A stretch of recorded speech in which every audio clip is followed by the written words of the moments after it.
Chapter 7, The Road Back.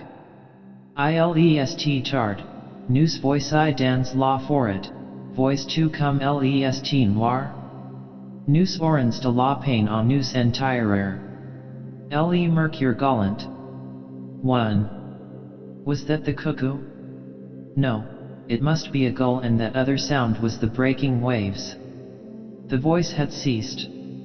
So Laurent left the Bois des Fauvets and woke, through the sense of hearing, to his actual surroundings.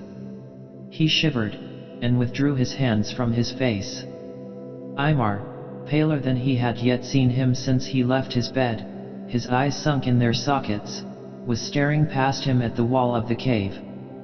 There could be no doubt that he also had been, in spirit, in that ill-omened wood, with this difference, that 2 months before he had likewise been there in the body. What could one say, what could one say? And it was Aymar who broke the silence now. The rest you know, he said. His voice was extremely quiet, but between his knees his hands were so tightly clasped together that it looked as if they must break each other. The rest? Why, the first thing of which he was really fully conscious, after that dreadful finish in the wood, must have been Giddens' nightmare visit. Yes. The rest Laurent got out huskily, and, for the life of him, could say no more. So, after a second or two's silence, he got up with a gesture of absolute desperation and went out of the cave. His head was spinning with relief and horror and shame. Oh, how could he have doubted him for an instant? Of course there was an explanation. But what a story, what a tangle. There was no real culprit, after all. Eloiseler's men had been betrayed by fate, but fate had used his hand in so cruel a manner that he would never be able to deny the fact, though the intention had been as remote as the farthest star. And, across the midst of a relief so intense that Laurent's body almost shook with it, cut the dismayed realization of how difficult it was going to be for Aymar to avoid the stigma, if anyone chose to fasten it on him.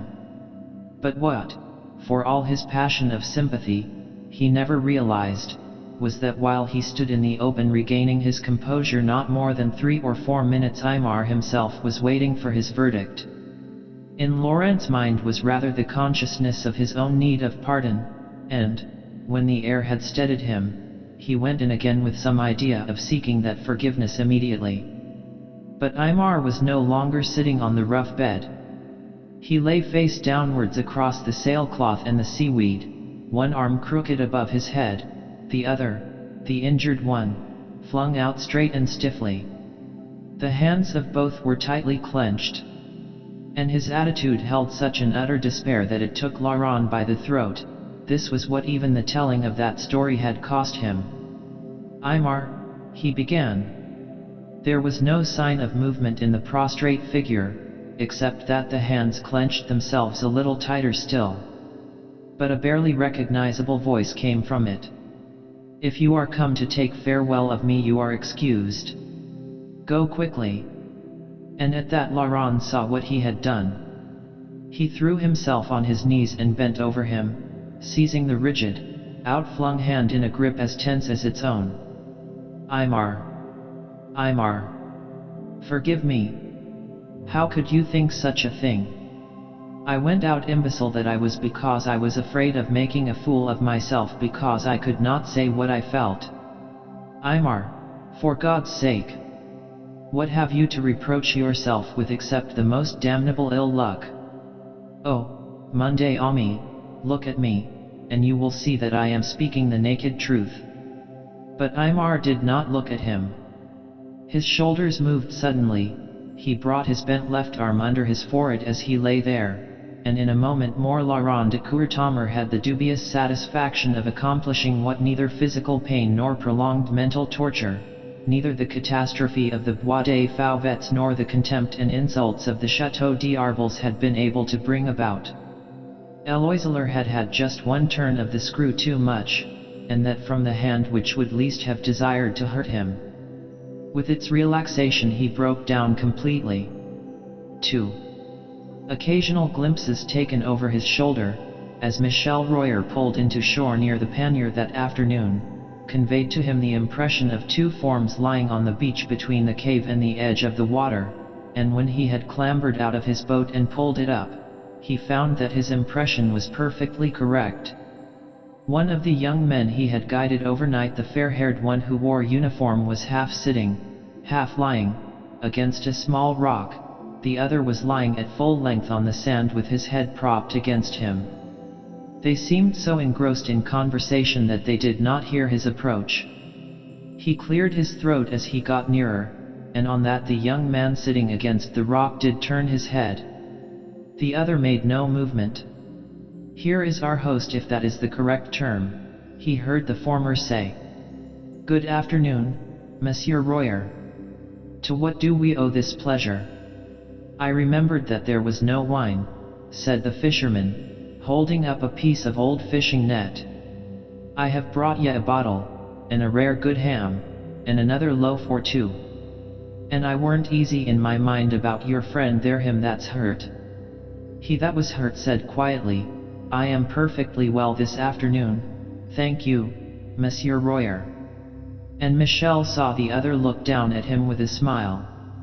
"I've come also, gentlemen," went on the old man, setting down his net, and mysteriously dropping his voice, "because I've something to tell ye which, if it's true and mind yet, it mayn't be will likely do ye both a power of good. They are saying in Sarzeau, so we hear this morning, that the Emperor's had a great defeat at some place I don't mind the name of, and his armies all to bits, and retreating. But the last we heard was of a victory won by him on the 16th, cried the young officer. His friend had suddenly raised himself from his recumbent position. But for all their questions Mercury could tell them no more, and presently departed, as he came, by sea, himself only half believing that his information was correct, and not knowing that what he had just carried was the news of Waterloo. "This may be true, or it may not," opined Laurent at length. "At any rate, I am going to have a swim on the strength of it. Take care of my clothes for me." He stripped them off hastily, ran down the beach, and plunged in. Aymar looked after him with a smile. When the swimmer came back, laughing and dripping, Eloiseler said thoughtfully, "There must be something in this news. If it is true, perhaps we need not stay here long." "Yes," agreed Laurent, rubbing his face with his handkerchief, "but we can't move till we know something more definite." Meanwhile he hurried into his clothes. "Let us go and eat. I am hungry. We will even drink to the news and the stuff Royer has brought." Aymar's arm was over his shoulder as they went towards the cave. At the entrance he suddenly removed it, and said in a rather unsteady voice, "I find it so hard to believe. Oh, mon Dieu ami, are you merely trying to comfort me when you say you hold me justified, when you say you would have done the same in my place? Is it true, Laurent, or is it only your good heart?" And, his face as pale as ivory against the darkness within, he looked at him with eyes that pierced and supplicated at the same time. Laurent threw down the net of provisions and seized his available hand in both his own. "Aymar, on my honor as a gentleman. Have I not said so enough? You have brooded over this thing till you are morbid about it. I don't wonder. But, given what went before, the almost completed plan on the one hand and a woman's life at stake on the other, I should have done the same. So would any man. If you will not believe me, what am I to do? Call you out for it?" Aymar freed his hand and put it on his shoulder. "Did I not say that no man ever had a friend like you?" "But it isn't friendship, it's common sense," retorted Laurent stoutly. "Oh, saints and angels, I have broken the bottle of wine." 3. There was a moon that night. She had the air of sailing fast out to sea like an enchanted ship, for light clouds were blowing inland at a great rate, giving her all the effect of nimble motion. And after her, in a lake of blue, swam Jupiter, following like a pinnace. "What a night!" exclaimed Laurent, standing at the mouth of the cave. "Aymar, go to bed." "Why should I?" demanded his friend, who was sitting there also. "Why should I, too, not enjoy this spectacle? And I was thinking." Laurent removed his gaze from the heavens. "Thinking, for one thing," went on Aymar reflectively, "what a fool I was not to have told you all this earlier. It is always a mistake to be a coward, Laurent. But I could not bring myself to it. I could not tell the story in a word or two without producing a false impression either one way or the other, and well, you see that in giving the necessary details I have told you things about myself that I never thought to tell anyone in the world. Yet I hated taking all you did for me at Arbles, and accepting your championship, when you did not know the truth. Day after day I said to myself that tomorrow and then couldn't put an end to tomorrows. Not to speak of the fact," commented Laurent, "that at Arbles you were never within a mile of being fit to embark on that story. Nor at La Bassane either, if it comes to that. On the contrary, I nearly told you when we were sitting under the pear tree. But this was too recent," he looked down at his bandaged arm, "and you had taken it so ridiculously to heart. It would have given me an unfair advantage." "Oh, Aymar, you really are sans Tache, like your motto," was on Laurent's lips, but he did not say it aloud. "No," said Eloiseler, looking up with a smile, "in this case I was not really a fool, as I suppose you were going to call me. You were too emotional that afternoon to be capable of judging anything dispassionately. You admitted as much this morning." "Perhaps so," replied Laurent, who had in fact made a clean breast of everything. "But I was certainly not going to call you a fool just now. I should never dare. Have you any idea, Eloiseler, how unapproachable you can make yourself when you wish? How intolerable, I suppose you mean. But I am not being that now, am I? Those first days at Arbles, however." He broke off, and looked up at him keenly. "Now, confess, Laurent, that I did not make your task easy for you. It was, perhaps, a little like nursing a porcupine," acknowledged the nurse, smiling. "You would not let me show what I felt. But now that I know what you had just been through, I wonder you did not go out of your mind." Aymar looked away. "I think I was pretty near it once or twice," he said after a moment, "or I could not have felt, as I did, that everyone in the world was against me, even you. Sometimes I used to dream that it was all a dream, a nightmare. Then I would wake up still in the nightmare. So I suppose I wanted to hurt someone, too." He turned his eyes on Laurent again. "Yet you stayed, and put up with it, and with all my subsequent tiresomeness, too. For though I know you have forgiven me for those early days, what about yesterday evening?" "Yesterday evening?" exclaimed Laurent. What had happened in that remote epoch, yesterday evening? "Yes, yesterday evening, when I sat in a ditch and refused to stir, and you had to use drastic measures. If I can be unapproachable as you call it, you can certainly be severe, mon ami." "Oh, do let's forget about yesterday evening," cried Laurent, flushing in the moonlight. "Agreed," said Aymar, laughing. "As a matter of fact, I don't remember much about the latter part of it. Between trying to come to a decision about the future which I had not expected to have to take for days yet, and the jolting of that infernal cart, I really had such a headache that I could hardly see. You observe that I am not too proud to make excuses to you." Laurent suddenly sat down by him. "And what excuses am I to make?" he said, averting his face, "for my horrible blindness of this morning.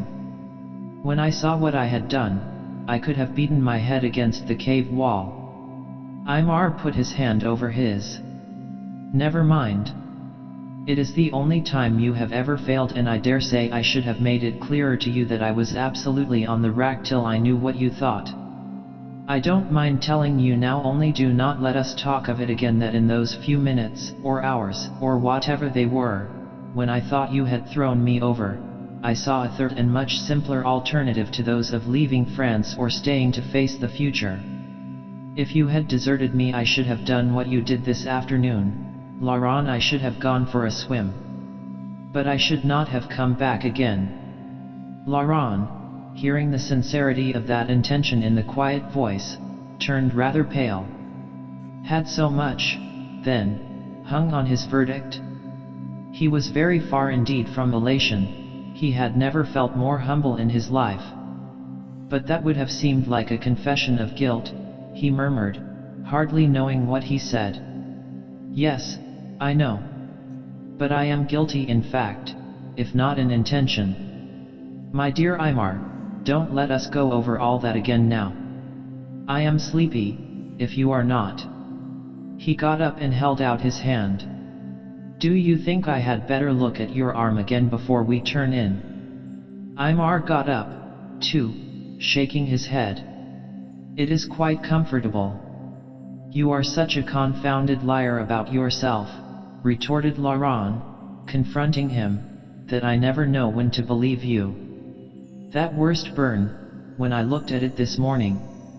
I wish Perlet. He stopped, seeing the swift pain on Aymar's face, and then plunged boldly into the subject. Aymar, what is to be done about Père Perlet? Aymar pushed at the sand with his foot. Nothing can be done. For him I am condemned out of my own mouth. He sighed suddenly. Let us go to bed. As they were both dropping off to sleep, Laurent said, Aymar, I have an idea. Will you give me leave to write to Perlet? To write what? To tell him that whatever he heard that night was not the whole truth. That I know it all now, and can assure him that it is not a dishonorable story, as he must have thought. And as he made you think, finished Eloise drilly. Then, after a little silence, he added, my dear fellow, he would only conclude, either that I had been telling you lies, or that you were very impressionable. Aymar, he may be impulsive, but you know that he was extraordinarily fond of you, said Laurent with reproach in his voice. I think that was why he was so upset. Well, write me a certificate then, replied Aymar. Then he dropped his caustic tone, and said quite simply, you can do whatever you think best, my dear Laurent. I owe him so much that if it would be any compensation to him to have a better opinion of me again, I should be glad.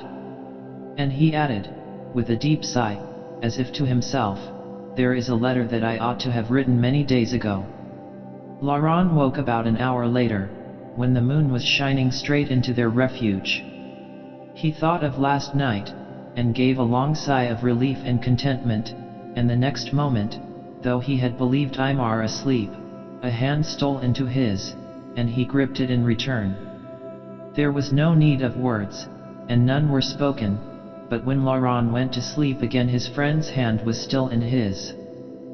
4. As even the most epoch-making news is not conveyed to the brain of man by a special sense, but through the medium of other men and their devices, the couple in the pannier remained for the next 2 days ignorant not only of Wellington's and Blücher's victory, but of Napoleon's brief visit to Paris, his abdication, the march of the English and Prussians towards the capital, and all the doings which were stirring their countrymen. For Royer had not visited them again. In the meantime, however, they had plenty to occupy them, plenty of points to debate.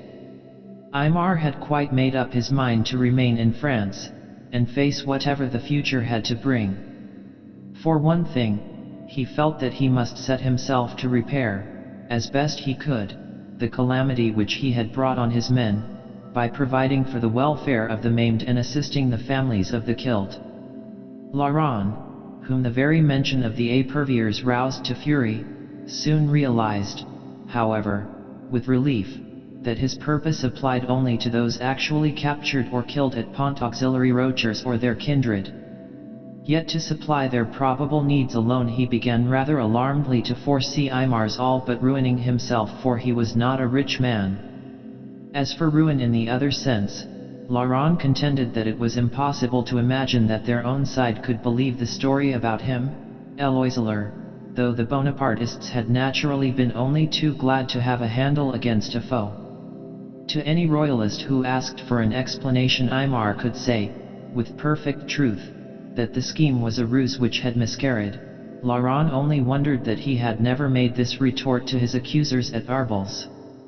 But Aimar had replied that on that horrible Friday he had not the breath, and that when Giton sent for him he was not in the mood for justifying himself. No, thought Laurent, you are rather too much inclined never to be in that mood, my friend. The fact that the explanation had not satisfied his own lieutenant was palpably because de Fresne knew that there was a bargain involved. So long as the bargain idea did not get about, Laurent contended that the explanation proposed ought to prove perfectly satisfactory.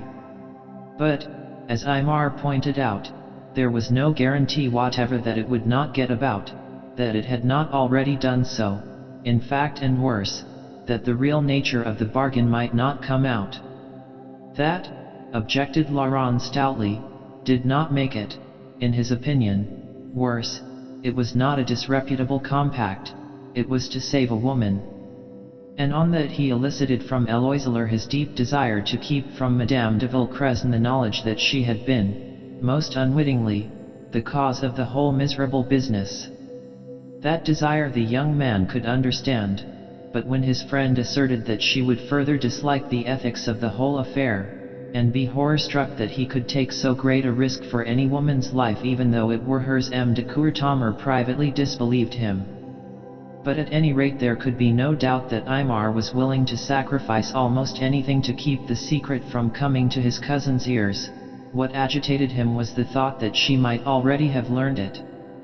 To comfort him, Laurent pointed out that even that devil at Arbles had no idea of what the bargain was, and that he, Laurent, had been told in early days that Richard's own officers had not known it, which looked as if Richard had kept his mouth shut. But Aimar's fervent wish that he could ensure Richard's keeping his mouth shut in perpetuity he dismissed as a thing scarcely in the realm of the practicable. And there was always the danger of the Marquis de Vauberniers letting out something. Although he had solemnly sworn secrecy, he was, as Aimar acknowledged, really more dangerous than Richard, who had not. Over the possibility of Vauberniers' indiscretion he worked himself up into such a fever that Laurent agreed to their starting for Cessigny's at the first possible moment. And they waited with growing impatience for news from Port Marie which might enable them to leave the cave in safety, for if the tidings of the Emperor's defeat had been confirmed, it might possibly have rid the district of the Imperialists. If this were so, it would make Laurent's contemplated journey to Cessigny's less risky, especially if he discarded his uniform, for to accompany Aimar home he was determined.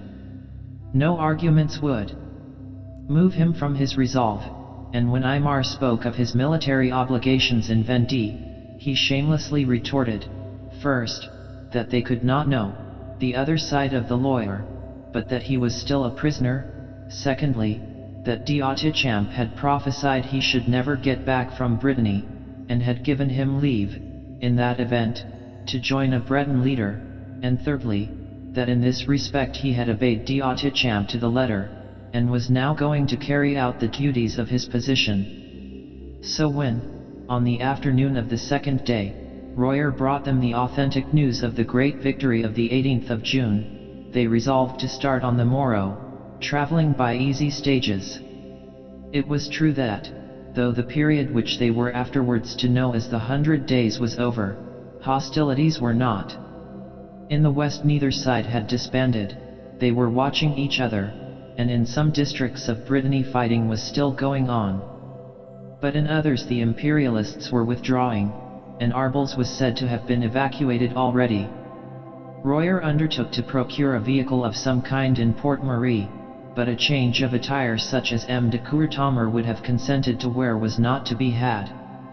However, they proposed in any case not to start till the afternoon, and to travel only as far as the little town of Sarzeau, where they would sleep the night, and where Laurent could supply this want. "So that we may hope you will be at Cessigny's on Tuesday," he remarked to Aymar. "And then, at last, you can be properly looked after." "And I can also begin my campaign of deception," returned Aymar. "I cannot tell them the whole truth, Laurent, so I shall have to lie and they will believe me." He stared at the sea. They were just outside the cave and added, "The person in the whole world whom I most abhor the idea of lying to is just the one person to whom I can never tell the real, the full truth." Laurent said nothing, but he could not help wondering whether it would not really be better for his friend to follow his own instincts and conceal nothing from that person. But in so delicate a matter he could hardly proffer unsought advice. 5. When Laurent first saw that afternoon the ramshackle conveyance in the similitude of a chaise which waited for them at the famous turning under the chestnuts, he thought and said that it would never take them even as far as Sarzeau. And though the ancient postilion fixed Lyons or Marseilles as the goal of which it was, on the contrary, capable, Laurent was right. The wheel did not, it is true, actually leave the axle, but its intention of shortly doing so was clear enough.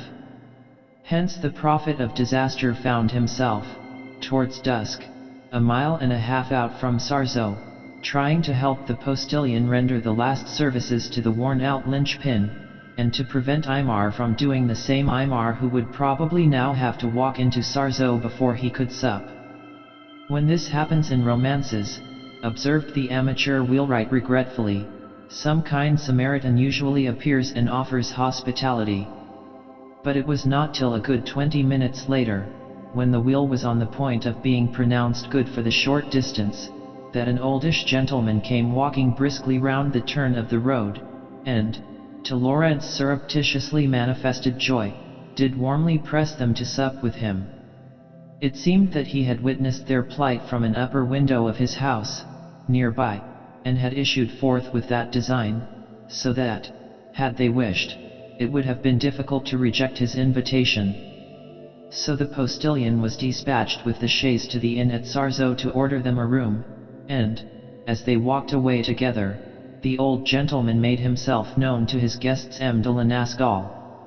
Aymar and Laurent named themselves in response, and as his friend did so a slight spasm of apprehension shot across Laurent's mind. Would not the name of La Rochette-Irie be known to their host? What might he not have heard? But either the name meant nothing or M. de Lenascal had heard nothing. Some half-hour later, in a large room with faded rugs and old-fashioned furniture, they were awaiting a supper which already announced itself by an appetizing smell. M. de Lenascal had monarchical sympathies, as he soon divulged. Indeed, having regard to Laurent's unmistakable uniform, he would hardly have bidden the travelers else. And very shortly, after due elation over the Allied victory and speculation as to its ultimate results, since, from what he said, it was by no means obvious yet what was going to happen in France, he was sounding that young man, in a well-bred manner, on the fighting he supposed him to have seen. "But I have seen none, sir," avowed M. de Courtomer frankly. "I have been a prisoner since the 1st of May and have not very long escaped." "Escaped?" exclaimed the old gentleman. "Ah, you must tell me about that, monsieur. A prisoner in Vendée, I suppose, for I am not wrong, I think, in taking you for a Vendéan officer." "No, you are quite right. But I was captured in Brittany, after carrying dispatches." "And on the 1st of May, I think you said," observed M. de Lenascal. "Then you had left Vendée before the arrival there of the lamented Marquis de la Roche-Jaqueline?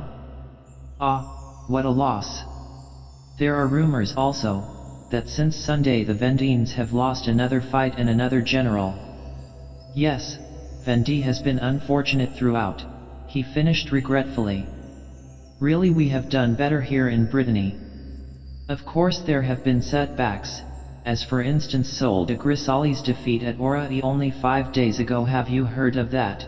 And just about the time that you were captured, that horrible affair at the bridge of Pont Auxiliary Rochers. But that was due to treachery, as I expect you know. Still, Brittany has gathered, I think I may justly say, more laurels than her sister. At the mention of the fatal bridge, Laurent felt the blood rushing to his face. He did not look at his companion, and yet he knew that Aymar, silent in his high-backed 17th century chair, had suddenly gone rigid. He himself wished with all his heart that they had not accepted M. de la Nascal's hospitality. And the old gentleman had now transferred his attention to his other guest. And you, Monsieur de la Rochette-Iry, is it indiscreet? I have taken part in the campaign, monsieur, replied Aymar. Even in that uncomfortable moment Laurent noticed that he did not use the word fought. But, like my friend, I had the misfortune to be made prisoner near its commencement. Indeed, said M. de la Nascal. I condole with you. And wounded, too, I think. For under his coat Aymar was still wearing his arm in a sling. Yes, said his guest rather hesitatingly. And Laurent trusted that in his zeal for exactitude he would not think it necessary to explain further. Severely wounded, I am afraid, hazarded M. de la Nascal with sympathetic interest. For indeed, monsieur, if you will pardon the remark, you look like it. I regret that I did not offer you a glass of wine on arrival, especially as our supper delays somewhat unaccountably. May I ring for one now? On no account, thank you, monsieur. I am perfectly recovered. His host had his eyes fixed on the clear, pale visage. The daylight outside had now faded sufficiently to allow full play to the candelabrum on the table at his elbow, whose radiance struck its own unmistakable color out of Aymar's hair. M. de la Nascal moved suddenly. Pardon me, again, Monsieur de la Rochette-Iry, but if I might presume, pray do not take it amiss if I suggest that, with your appearance, you should be a little cautious how you traverse the country round Lochmiller. Feeling is very strong there about the disaster at Pont Auxiliary Rochers, and though that man Eloiseler was subsequently shot by his own troops for it, it is rumored that he is still alive. I once had a glimpse of him, and you resemble him so strikingly, though, of course, with the great difference that I feel a warning. Please believe that I have no intention of being offensive. In the Arctic, aching silence which succeeded this speech, Laurent knew not whether his own heartbeats or the ticking of the clock were the louder. Oh, that they were back on the high road, at the inn, anywhere. Aymar was on his feet. He had not flushed, his colorless face was unbetraying. I am Eloiseler. As you would evidently not wish to extend your hospitality to him, monsieur, I will relieve you of the necessity. He made the slightest, most formal inclination of the head, and walked towards the door. Laurent began hotly, you are completely misinformed, monsieur. There was no. But Aymar stopped him with a look, and after a second he turned and silently followed him out, leaving the old gentleman apparently petrified in the act of rising from his chair. The door of the hall stood open, for it was a very warm evening. Without a word the two went through it, and down the steps and along the straight wide path to the gates. Venus hung in the west, lovely and indifferent to human hurts, an owl hooted in the distance. The silence between them was like heavy metal.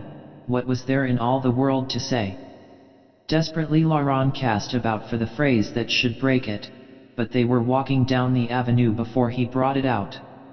We must go to the inn, he said in an almost unnaturally matter-of-fact manner. His companion did not reply for a moment. Then he said, still walking on, they may think me too much like that man Eloiseler there also. His voice was curiously flat and toneless. Laurent braced himself to make his next suggestion. "Then I will go in and order supper. Our room is ordered." "Do," replied Aymar in the same expressionless voice. "Supper for yourself, I mean. I will follow a little later and order mine. You need not know me." "Do you really imagine that I," began Laurent, and then stopped with a great sigh, and, coming a little nearer as he walked, slid his arm into Aymar's and gripped it close. They were late for the table d'hôte supper at the inn, and were served separately at the side of the room, attracting little notice. Laurent's head at least was spinning from the blow. His own side could believe a thing like that of Eloiseler, on hearsay, without investigation. It had not taken long to give the lie to his own arguments on that score a few days ago. Once upstairs alone, in the room which had been reserved for them, Aymar turned on his companion. "Laurent, this has got to end. We must say goodbye."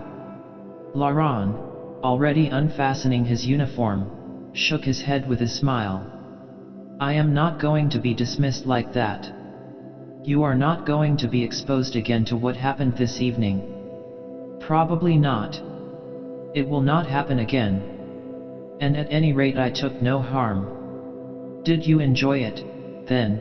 asked Aymar, suddenly flaring up. "What do you think I felt like, seeing you involved in my shame?" Laurent ceased undressing and looked at him. "If you want me to leave you on account of your own feelings," he said gently, "I suppose I must consider it." There was an oaken coffer standing at the foot of the four-poster bed. Aymar sat down on it without a word, and covered his eyes with his hand. "Must I consider it, Aymar?" asked Laurent after a long pause. He had thought he could control his voice better than that. "Not if you can bear with me," replied Aymar, in a voice still less under his own management, and, turning, he hid his face for a moment against the end of the bed. Nothing more was said about parting. 6. But neither of them woke next day with any very pleasurable anticipations. And Laurent, when he went out to buy himself some civilian clothes, ordered a post-chaise for the rest of the journey rather than face the diligence and the chance of Eloiseler's being recognized, since, as Aymar had already sardonically remarked, "This cursed red hair of mine makes me a little too conspicuous, does it not? And if I meet any royalist officers, who knows whether they may not try to arrest me?" The very idea turned Laurent cold. It was not, however, possible to avoid travelers altogether. And when they took their places at midday at the one long table in the inn at Piriac, they were aware of more than travelers, imperialist, not royalist, officers, 3 of them, all in the blue with black facings of the engineers. But a moment's reflection convinced Laurent that he and Aymar, in their civilian garb, had nothing to fear from them. In any case, it was doubtful whether the Bonapartists would have the wish to arrest them even if they had the means. As the meal progressed, Laurent found himself studying the face of the senior officer, a spare, stern-looking man of about 45, a face which, in spite of his thinking it at first somewhat dauntingly severe, ended by attracting him. "Rather a different type over there from our cherished host at Arbels," he whispered to Aymar. But Aymar did not reply, for as Laurent spoke there came the comfortable voice of the innkeeper from behind them, where he was carving at a buffet. "Take this to Colonel Richard." And, while Laurent gasped, a plate was borne down the table and placed before the object of their criticism. He hardly dared to look at Aymar beside him, but he was aware that the latter had ceased any pretense at a meal. He sat for some time with his head bent, crumbling his bread, very pale. After a while he leant back in his chair, and looked at Colonel Richard with a scrutiny far more intense than Laurent had bestowed upon him. The Bonapartist, now finishing his wine, did not seem to notice it, yet Laurent had the impression that very little escaped those keen eyes. "Shall we go?" he whispered at last. But Aymar shook his head. And they sat on, though many travelers had left the table. Suddenly Aymar turned to him. "Will you wait for me here?" he whispered. "I shall ask Colonel Richard for a few minutes' conversation.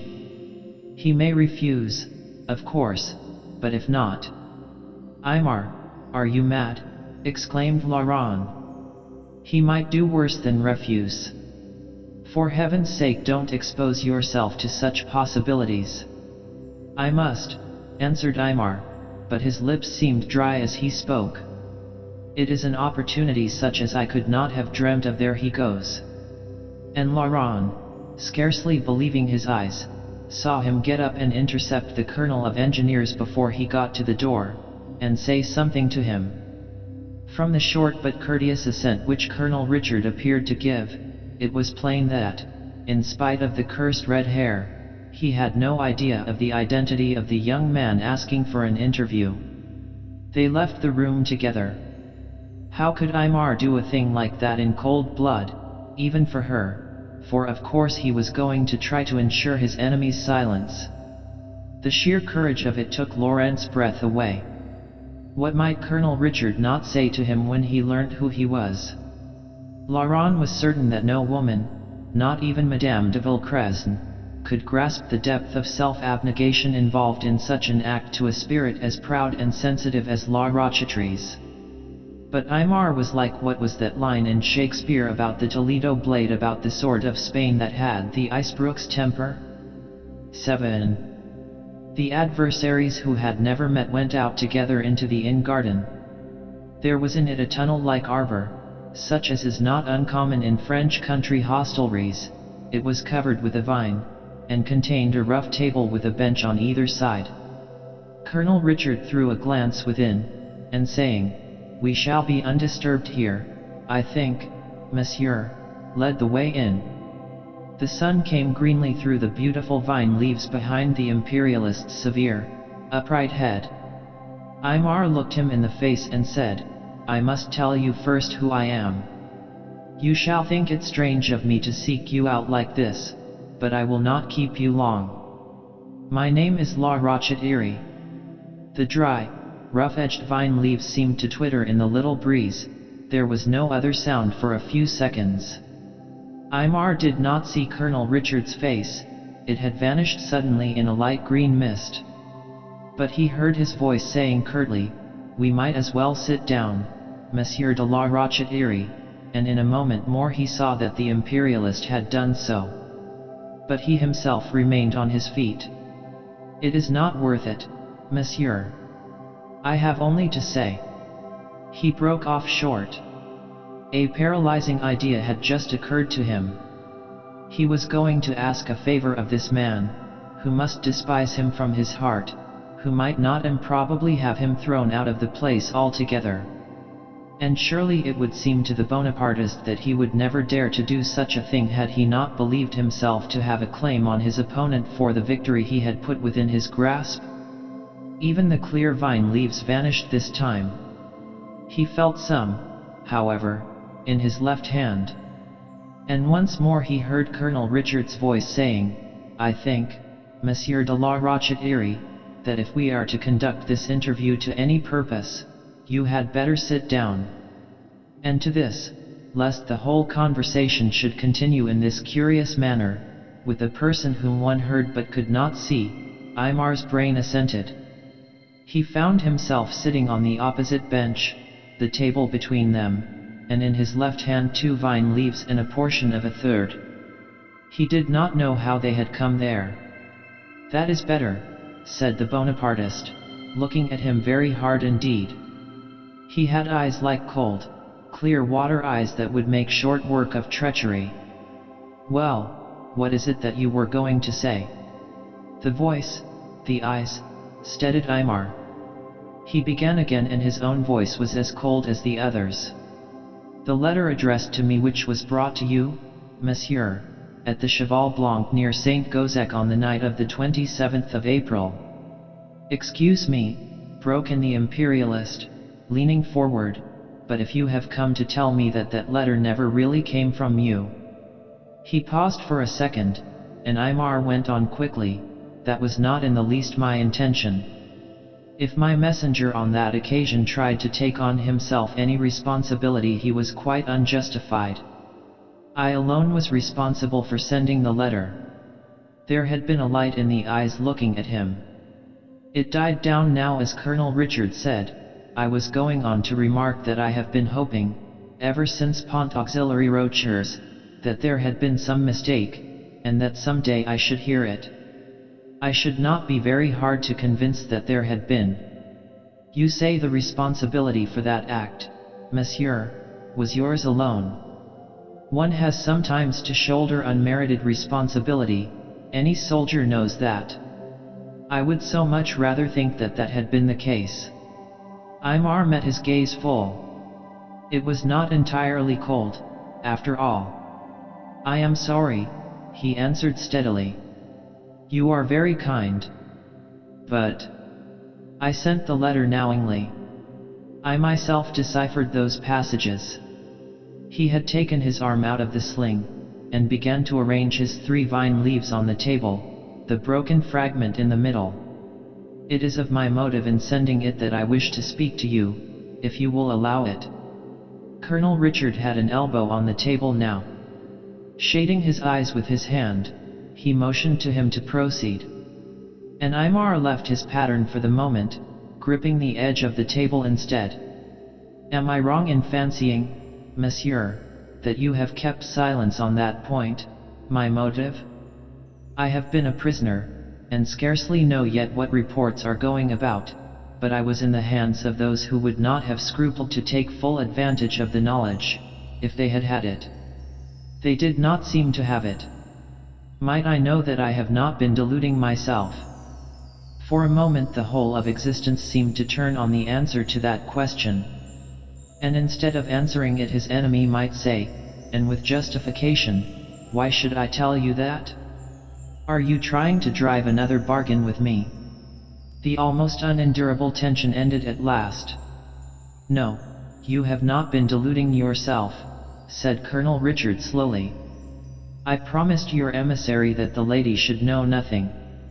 I kept that promise, but as it happens I have done more. I mean, that no one else knows for whose sake you made your disastrous venture, nor indeed that it was made for the sake of any single person. And, as I have kept silence till now, I shall continue to keep it." "Thank you," said Aymar, and for the moment could say no more. The vine leaves were in shreds by now. But after a silence he went on, "That is almost more than I dared to hope. If that lady can be spared the knowledge, I shall be. I am most profoundly grateful to you." Under the shading hand he could see the older man's mouth contract. Colonel Richard probably wished to get rid of him as soon as possible, so Aymar took hold of the table to pull himself up. The other instantly removed his hand. "Oblige me by staying a moment, Monsieur de la Rochette-Eyrie. There are 1 or 2 things I should like to say to you. Will you tell me what you had up your sleeve when you sent that letter?" Aymar did stay and very still. "Why should I have had anything up my sleeve, monsieur?" "Because it is quite incredible that you should have made me an unconditional present of your men's lives. I thought so at the time, I think so more than ever now. You had some counter-plan connected with their presence at the bridge, I am sure of it." "What does that matter now?" asked Aymar with a long breath, and swept the torn vine leaves into a heap. Colonel Richard leant over the table. "But you would oblige me greatly if you would answer my question. To me it seems that we have gone too far to leave the business there." And, as Aymar still did not answer, he said, half impatiently, half gently, "Well, then, as you seem determined not to defend yourself, Monsieur de la Rochette-Eyrie, take a further step still, and assure me that you intended your men to be ambushed, that you did not do everything in your power to prevent it. Come, now, why did your plan fail?" Aymar lifted his head and met the keen, half-compassionate eyes for a second. Then, very briefly, he told his story to his adversary.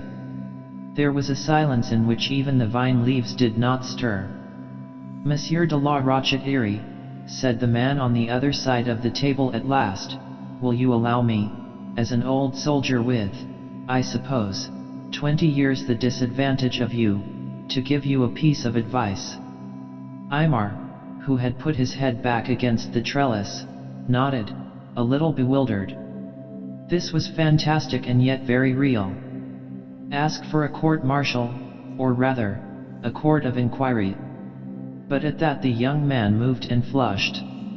"Impossible, sir." "Why not? I am sure that you would not face it. You seem to me, if I may be allowed to judge from what you are doing now, to possess a very rare kind of courage.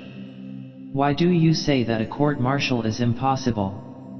The flush was deeper this time. "You are much too generous," said Aymar with some difficulty. "For a moment, after the disaster, a court-martial did seem the only way out, and I gave up my sword for that purpose to my second-in-command. But since then the case has been judged."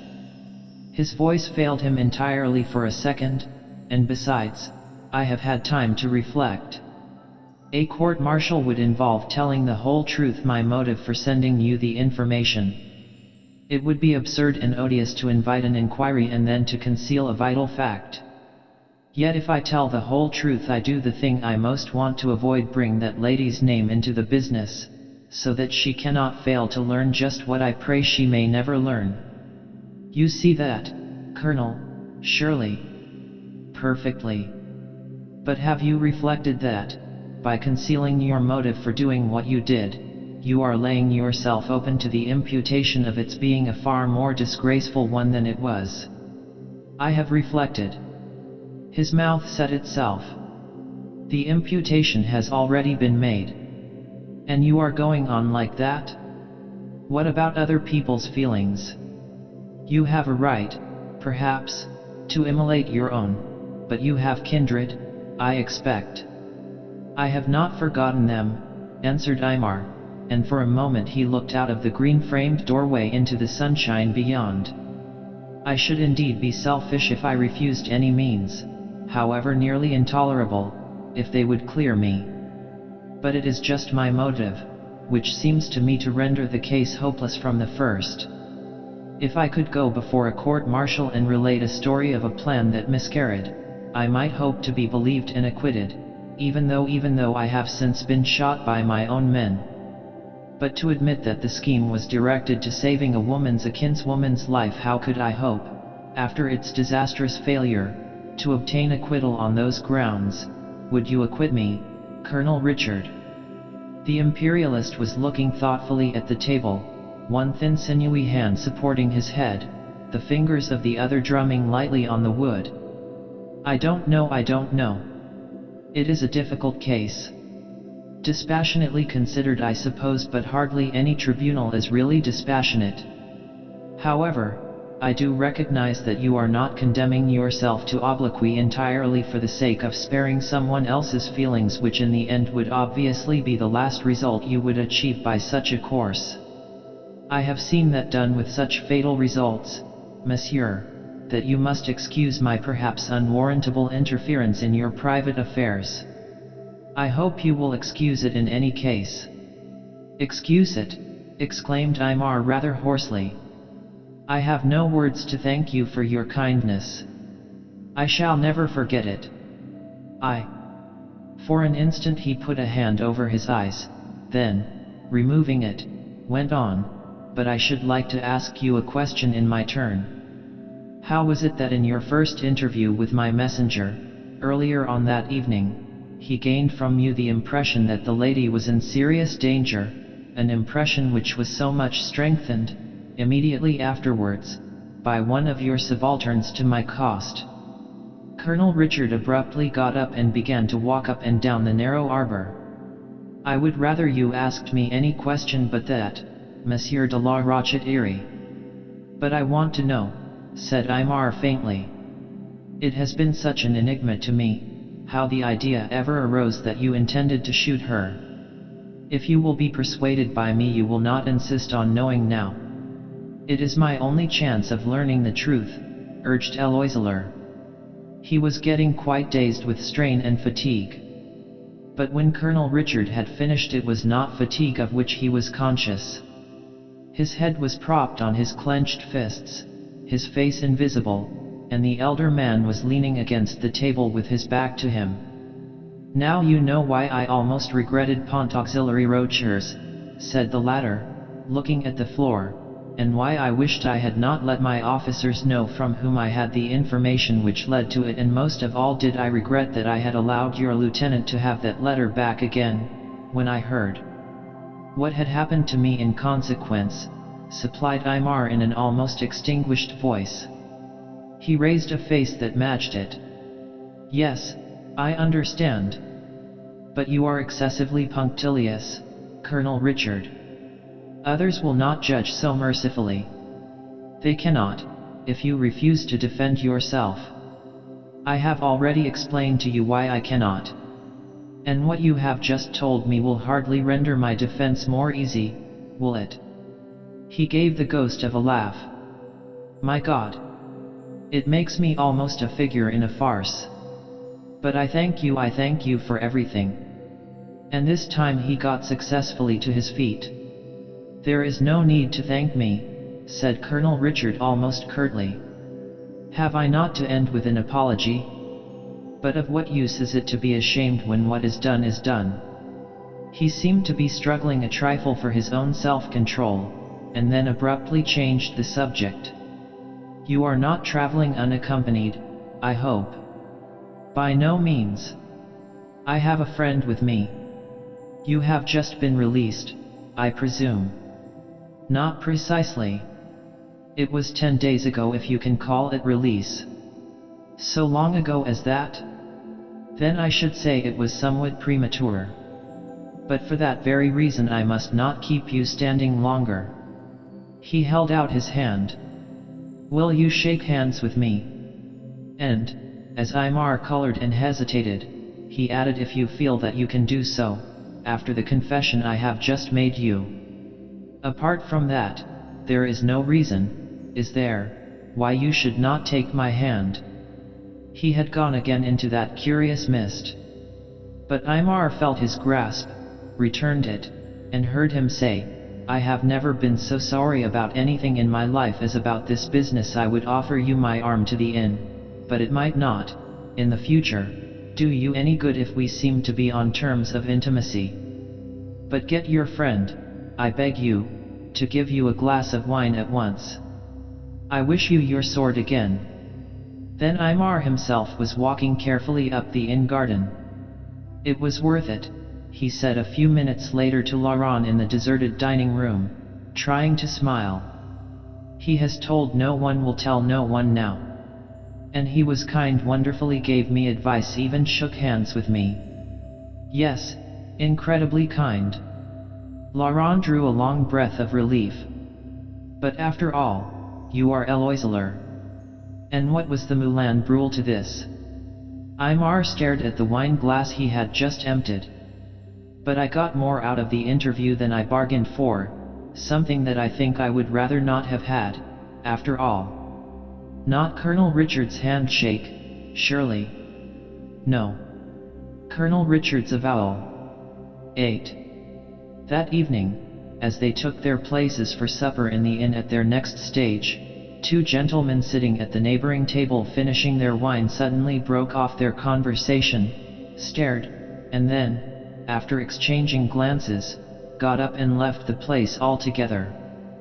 For a moment Aymar looked as though he had been struck in the face. The next, he was showing an almost uncanny self-control. "I knew that man quite well once," he observed quietly, and did not refer to the incident again during the meal. But that he hardly slept that night Laurent was aware. As they were dressing next morning he suddenly remarked rather drily, "I imagine that yesterday evening, Laurent, must have finally convinced you of the baselessness of your optimistic views about royalists.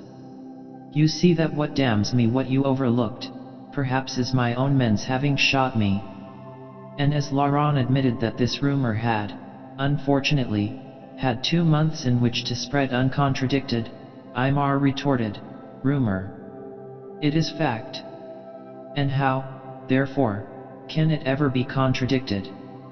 So little answer could Laurent find to this observation that he resolved to go to no inn at all that day, the last of their journey, but procured instead a fowl and a bottle of wine to take with them.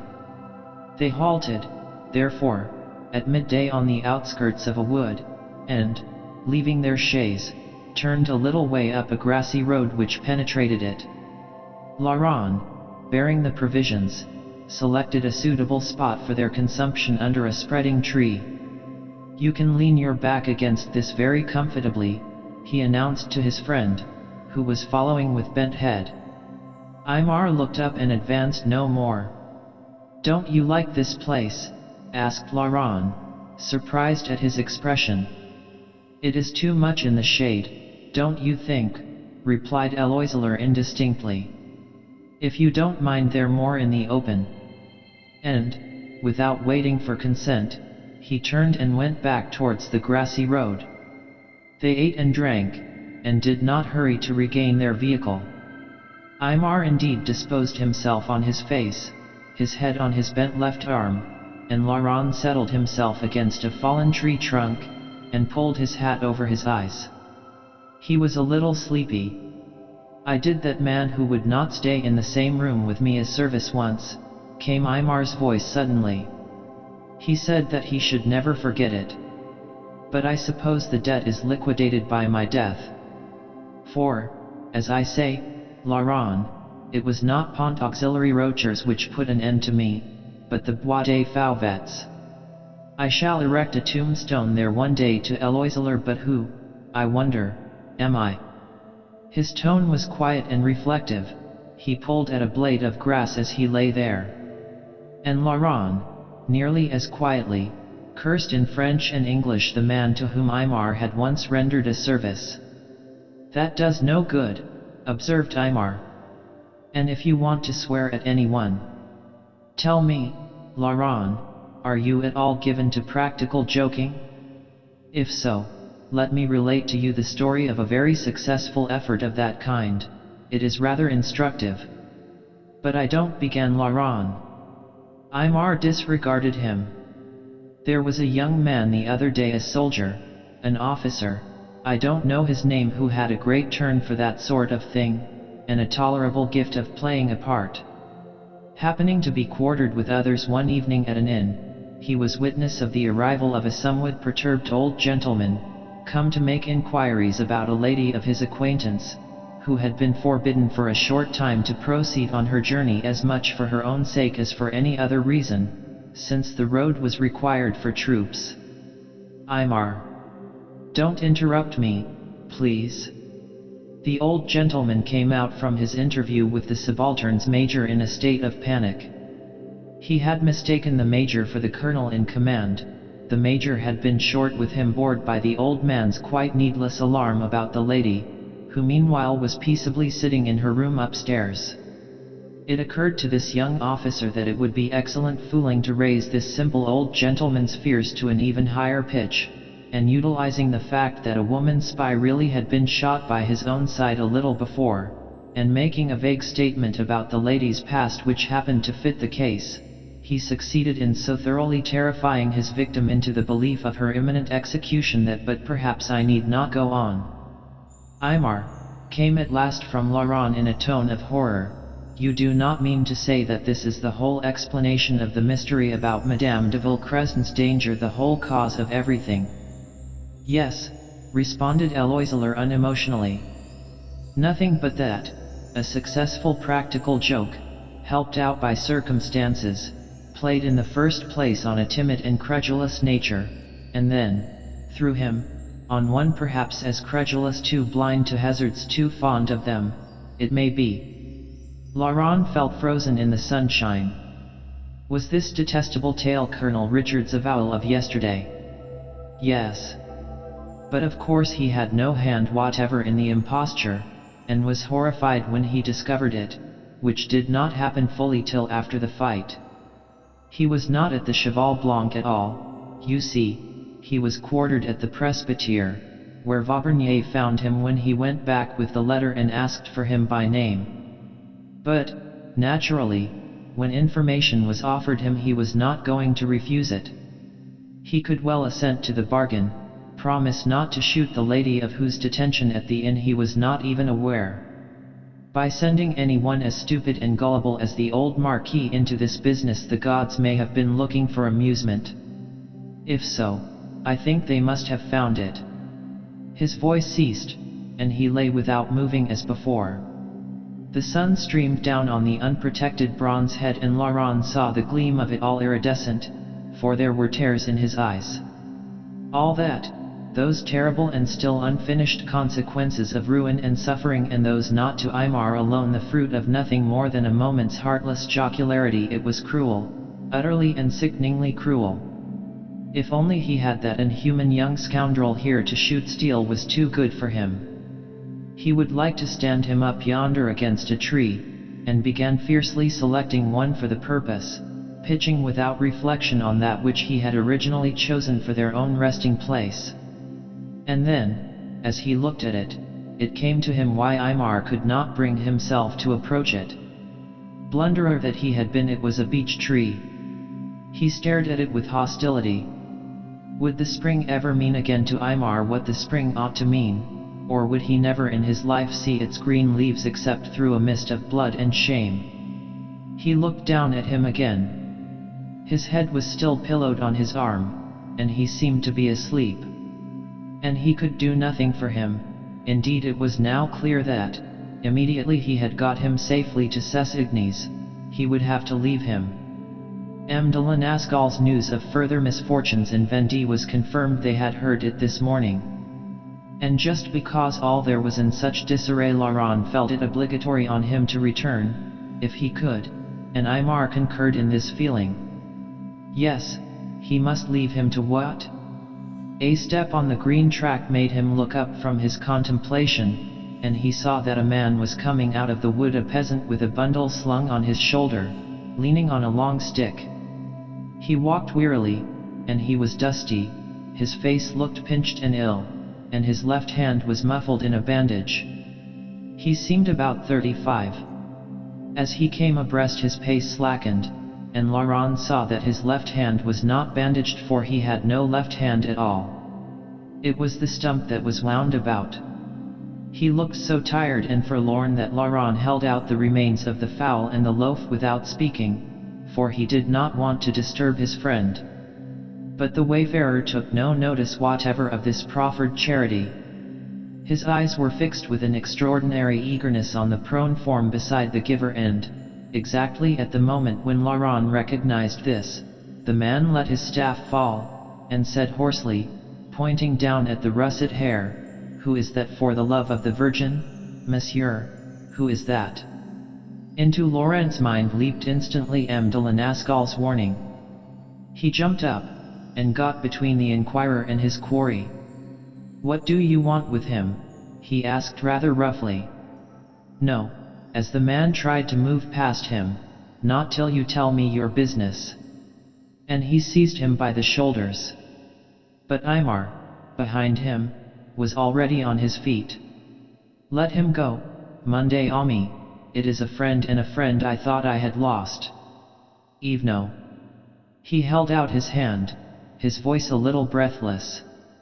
The peasant twisted himself free from Laurent's hold, and dropping at Aymar's feet, kissed them with a sob. "I heard that you were wounded, Eloiseler, and a prisoner, and I was going to Cessigny's to ask." "You are wounded but free and alive, thank God, thank his mother." The passionate devotion that throbbed through his words almost disconcerted Laurent, no half-hearted adherent himself, but he could see that Aymar accepted quite simply even this extreme manifestation. Only, looking down at his follower with evident relief and pleasure, his face suddenly changed. He touched him on the shoulder. "Did you lose that hand at Pont Auxiliary Rochers, Eveno?" And there was the sharpest pain in his tone. "Afterwards, Monsieur le Vicomte. They cut it off at Saint Gozac." "It was nothing, they were very kind to me. If we had won at the bridge, if you had been there, I would not give a sou for it. But your arm, you are ill, yet have you not been very ill, Monsieur Aymar? His hand slid caressingly along his leader's sound arm. Aymar stepped back. Yvonne, that hand of yours is my doing. I was responsible for Pont Auxiliary Rochers, nobody else. I planned it, and the plan. He turned his head away. The peasant's face lit up as he knelt there. You planned it? We thought it was a mistake of M. de Fresnes. But if it was your plan, Eloiseler, there is nothing to regret. You could have had both my hands. So the carriage, when they started again, contained Jacques Yvonne also, for in spite of his protests Aymar had insisted on conveying him to his home, a plan which necessitated only a slight detour, since he lived with his old father on the borders of a wood about 7 miles from Cessignes. In the vehicle, therefore, he sat, dusty and abashed, answering his leader's questions about his treatment and his comrade's fate, but gazing all the while at Eloiseler with the eyes of idolatry. And, mainly for his friend's sake, Laurent was relieved to gather from what he said that the actual death roll of Pont Auxiliary Rochers was much lighter than might have been expected. Just as Aymar was instructing Yvonne to come to Cessignes in a day or two to help him make a list of casualties, the chaise stopped. Aymar got out as well as the Chouan, and Laurent followed their example. He saw the smoke ascending blue from a thatched cottage against fir trees, a path going into a wood, and 2 saddle horses, one of them a beautiful bay mare, tied to an oak. Aymar, saying farewell to Yvonne, did not appear to have noticed these, but suddenly the mare pricked her ears, threw up her head, and whinnied. Aymar turned. "Hirondelle," he exclaimed, and made at once for the oak tree. The mare, when she saw him coming, whinnying again and lifting up a suppliant forefoot. But before he got up to her, her master stopped, perhaps only perceiving in that moment what Laurent had already noticed, that it was a lady's saddle she was carrying. At the same moment a man, a groom or servant of some kind, ran round the chaise and gripped Yvonne by the arm. "Jacques," he exclaimed breathlessly, "is it M.L.E. Vicomte? Thank God! We have been so anxious, and this very afternoon Madame la Comtesse has ridden over to see if by chance your father had any news, but he has gone to the village, so she is waiting." "I beg your pardon, monsieur, I did not see you." "Had you not better tell M. de la Rochette-Irie?" suggested Laurent. But Hirondelle's saddle, evidently, had told Aymar already, or else he had overheard. Laurent just saw him stooping his head to enter at the low door. 9. It would be rather dark inside old Yvonne's cottage, Aymar knew that. And she would be sitting on the settle by the hearth, waiting for the old man's arrival, and at the sound of the latch she would turn, and, not expecting him, would not perhaps recognize him at once, so that he must try not to startle her. And then what came then? Not, at any rate, what would have happened in the orchard last April, before the lightning struck him down from the pinnacle of his happiness. Now there could only be such difficult greeting as a disgraced man could offer the woman he loved, who did not know the cloud upon him. But perhaps she did? It might be easier then. All these considerations swam through Aymar's mind between lifting the latch and pushing open the door. Inside it was not quite as he had thought it would be. For Avoye was kneeling by the hearth in her long riding habit, trying to revive old Yvonne's dying fire for him, and in the creak and groan of the ancient bellows the lifting of the latch was lost. He had a second or two to contemplate that picture ere he stepped down the 2 uneven steps from the door. "Avoye," he said gently. The bellows fell, breathing their soul out, and his cousin, still kneeling there, but with her head turned, made a little inarticulate sound and clasped her hands together. "I am afraid I startled you," he said after a moment, before he must speak to steady his own composure. I did not know that you were here till I saw Hirondelle. I came to bring back Jacques Yvenot, whom I met on the road. He has been released, like me. And now she had got up, and was facing him, very pale. Still without speaking she held out both her hands. Aymar came nearer and took and kissed them. Tell me that I did not frighten you, my dear, coming in so suddenly. 2 large tears brimmed slowly out of her white eyes and slid down her cheeks. You did not frighten me then, but now you do. Oh, Aymar, to have you back, but looking. She put a hand to her throat. You must have been terribly wounded. He held her other hand still. He might do that, surely. No. Only it was a long business, and needed nursing. I had that, unstintedly from the friend whom I am bringing now to Cessigny's with me, and whom I want you to know well, and like. But whether she took this in he could not tell. To have you back, Aymar, to have you back. But in her eyes the alarm outshone the joy. Is bon maman well? He asked, dropping her hand at last. I am afraid that I have caused you both a great deal of anxiety. Will you drive back with us, Avoye? I have a chaise outside. Yes, of course I will return with you. And Yvenot is there, too? How pleased the old man will be. But I thought that she broke off, looking puzzled. No, we were not imprisoned at the same place, said Aymar quickly.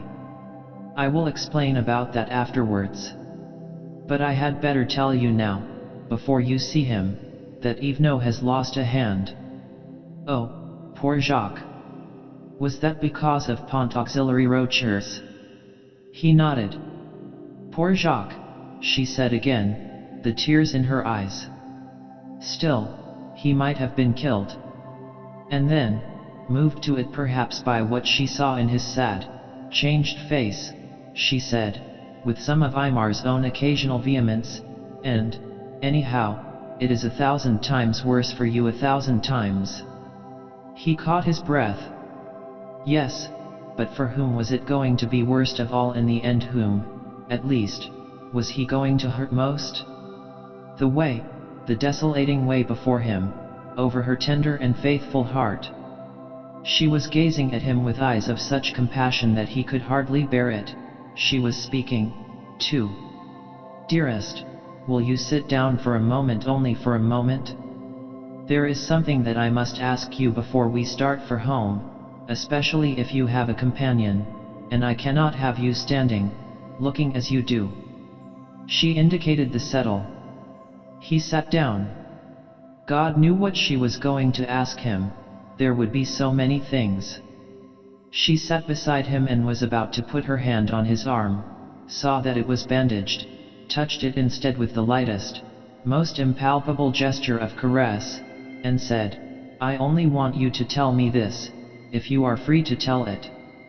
We have heard rumors, almost more than rumors, that your defeat at Pont Auxiliary Rochers was due to treachery. Oh, Aymar, say that it is not true. Aymar put his head back in the corner of the high-backed settle and closed his eyes. But he answered firmly, no, it is not true. There was no treachery. But you will hear it said everywhere, Avoye. Should he tell her more? She would have to know it, unless indeed she knew it already. It became for an instant a question as to whether he could tell her. What is the matter? She asked, with alarm in her voice. So then he had to go on. He opened his eyes. And you will hear some say that the treachery was mine. Aymar. You had not heard that yet? I will tell you the reason directly I can. Only you will recognize, Avoye, that with this stain on my honor, I cannot regard myself at present as what I was at no time worthy to be. His will uttered the words, because his will had always intended that they should be uttered, but as he said them it seemed to him as if all the blood left him was being drained out of his body. Avoye had turned very pale, too. But is not that rather a matter for me to decide? You know what I should think of so wicked a slander. He shook his head, because he could hardly speak, and her proximity was getting more than his resolution could endure. So he slipped to one knee on the hearth and took up the abandoned bellows. "This fire is nearly out," he murmured. And as he blew, the grey wood ashes stirred and eddied like ghosts. There was no glimmer underneath. The fire was out. And on the settle Avoye de Villecresne, pressing her hands together, was saying to herself, "You a traitor, you! They dare to say such a thing!" Aymar abruptly threw down the bellows and got to his feet. "We must not tell Grandmere. Are you ready to go, dear, or do you still wish to see old Yvonne?" She rose. "I am ready to go with you, Aymar," she said, in the sweet voice which sometimes held an echo of childhood. And she added, very low, "Always." But the voice which pronounced that word was a woman's. Aymar heard. He looked at her with eyes of agony and ardor, lit with the flame of whose intensity she had never been quite aware, so carefully had it been controlled. He said, "Yes, it might be always now since April. Oh, my God, that it could be April again." And with that cry he caught her fiercely in his arms. But the kiss was not fierce, it was the kiss that should have been given and taken under the stars in the orchard, clean and passionate and unprofaned. There was only one. Then Avoye dropped her head upon his breast. "My heart," she murmured to his heart. And Aymar said, in a voice she had never heard from him before, "Beloved, your mouth is like apple blossom." For he was conscious just then of nothing but what he held in his arms. It was April again for a few instants. All the horror and the stain were swept away. He had his brief moment of rapture, as intense as if she had come to him that spring evening, and as pure. But it was very brief. The truth surged back upon him 10 times more bitter for the ecstasy.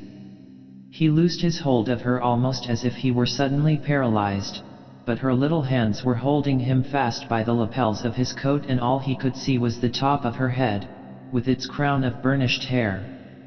Yet, though they were so close to each other, an icy stream seemed to Aymar to drive between them, of such a deadly cold that it sucked the breath from his heart. "Let me go, Avoye," he said, putting his hands on hers that held him, and the sharp change in his voice made her look up in alarm.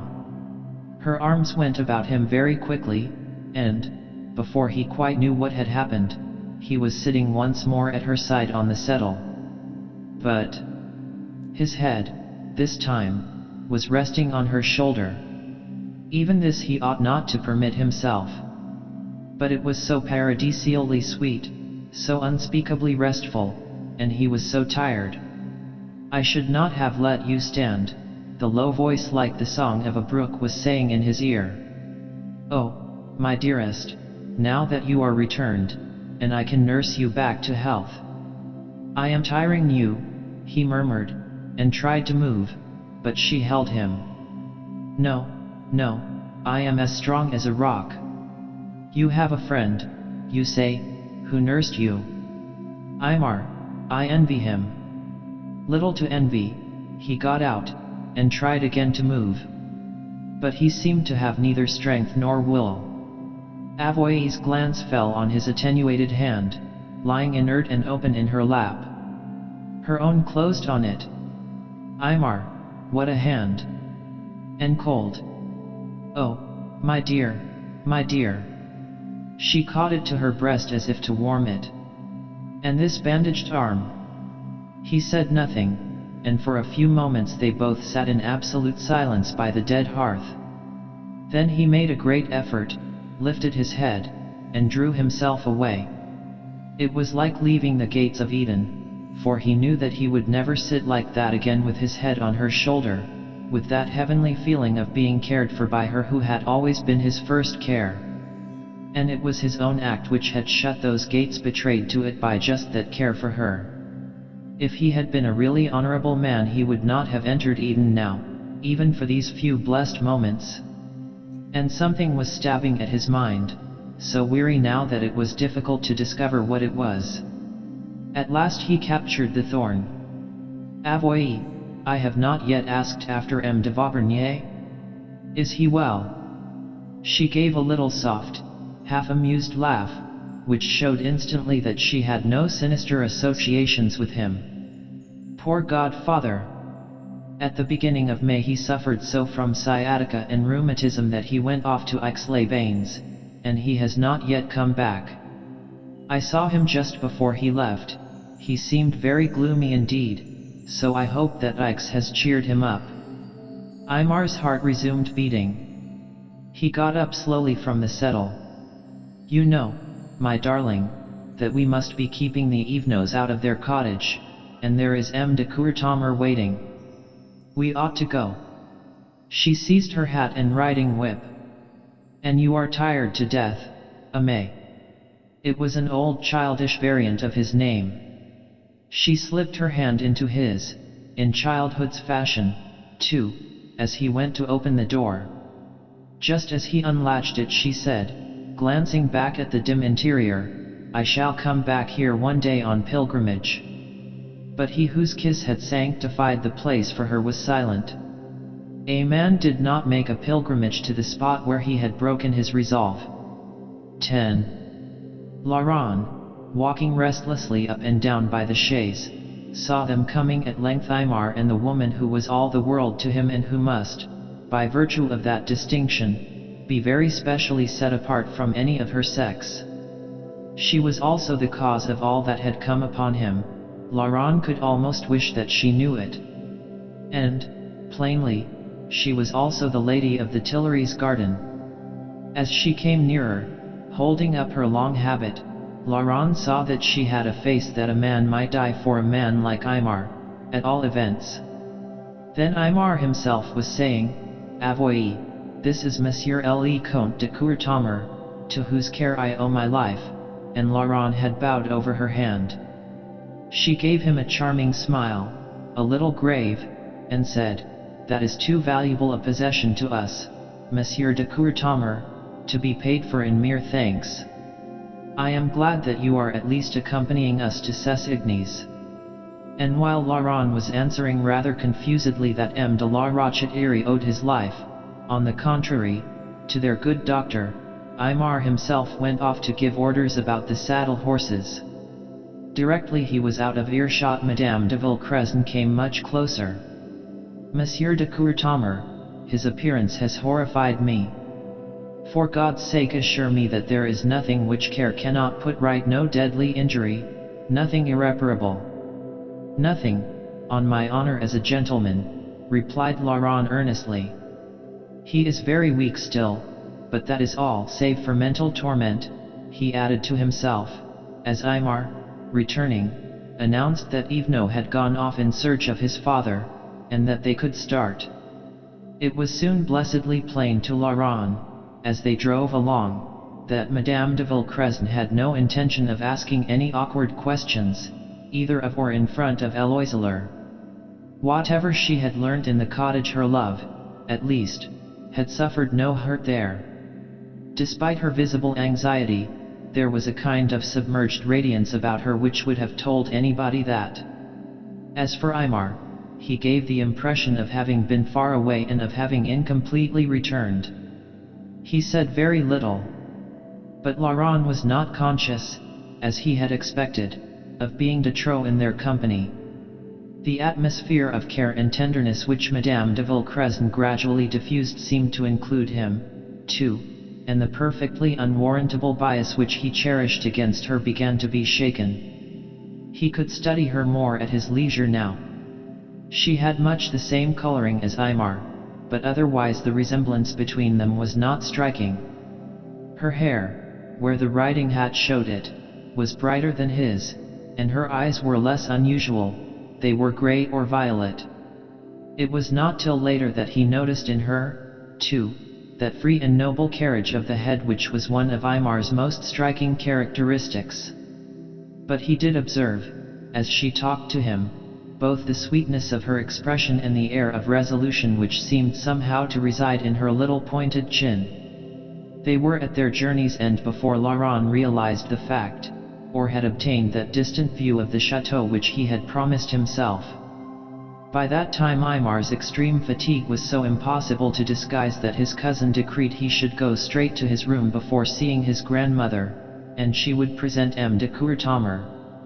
But these plans were disordered, directly they entered the hall, through the agency of the huge dog who first leapt upon his master with such an impact that he sent him staggering, and then set up so tremendous a paean of joy that the whole house seemed to reverberate with it. It was hardly surprising that, by the time quiet was restored, an old lady stood in a doorway, a little Dresden china image, saying, "Why has Saracen been allowed out of the stables? Good God, is that Aimar?" Eloiseler dragged himself to kiss her hand. Laurent saw the delicate color go completely from her face, and he guessed that nobody there existed for her at all in that moment save her grandson. She caught him by the wrist. "Go up to your room at once," she said with a catch of the breath. "Where is Anselm?" "I have sent for him, Grandmère," answered Madame de Villencresson. "Yes, Aimar is very tired." "Tired?" ejaculated Madame de la Rochette-Irie. "Is it not allowed, Grandmère?" interposed Aimar with the best smile that he could muster. "However, I will go and rest a little, but first Monsieur de Courtommer." Laurent came forward, still feeling that he had no existence. But there was nothing to complain of in the Vicomtesse de la Rochetrie's reception of him, for all that. She belonged to an age which had valued good breeding above anything else in the world except the privilege of dispensing with it at will. Chapter 8, The Love of Women. You must have been most miserable. To be so cruel. E. B. Browning, Aurora Leigh. 1. How is it that the fate who spins seems sometimes to take pleasure in falsifying, not only one's anticipations, but even one's apprehensions as to the pattern which her threads will weave? This reflection, or something like it, was Laurent de Courtommer's next afternoon at Cessigny's, where he sat on the window seat in Aimar's pleasant room. Things had proved so much less trying than he had feared. Supper last night with the two ladies, for instance, Aimar was in his bed, had been punctuated only by questions such as he could answer. The ladies naturally wished to know the details of his friend's captivity and illness, but among these he had been able to exercise selection, and he was certainly not going to undeceive them when they jumped to the conclusion that it was on account of his health that Aimar had been released. Details of the affair at Pont Auxiliary Rochers they could hardly expect from him, nor did Madame de la Rochette-Irie press for them, while her granddaughter, as he knew, had already been told enough by her cousin to avoid that subject, in public, like the plague. In the second place, he and Aimar were not going to part immediately after all. Once again the spinner had twisted the thread. The newspaper that morning, which confirmed the account of Napoleon's abdication, and told them that the king was on French soil again, apprised them also of the fact that Vendée had made peace 2 days before. There was, therefore, not the slightest need for Laurent to return thither, and he had yielded only too willingly to Aimar's solicitations to remain a little at Cessigny's.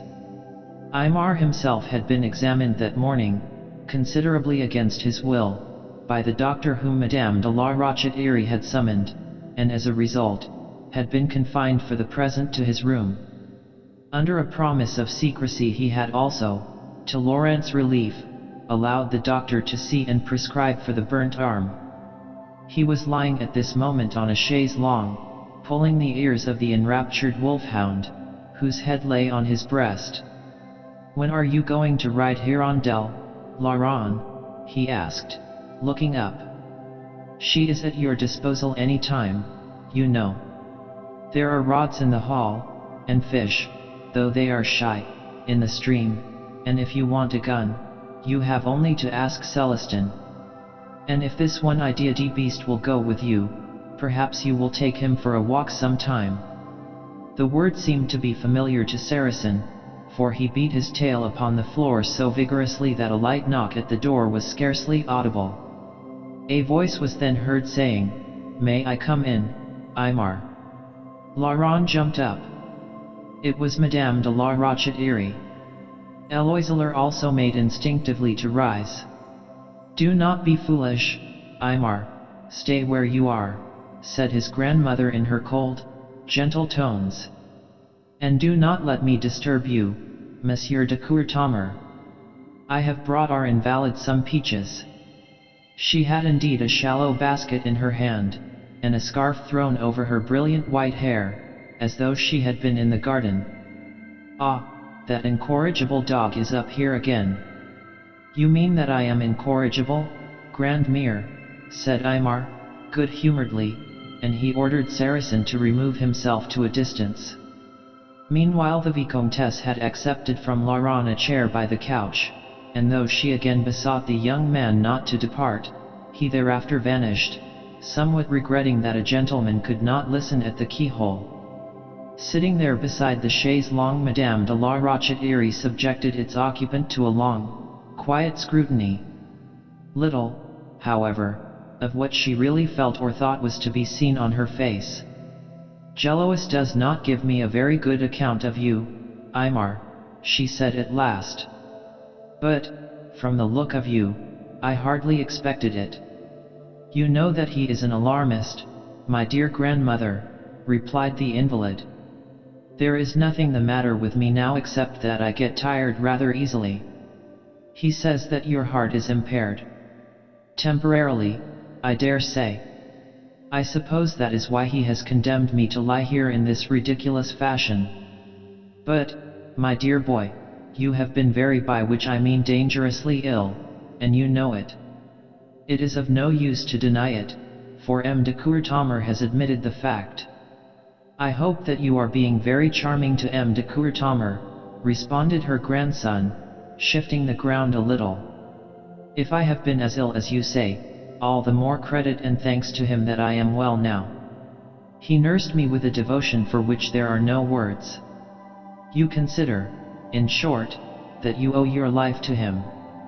Aymar smiled a little. "If I cannot give him his due without making the admission which you are so anxious to wring out of me, Grandmère, yes, I do to him and the doctor. So be kind to him, for he is not leaving us today after all, I am glad to say. No friend of yours shall have anything to complain of from me, Aymar," responded his grandmother, "particularly one to whom you are so much indebted. He seems a well-bred young man, for all his English upbringing. The name, of course, is good. I suppose he bears Sinople, 3 Lions Argent." "I suppose so," said Aymar with a smile. "The one thing which I do know for certain that he bears is a heart, or—" A smile flickered over Madame de la Rochette-Irie's face also. "What a pretty speech! M. de Courtomar ought to be here now. I will peel you a peach, and if it does not tire you to talk, you shall tell me of this unfortunate business of Pont Auxiliary Rochers. We have heard the most unpleasant rumors about it here." The young man twisted a trifle in the chair. "Rumors of treachery?"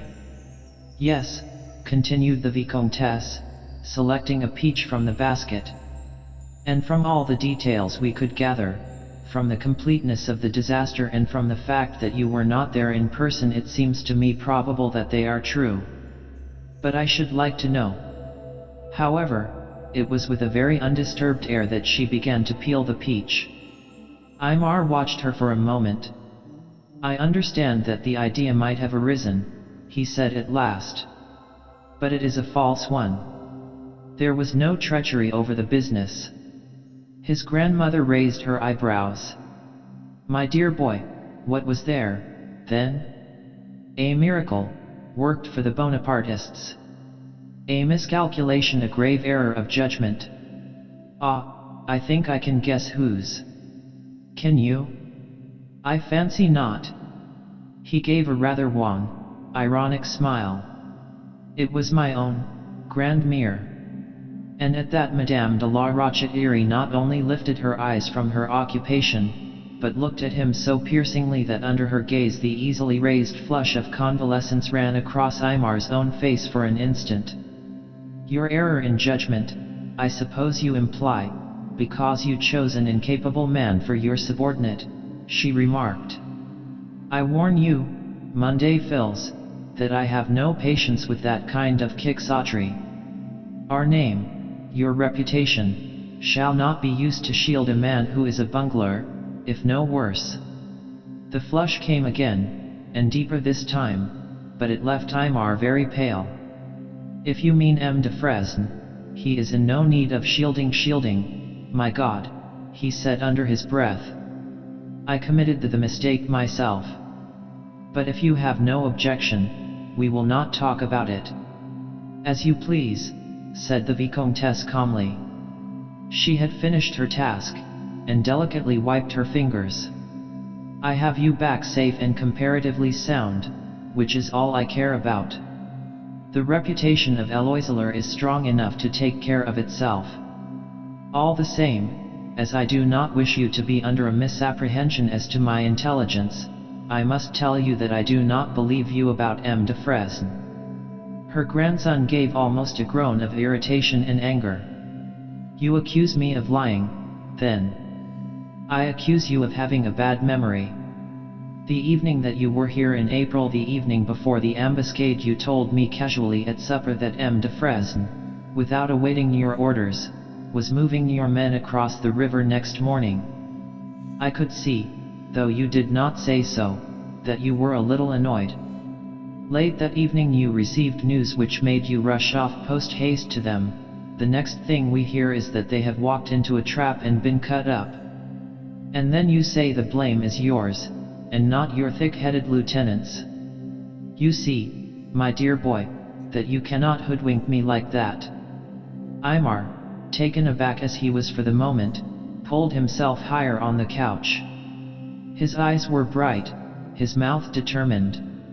I absolutely refuse to have M. de Fresne made a scapegoat anymore, he said hotly. I, and I alone, am responsible for what happened at Pont Auxiliary Rochers. I will not have another man's reputation sacrificed to save mine. I was not aware, said his grandmother drily, that M. de Fresne had any particular reputation to sacrifice. But if you are going to agitate yourself over it like this, you shall take all the blame you want. Lie down again, for heaven's sake. She got up and rearranged his cushions. I begin to think that part of the reason why you look like a 7 days ghost is that you are taking this, your solitary reverse, so much au grand tragic. That comes, my dear Aimar, of being the favorite of fortune and of being young. Well, time, unfortunately, will cure the latter. And has already cured the first, finished Aimar with a queer little smile, shutting his eyes for a second. Thank you, bon maman. He opened them again and looked at her as she resumed her seat. It is plain that you do not know how many men I lost over that affair. But what were your men for? Inquired the Vicomtesse. I do not say that you exactly kept them in cotton wool, but you have always been ridiculously sensitive about their welfare. One must break eggs to make an omelette, as the vulgar say. Well, let us talk of something else. There is a much pleasanter subject to hand, is there not? And her smile, though mischievous, was not unkind. But Aimar looked away and said nothing. I have tired you so much that... You cannot even talk about her? Asked his grandmother after a moment. I shall have the young gentleman with the heart of gold taking me to task. She got up, putting the peach near him. Another time, then. Just now you can lie here and reflect how true it is that everything comes to him who waits. Only, my dearest boy, she bent and kissed him tenderly, do try to see your late reverse in its proper proportions.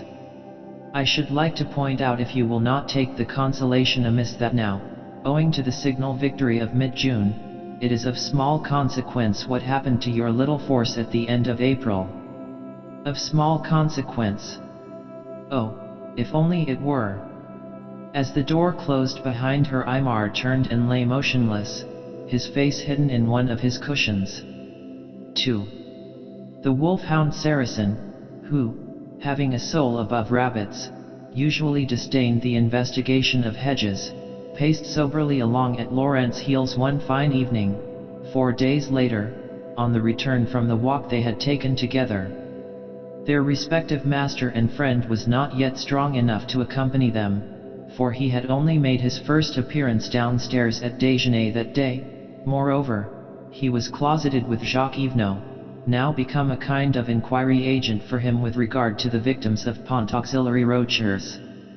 It was nearly sunset, and Ses Ignes, as it came into sight, was bathed in a warm and flattering radiance.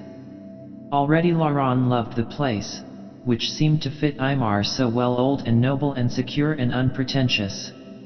Yet, much as he delighted in being here, and in feeling that he was of use to Aymar, both as his only real confidant and as an accomplice in diverting awkward questions, he was torn also with a desire to get back to his mother.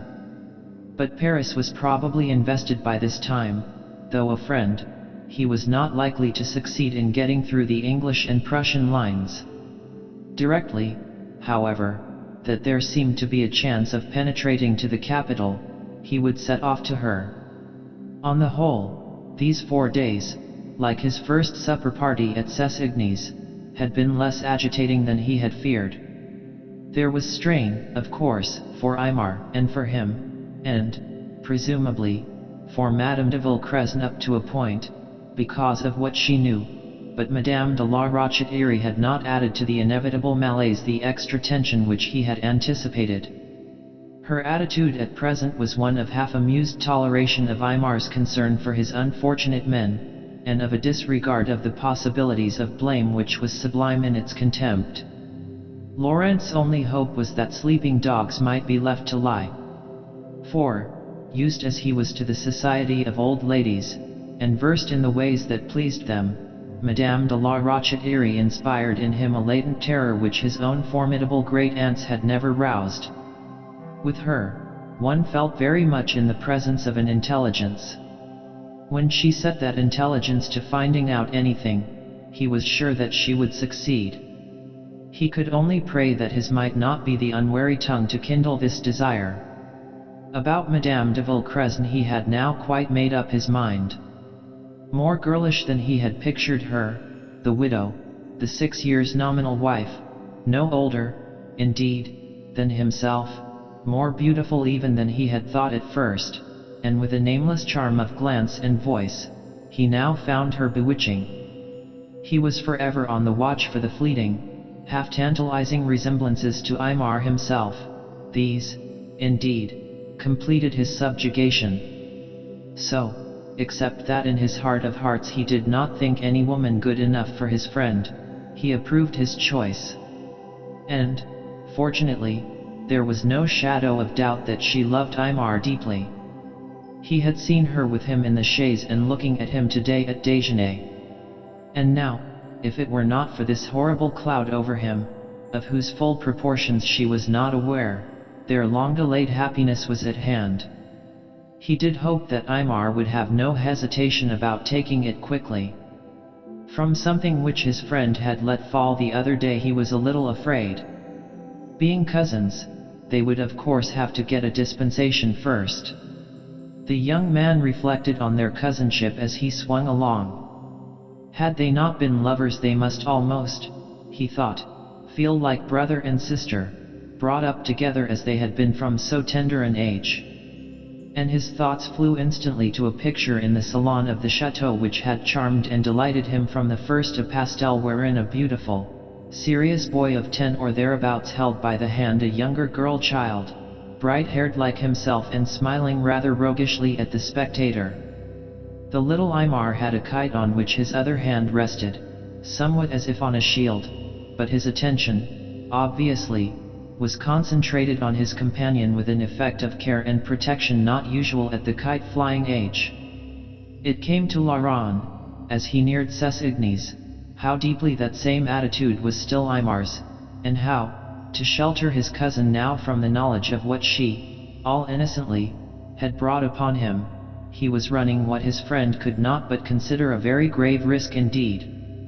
But it was not for him to say, tell her everything. Aimar knew what he was doing. And the whole future? The nightmare idea of arrest by his own side still sometimes visited Laurent, since the morning when Aimar had referred to it. But such a blow was unlikely to fall on him because, having raised and equipped his éperviers entirely by his own efforts, he was under the direct orders of no commander whatever, not even of Sol de Grisals himself. Yet, in spite of that, suppose that one day he were dragged off from Ses Ignes to answer for what he had done. That was the terrible part of it, for what he had done. "Oh, Saracen," said Laurent with a shiver, "you wise dog, if only you could help your master." But the wolfhound merely swayed his tail, and they came up the avenue to the chateau, and turned along the side of the house to the highest terrace. And here the sunset, already brightening behind the woods that flanked the pastures on the other side of the Avon, was seen in all its half-tragic splendor, like the death of a hero.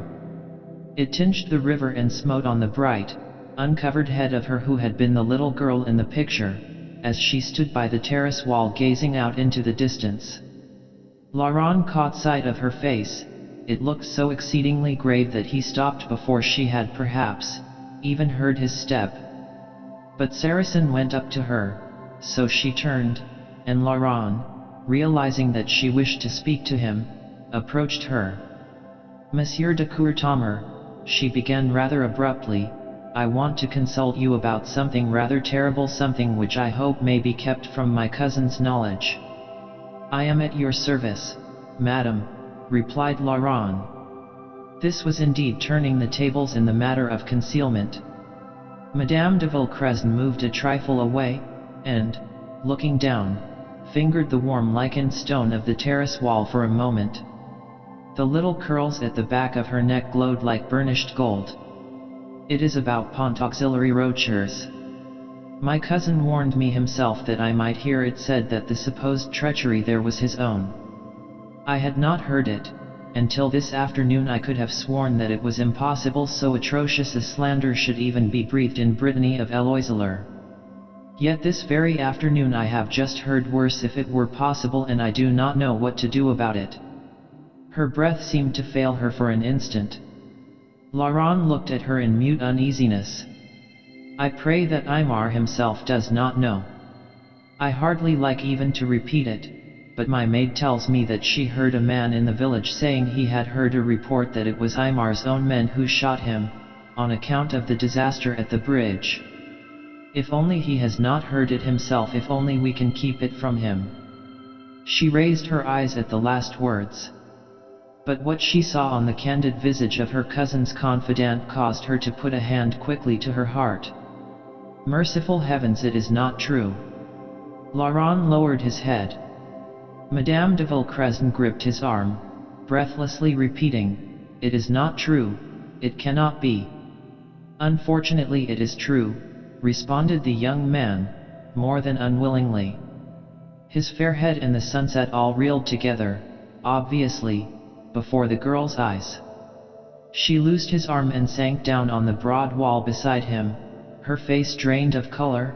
Then, as Laurent, alarmed, took a step towards her, she made a gesture as if to ward him off, and covered it with her hands. "It was only 2 or 3 of them," added Laurent hesitatingly. She made no answer, and after another terrible silence, during which her informant rooted up an entire pink from between the stones of the wall, she rose, her face still hidden, and went from him. Aimar, sitting at a table in his room with a pen between his fingers and fatigue on his face, heard from Laurent the account of what had just happened without comment or change of expression. "Where is she now?" he asked, getting up. "I do not know." Oh, Aymar, I cannot blame myself enough. There is no need to blame yourself at all. It will be all over the place in a day or two. I have just had a terrible scene with Ivno. He had heard it in the village, too, and he was nearly demented. He wanted to go off and do murder. He will not, I hope, exclaimed Laurent, startled. Not now. Besides, he does not know, since I would not tell him whom to murder. 90 men is rather a large order, single-handed. He gave a weary little laugh, and went to the door. Really, I do not know which is more difficult to handle, the rebel or the fanatically faithful.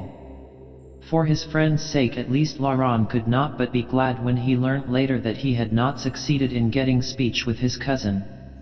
She had gone to her room, whence she did not appear again that evening. She had a bad headache, it seemed. But the Vicomtesse was in great spirits at supper, and entertained Laurent with some witty but rather doubtful stories. I wonder if she knows what heartache is, thought the young man, and then remembered her guillotine sons. 3. I think that Madame la Comtesse has gone to the orchard for some flowers, said old Celestin next morning in answer to his young master's inquiry. And he added, looking at him affectionately, "It is good to see you about again, Monsieur Aymar." So, wishing that she were anywhere but in the apple orchard, Aymar went towards it in the haze of heat which brooded over everything, and opened the gate, for he could not vault gates nowadays. And when he was among the trees he saw why Avoye should have come here for flowers, for where the grass had been left long it was starred with moon daisies. Yet for a moment, with relief, he thought that she was not in the orchard at all. Then he saw her, an empty basket beside her, crouched at the foot of an apple tree, her head against the trunk, in the most forlorn attitude imaginable. He quickened his steps. "Avoye, what is the matter? Are you ill, my dear? Can I?"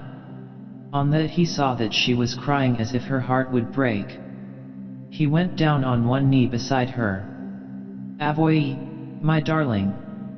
She turned to him instantly, and clung to him like a child.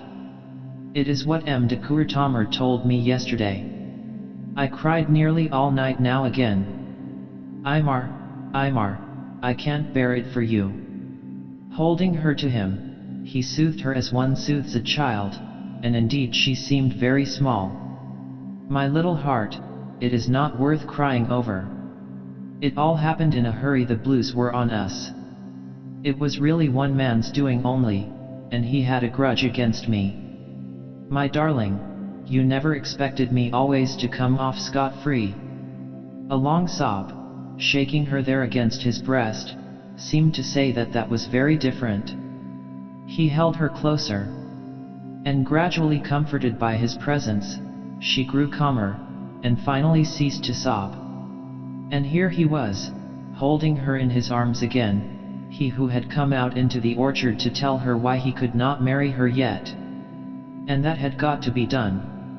This beginning had not made it easier to do. He would not have the fortitude to tell her at all while she clung to him. So, somehow, he got her to her feet, and then to a seat under one of the old apple trees, and, instead of sitting down, too, stood before her. "Avoye, I came out here to tell you the story I promised you in the cottage, the story of how and why this happened to me. It is time that you knew." "Since I know the end," she said pitifully, "need I know the beginning?" Aymar hesitated. "If the end, then, will stand to you for sufficient reason why, as an honorable man, I cannot ask you to marry me at present, perhaps not. Will it, Avoye?" She twisted her damp handkerchief into a ball. "Why should I not marry you, Aymar? Because you have been nearly murdered for someone else's fault." So he was not to escape the ordeal of lying to her. For if the tale was told at all, it should be told in his way. On that point he never wavered. "What, let her, heartbroken as she was already, let her know that she herself was the cause of what he had suffered. He drew a long breath. "Very well," he said quietly. "I shall have to tell you whose the fault was, and then you will see things differently." He came and sat down beside her, under the tree, but not very near. "I will begin at the beginning." To anyone who knew how the story was going to end, it would have been passably painful hearing, but when the hearer was a woman and the narrator was the man she loved, it was nearly intolerable. Making the narrative as brief as possible, Aymar got without interruption or pause as far as his finding de Fresne's letter at Ses Ignes, and his thought of how he could still send it and bring off the move he had discussed at Caravan. All reference to Vaubernier and his tidings he naturally omitted, and merely said, "So, in order to lure the imperialists to Pont Auxiliary Rochers, as we had talked of doing, I sent them de Fresne's letter. I will not tell you how I sent it, nor by whom, nor how I made it plausible. Yes, there was some risk, I grant you, but not much, or so I saw it then, fresh from my interview with Saint Etienne. How deep my repentance was afterwards, but that you can guess."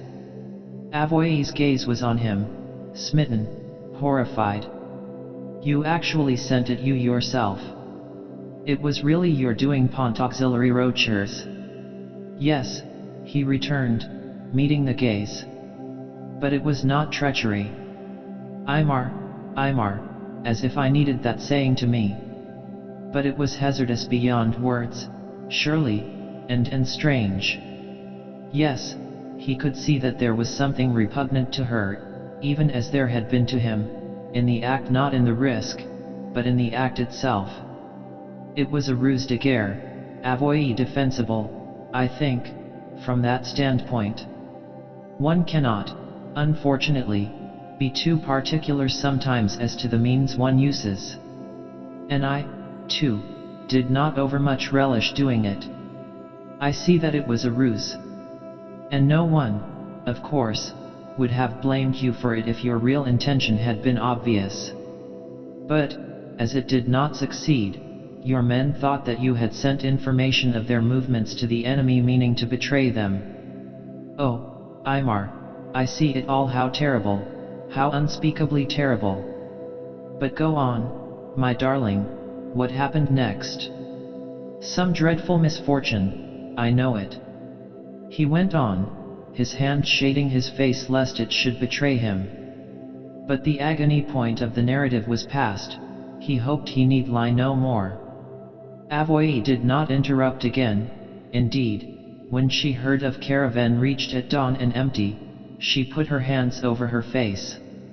Aymar mentioned his interview with de Fresne and his having given up his sword, laid as much stress as possible on Magloire's insubordination, let her see that, in a sense, he had had to sacrifice himself to save his lieutenant, and left, he hoped, in her mind a picture of a surprise, a scuffle, a chance shot or two, just enough, unfortunately, to give color to the statement that the Éperviers had shot their own commander for treachery. After that he leant back against the trunk of the tree in silence. It had been as much as he could do to get through. The tit, which for some moments had been busy, perhaps eavesdropping, in the apple boughs above them, dislodged a tiny twig, which fell onto his knee. He took it up and fingered it absently. After all, he had not had to lie much. He had but told her a half-truth. "I wish," said Avoy, breaking the silence at last, her eyes full of tears, "I wish you had never met M. de Saint Etienne. It was his fault that all this happened to you, Aimé. It was he, or his friend, who gave you this fatal idea. I am sure it could not have been a plan of yours, to send information in that way, without any real necessity, not because you were in a difficult situation and had to extricate yourself, but just for the chance of snaring the Blues. If you had been in difficulties." Aymar threw away the little twig and roused himself. This was a dangerous line of thought. But he could think of nothing better with which to check it then. I have regretted it enough since, my dear. Avoye shivered a little. Then she put a hand on his. But surely the Imperialists, who looked after you so well, did not think that thing of you? They must have understood. When my own men did not. No, Avoye, they did not understand. She caught her hands together and the tears brimmed over. Oh, why did you not make a better story save your name somehow when you sent the letter? Why did you send it at all? And as he did not answer, but sat with down-bent head, she went on, but I do not mean to criticize, to scold. It sounds so cruel, when you have suffered so. Aymar lifted his eyes, and smiled at her out of his pain and fatigue. No, little heart, I know you did not mean to do that. He put his hand over hers and they relapsed into momentary silence. Aymar, said his cousin suddenly, to whom did you say you sent the letter? His hand loosed itself a little. I did not mention any name, I think, he answered warily. Why? Because I wondered for a second whether it could have been to the Imperialists who stopped me at the Cheval Blanc under a Colonel Richard. I think the name was for you remember, perhaps, that was the very night I was detained. And it would have been a horrible coincidence, for I heard those men marching out early next morning. But of course, if it was not to him, there was no help for it if she questioned him. He withdrew his hand first.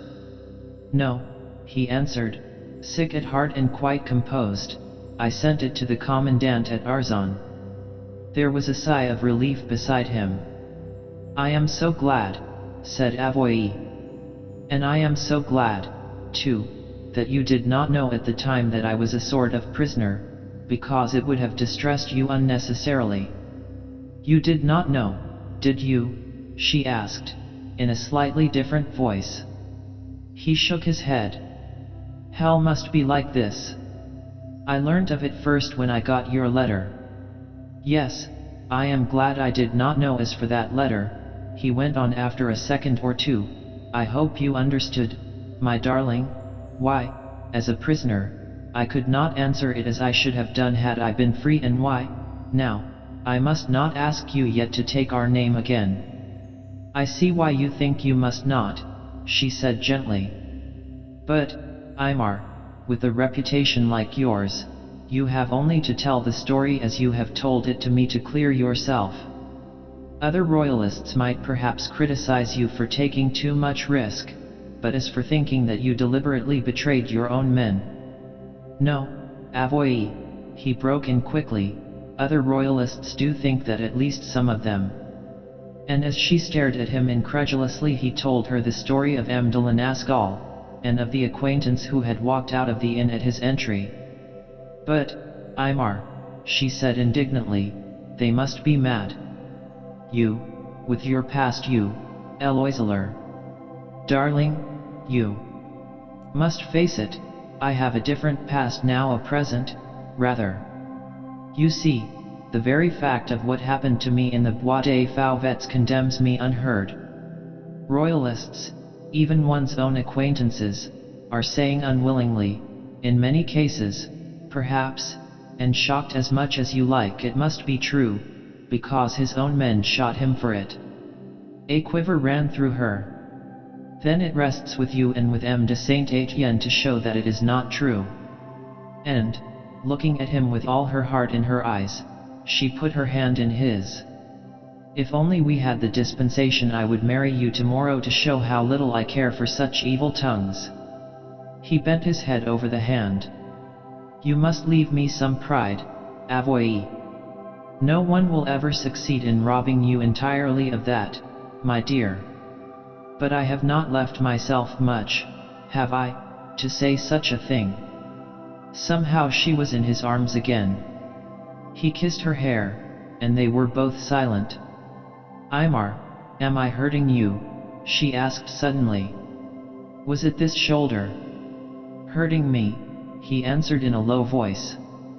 You weigh about as much as a wren. And if it were not healed it would be from this moment. Don't move. You can't, he added with a little inflection of triumph. Yet the next moment he had loosed her himself, and stood up. I beg your pardon, Avoye. I have not. I must wait. She saw that he meant it, she knew why he felt as he did. Unnecessary as she might think his scruples, she was not going to hurt his pride more than it had already been hurt by making self-control more difficult for him. She too got up, and gave him her hand. He was her lover, but he was almost her brother, too. You shall do what you think best, Aymar. I can wait also. He kissed her hand, and going with her to the orchard gate, opened it for her without a word. And after he had watched her go, he went and leant against a tree, with his arms folded, in the very place and almost in the same posture as he had waited her coming with such dizzy rapture 3 months before, when she had not come, but instead of her disgrace. And Aymar faced that reflection now, standing motionless as, 9 weeks ago to this very day, he had stood against another tree. What had been blossom above him here on that magic and hateful April night was fruit now, green and immature, but in his ruined life the fruit of what he had done had ripened much more quickly. He had said that he could not ask Avoye to marry him yet, but when could he? How was he ever going to wash away the stain? He leant there long after she had gone, his eyes fixed on the blue line of woods beyond the sloping pasture, his thoughts entangled, like his whole existence now, in this dark forest where his own act had plunged him, leant there till the peacock's ugly note came, as once before, to rouse him, and he stood up, though this was morning and July, with a little start and shiver, and went from the apple orchard which at last had seen the meeting of lovers. 4. 3 more hot summer days slid past much as their 7 predecessors had done. But Avoye de Villecrescen's face had become shadowed in their passage. And as, on the 3rd afternoon, Aymar, followed by Saracen, came over the sloping meadows towards the river, more than the now customary sadness looked from his eyes. Yet, when he caught sight of a fisherman sitting very much at his ease on the other bank, his face lightened. "Don't jump in this time," called out Laurent. "Though indeed it is pleasanter weather for a bathe than it was that day." Aymar crossed by the little bridge. "One doesn't bathe, if one can avoid it, in the presence of Saracen," he said, as he came up to him. "He has a most unfortunate conviction that it is his duty to rescue you. My first experience of his zeal was exceedingly painful." Saracen, aware that he was being talked about, sat down, panting vehemently, and self-consciously offered Laurent a paw. "I wonder what would have happened if he had been with you beside the dart," murmured Laurent. "Thank you, Saracen, once is sufficient honor. If you pant like that you will frighten the fish, not that there are any this afternoon, and no one but a fool would have brought a rod down." Aymar threw himself at full length on the bank, and, pushing the big dog into a recumbent position, pillowed his head upon him, much to Saracen's gratification, and there was silence. "Has Yvonne gone?" asked Laurent presently. "Yes. I shall soon be strong enough to write and interview people myself. But I see already." He stopped for a second or two. "Laurent, I am afraid that some day I may have to sell Cessigny's." "What?" "I can see no other way to get the money I require for pensions and the rest.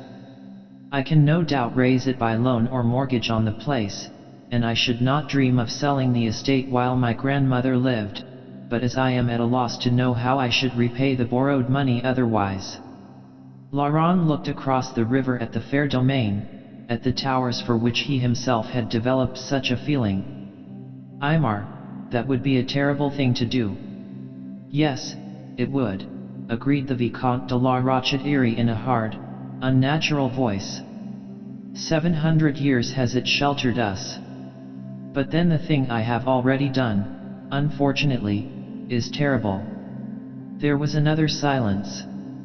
Saracen snapped his great jaws at a fly.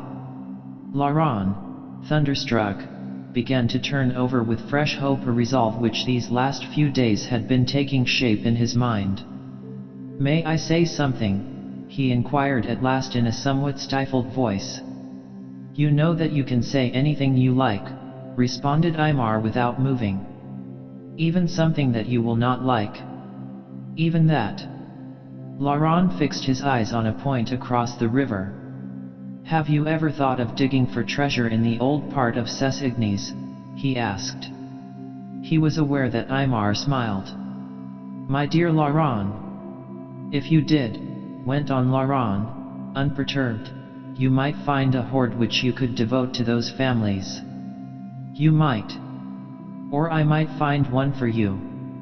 I only wish you could." Laurent plucked at the grass.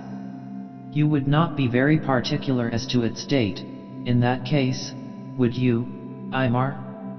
I mean, you would not require it to be a very ancient treasure." "What do you mean?" demanded his friend. "You cannot have been so foolish, forgive me, as really to have started explorations with that object." "No," said Laurent. "I have not, but if I did, I know I should find something. And, as I said, it would not matter for this purpose that it would be modern money, and that I should have put it there myself." And as Aymar lifted himself onto his elbow and stared at him, he rushed at the fence. "I have never told you, Aymar, but the fact is that I have become rather absurdly rich since I first met you. Just before I went to Vendée my English grandfather died, and left me nearly all his money, about £6,000 a year, and besides that Aymar had sat up, suddenly paling. "Please don't say any more, Laurent. I am very sorry I ever mentioned the matter to you." Laurent plucked more desperately than ever at the grass, but he stuck to his guns. "You must forgive me, but you gave me leave to say anything I liked." "Well," said Aymar, not encouragingly, "you know that I should never presume to offer you money. Then what are you doing now?" Try as he would, Laurent could not help wincing at the tone. He looked at the dancing water in silence for a moment. "It is not for your own benefit, the money, Aymar. Am I to stand by and see you ruin yourself, see you break your heart when I could so easily prevent it? Why, it would be less than 1 year's income of this fortune which I do not want and have not yet touched. And after all you have said, because I cannot forget your words, even though I never deserved them, after all that, I am so little to you that you will not let me do you this paltry service. He laughed with nervousness and anxiety, "on my soul, it's Arbles over again." "You don't know what an impossible thing you are asking," replied Aymar, his head turned away. "You have done more impossible," pleaded Laurent. "You went and asked a favor of your enemy for the sake of another. Yet you will not take a gift from a friend, though that, too, is for the sake of others." There was a long pause. Saracen had a fresh access of snapping, and in the Avon a fish actually jumped. "Perhaps I might take it as a loan," said Aymar at length with, it was clear, the utmost difficulty. "And sell Ses-Ignes to repay it." "Oh, Aymar, it's not for yourself." I think it's for me." Another silence. Aymar's head was still turned away. He was digging one hand into the grass farther than Laurent had ever done. Did it mean that he was going to accept? Oh, if only it might be. And then Laurent became aware of someone approaching the stream. "Here is your cousin," he exclaimed in surprise. Aymar looked up, and they both scrambled to their feet. "Eulalie de Morsan has just arrived, Aymar," Laurent heard Avoye say, as Aymar went over the bridge towards her. "She is going to stay the night. I came to tell you, Grandmère is asking for you." On this news Aymar made no comment, he merely thanked its bearer for her trouble. And as Laurent, inwardly cursing the moment chosen by Madame de Morsan for her arrival, went up to the house with the cousins. He learnt that the lady was on her way home from Aix-les-Bains or somewhere, and had elected to pay them a visit en passant. His annoyance was, however, a little dispelled on hearing that she had brought with her the news that Paris had capitulated to the Allies 3 days ago. 5. Madame de Morsin's start of surprise when she saw Aymar, her shocked Monday cousin. "How ill you look," which pleased the cousin in question not at all. Her raising of the eyebrows and her surveying of Avoye de Villecresne, presumably because she had the temerity not to be wearing mourning, were the first impressions which Laurent gathered at it. This his second encounter with the fair traveller, who was graciously pleased, for her part, to assert a vivid remembrance of their first meeting, and of their conversation. Later, at supper, she was pretty well occupied in answering Madame de la Rochetree's questions about her own doings during the 12 months or so which had passed since the Vicomtesse and her nephew's widow had met. Laurent could easily see that Madame de la Rochette had a penchant for this lively, free-spoken, handsome kinswoman, but that Madame de Villecresne did not share it. Compared with that opulent beauty in her elegant half-dress of rose-colored sarcenet embroidered with shaded chenille, she looked like an evening primrose by a tiger lily. As for Aymar, he was courteous and attentive, but no more. Indeed, he was somewhat silent in the salon afterwards, and so was Avoye. But Madame de Morsin was talkative enough, and soon began to direct most of her conversation at the other guest, an attention with which he could well have dispensed, for the company was not numerous enough to make it private, and it developed uncomfortable elements. So he had been able to repay that romantic leap into the river. And had the hero been a good patient? She could fancy him being just a little exacting, but since they were such friends Laurent would hardly betray him. And was it true that it was because he had been so ill that the imperialists had released him? Yes, said Laurent brazenly, and Madame de la Rochette here intimated her conviction that their commander, for all his politics, must have had a kind heart.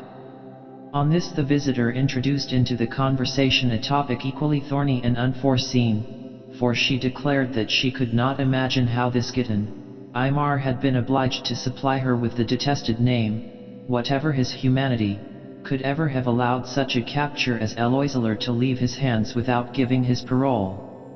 Or had he given it? And when Laurent evasively replied that it would have been ridiculous to insist upon parole with a man in M. de la Rochetree's then state of health, Madame de Morsin, looking pensively at her sandal, opined that it was hardly a compliment to be released unconditionally.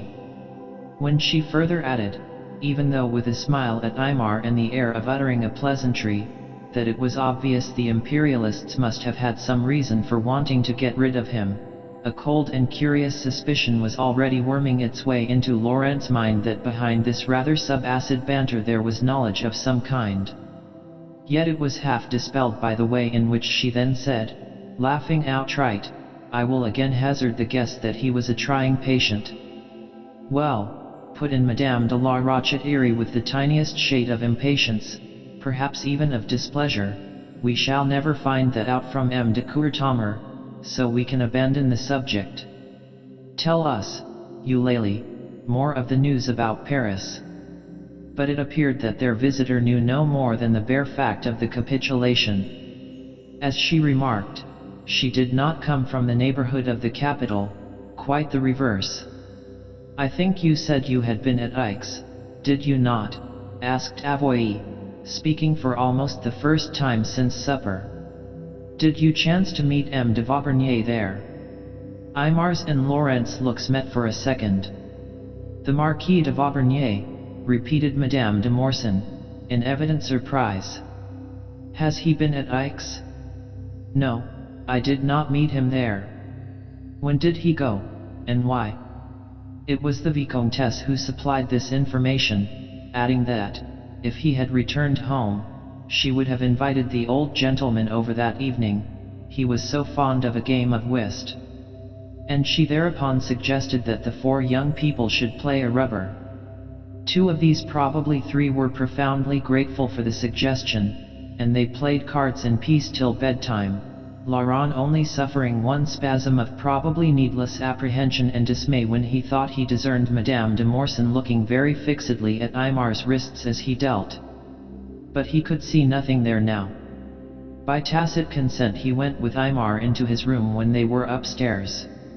"Do you think that Madame de Morsen can possibly know anything?" was his first question. "I am sure she does. What it is, exactly, I must find out tomorrow." "Yet, surely," observed Laurent, looking bothered, "she could not have said those things to you about you intentionally, of set purpose. For how could a woman enjoy seeing the man of whom she was enamored writhe? Not that Aimar had writhed outwardly. "Why not?" "Well, because it would be unkind," responded Laurent, rather red. "All the stronger incentive," observed Aimar drily. "I shall have it out with her tomorrow." So Laurent left that subject and embarked, half regretfully, on the next. Paris having capitulated, he felt that he must go to his mother at once, premising, however, that the day after tomorrow would be early enough to start. If Aimar had no objection, he should like to outstay Madame de Morsen. Aimar smiled at that. Laurent took up his candle again, went a few paces towards the door, and stopped. "I wish I could know tonight, Aimar," he said wistfully, "if you are going to agree to what I proposed this afternoon? It would be the best parting gift you could give me, the thing I want most in the world just now, except that you should be cleared." For a very long minute Aimar stood looking down at the floor. At last he raised his head. "I wish," he said, drawing a long breath, "that it were not so hard to give in to what is happiness to me also." And he gave Laurent the most wonderful smile he had ever seen. 6. It was partly with the idea of leaving the field free for Aimar to have his explanation with Madame de Morsen that Laurent took himself off for a walk next morning, starting from the water meadows below the chateau. He walked for a good hour and a half, steering himself by the towers of Ses Ignes on the rise, and accompanied all the time by the intense and quiet joy which had dwelt with him since last night, since Aimar had given him that overwhelming proof of his affection.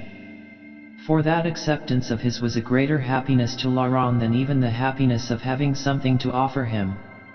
Absorbed in this content, he was returning through the pastures, by the side of a hedge which divided one of the big fields from the next, when he was brought back to his surroundings by voices on the other side of it, a little ahead of him. He had advanced a few steps more before he realized that one was undoubtedly Aimar's. The other was a woman's, Madame de Morsen's? If so, his maneuver had not been very successful. However, he need not interrupt the interview, for the hedge was too tall and too thick for them to see him, and if he passed swiftly and quietly they would probably not hear him either. Eavesdropping was naturally the last thought in his mind, since for one thing he knew the purpose of the meeting, and would certainly hear its result later from Aimar. He quickened his pace to get past, the grass muffling his footfall, when through the hedge there burst these startling words. "Aimar, you cannot be as cold as you seem. Kiss me only once, and you will know that you are not." The voice was Madame de Morsen's. And Aimar's quick eulalie, "You are mad." As the sun was swallowed up in the vehemence of her passion. "The sun? It is you, with your pallor and your unapproachableness and your wounded honor. And you would be safe with me as you never will be with her. I do not care what you did." "Aimar, Aimar." Laurent heard no more. He had fled stealthily back on his tracks. Good heavens! Poor Aimar! It was certain that the whole of this interview would never be related to him now. He made a wide detour, but when he approached the river some half-hour later he pulled up again. A lady was leaning over the rail of the little bridge which he must traverse, staring into the water and swinging to and fro a tiny pink sunshade. It was Madame de Morsen. Well, it was unlikely that she would want to kiss him. Raising his hat, he courageously passed her, noticing that she was more than usually pale, whereas he thought that she ought to have been red. She gave him, however, a rather absent but quite unembarrassed smile. It was Laurent himself who was embarrassed when, after search, he came on Aymar before déjeuner, in the hall. He had only just come in, and he had evidently been walking furiously, and was angry with something of the consuming anger of that penultimate day at Arbel's. "Yes, she knows everything," he said curtly, as he went past Laurent to the stairs, "everything but the cause, that is. But she will not tell what she knows." "I wonder how you are sure of that," thought Laurent, looking after his ascending figure, wondering, also, despite himself, how that one-sided love scene had ended. Déjeuner then followed, not favored by the presence of Madame de la Rochette-Iry, who, being slightly indisposed, was keeping her room. It might have gone better had she been there, though to be sure there was nothing wrong with Madame de Morsen's self-possession. Aymar, who never addressed her, was steely, and, when the meal was over, became invisible. There seemed, however, no reason why Laurent should not go for a last ride on Hirondelle, and so, after bidding farewell to Madame de Morsen, who was leaving Ses Ignes at 2 o'clock, he departed. 7. It fell, therefore, to Avoye de Villecrescent to entertain the guest for the last half-hour of her stay, after the latter had duly made her farewells to Madame de la Rochette-Iry upstairs. It was to be presumed that, whatever had taken place between them that morning, for Avoye could not be blind to his attitude at déjeuner, the master of the house would reappear in time to hand the departing visitor to her carriage. In the meantime, Madame de Morsen sat ready in the salon, arrayed in a Russian mantle of pale salmon-colored cloth ornamented with a border of maroon velvet and white silk cord. "He is indeed a fidus Achates, that young man," she observed of Laurent de Courtommer when the latter had taken his leave. "Pylots, Patroclus, and Euryalus all rolled into one. Did you know I had so much classical lore? I must have imbibed it from poor Edouard. But I think I could better describe M. de Courtommer as Saracen on 2 legs. I have seen him looking at Aymar with very much the same expression. We owe him more than we can ever repay," said Avoye. She hated discussing anybody she liked with Eulalie de Morsen. "Yes, indeed you do," agreed that lady. "Nevertheless, it is dreadful to see our poor Aymar so changed. Worst of all was it to discuss Aymar with her." "He is getting stronger," replied Avoye briefly. "But, mon Dieu, what he must have suffered in his pride." Avoye winced. "Yes, Pont Auxiliary Rogers was a terrible blow." "Oh, I was referring to the Bois des Fauvets," said Madame de Morsen lazily. "You mean his capture?" Naturally he felt that, at such a time. Avoye got up, went quickly to her work table, and opened a drawer. "What do you think of this new kind of embroidery, Eulalie? I have been wanting your opinion on it." Madame de Morsen took the specimen brought to her, but she did not look at it. She looked up at the girl instead. "Something happened to him before his capture, did it not? I see that you do not want to discuss it." "Neither do I. But I must admit that I find it very interesting, the profound resemblance that there is at bottom between all men, however exceptional they seem to be. It is really something of a relief to know that our dear Aymar is human, after all as human as any other man." "I have no idea what you mean," returned Avoye frigidly, intensely disliking words and tone and smile. The smile grew. "No? And yet it is wonderful to think that today, just as in the Middle Ages. You remember the legend of the original Oiseler, and how he lost the jardier through a woman?" "Yes. Well, history is only a series of repetitions. Forgive the truism. As I say, I do not know what you are talking about, repeated Avoye, but more warmly this time. Has not Aymar lost the jardier? Well, if he did not exactly present that to a lady, he presented her with something more valuable, his good name. Avoye lifted her proud little head. Are you trying to inform me, Eulalie, that report has introduced a woman into this story? No, ma chère. Report has left her out, fortunately for our cousin. But she was there all the same. I happen to know the true version, and I am willing to share it with you. I am not quite sure, said Avoye, considering her, that you always know what truth is, Eulalie. You are frank, quite like Tante Athénès for once, merci. But I do know, it is others, you will find, who have tampered with it. Ah, my dear Avoye, with your little white ingénue's mind, if you knew. Please drop these hints, Eulalie, and tell me straight out what you mean. With pleasure, replied Madame de Morsan, arranging her mantle. Ask Aymar, then, whether he did not really send his famous letter to the enemy as the price of a woman's life. Absurd, exclaimed Madame de Villecresne, now thoroughly roused. I wonder you have not more sense. Eulalie smiled sweetly. Oh, I know why you are angry. You think that there is only one woman in the world for whom Aymar would do such a thing. Aymar would not do a thing like that for any woman. Again the ingénue. Ask him. Indeed I shall not, cried Avoye contemptuously. No, perhaps you are wiser. When are you going to marry him? Ah, forgive my indiscretion. Yet, on the whole, I think I should get his confession out of him first if I were you. Confession? Aymar. Yes, even Aymar.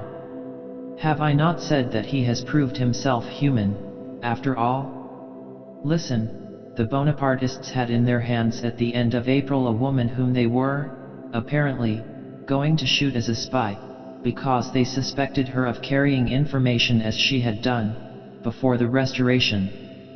To save her, Aymar made a bargain, took the fearful risk he did and lost. Eulalie, you are dreaming. It is you who are asleep, ma chère. I am trying to wake you, since you will have to come out of the trance someday. Of course you think I am libeling Eloiseler. Well, you have only to ask him though to be sure he may have become so much further human as to lie. I suppose we shall see him before I go. She looked at the clock. I have not yet made him my adieus. It is a libel, said Avoye, her breath coming short. For no woman. Madame de Morsan leant forward. For one woman, perhaps, Avoye, for one. Ought you not to be proud?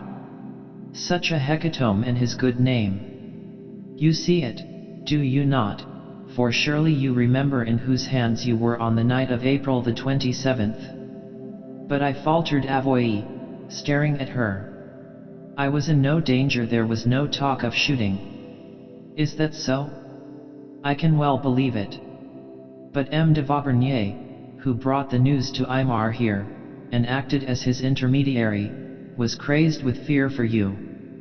Avoye had sprung to her feet. Oh, it's impossible. It's you are lying wickedly. I know that you are lying, for Aymar himself has told me all about the letter, and why he sent it. It was a plan he had already made. And it was not sent to where I was at all.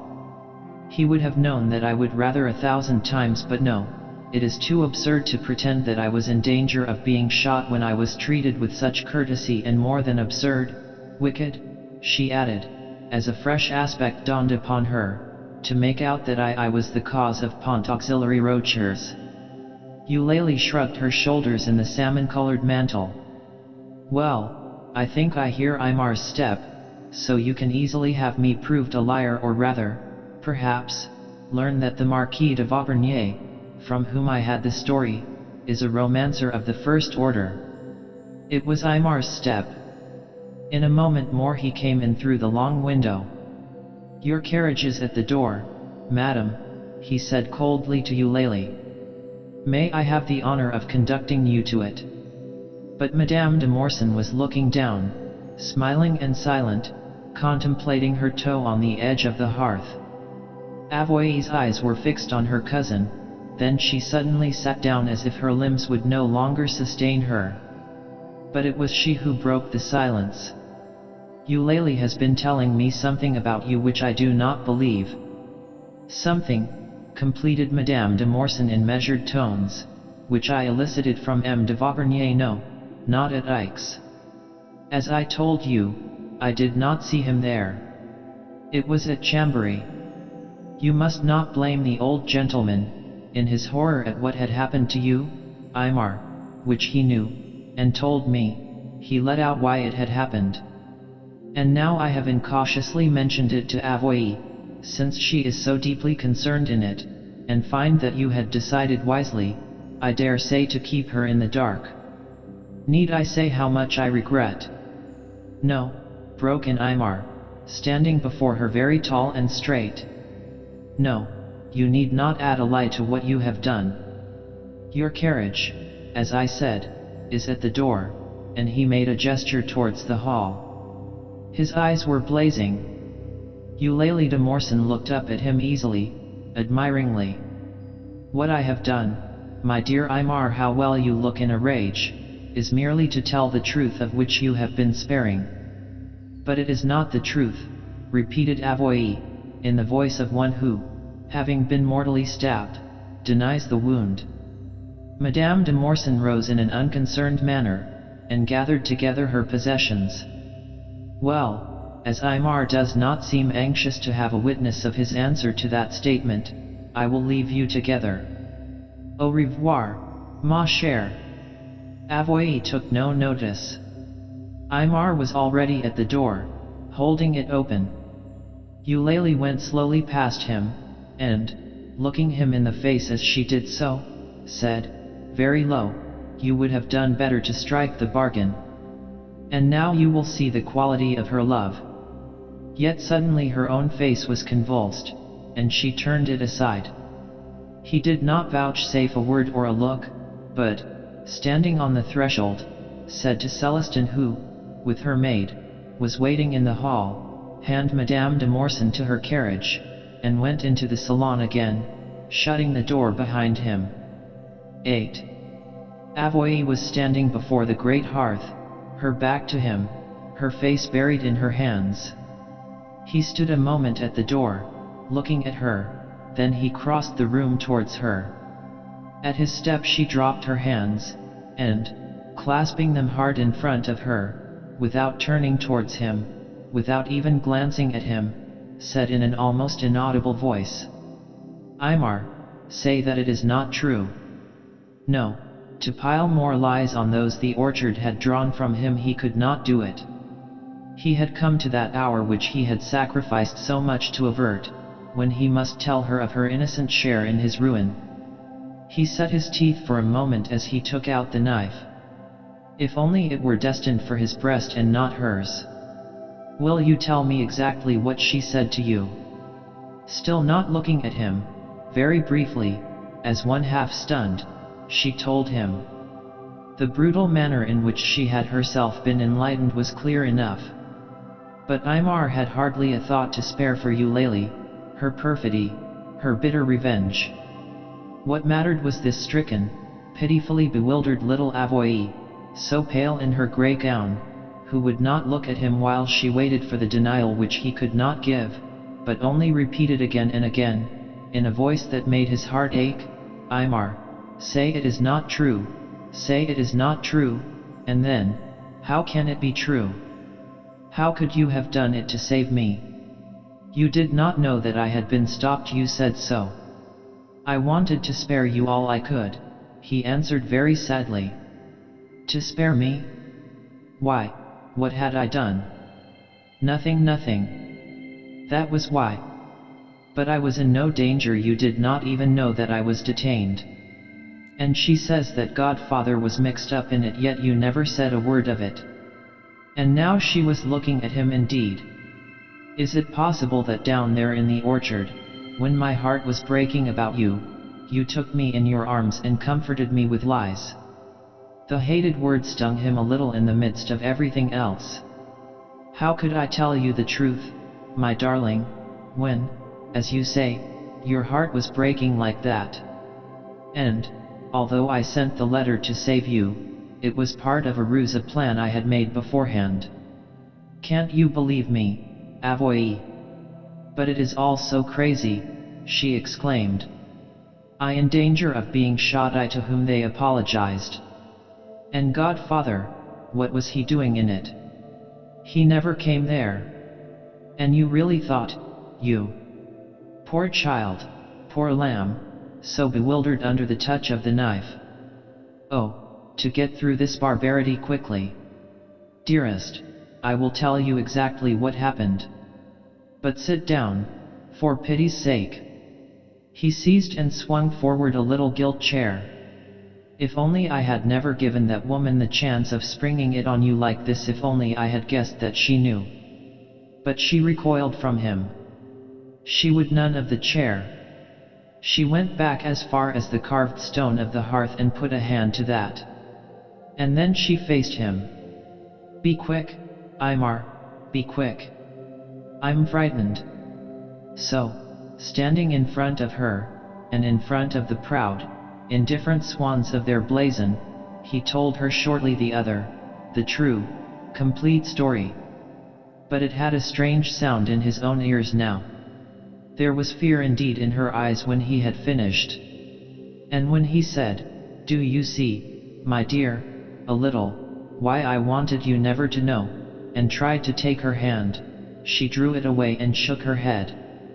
How can they both be true, that you did it for a military reason, which you told me first, and that you did it to save me because you imagined that I was in danger?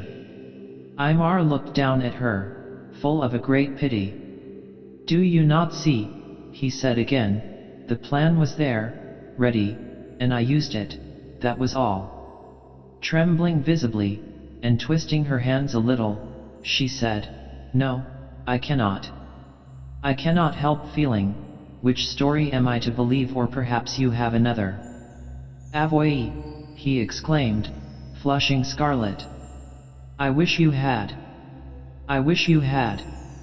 How am I to believe, first, that you sent the letter to the imperialist commander at Arzon as a ruse, and then, that you sent it to Colonel Richard at St. Gozak, to save me, who was not in danger? You have told me both of those things.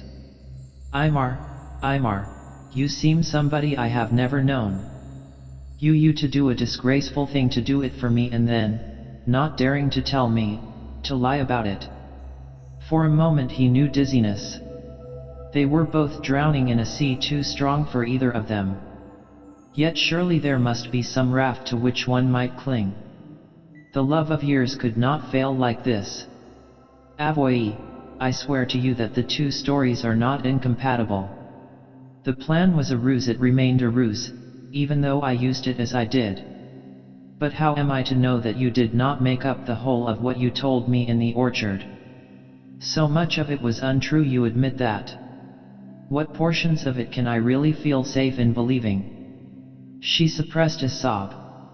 Did you ever meet M. de Saint Etienne and make that plan at all? He gave her a look, but in words he did not answer, he could not.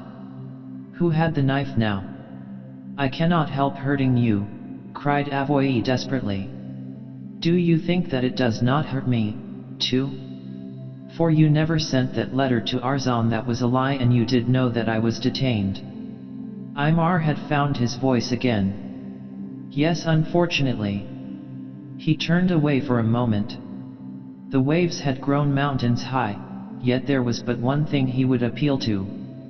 If you would only try to understand, he said, facing her again, and he said it very quietly.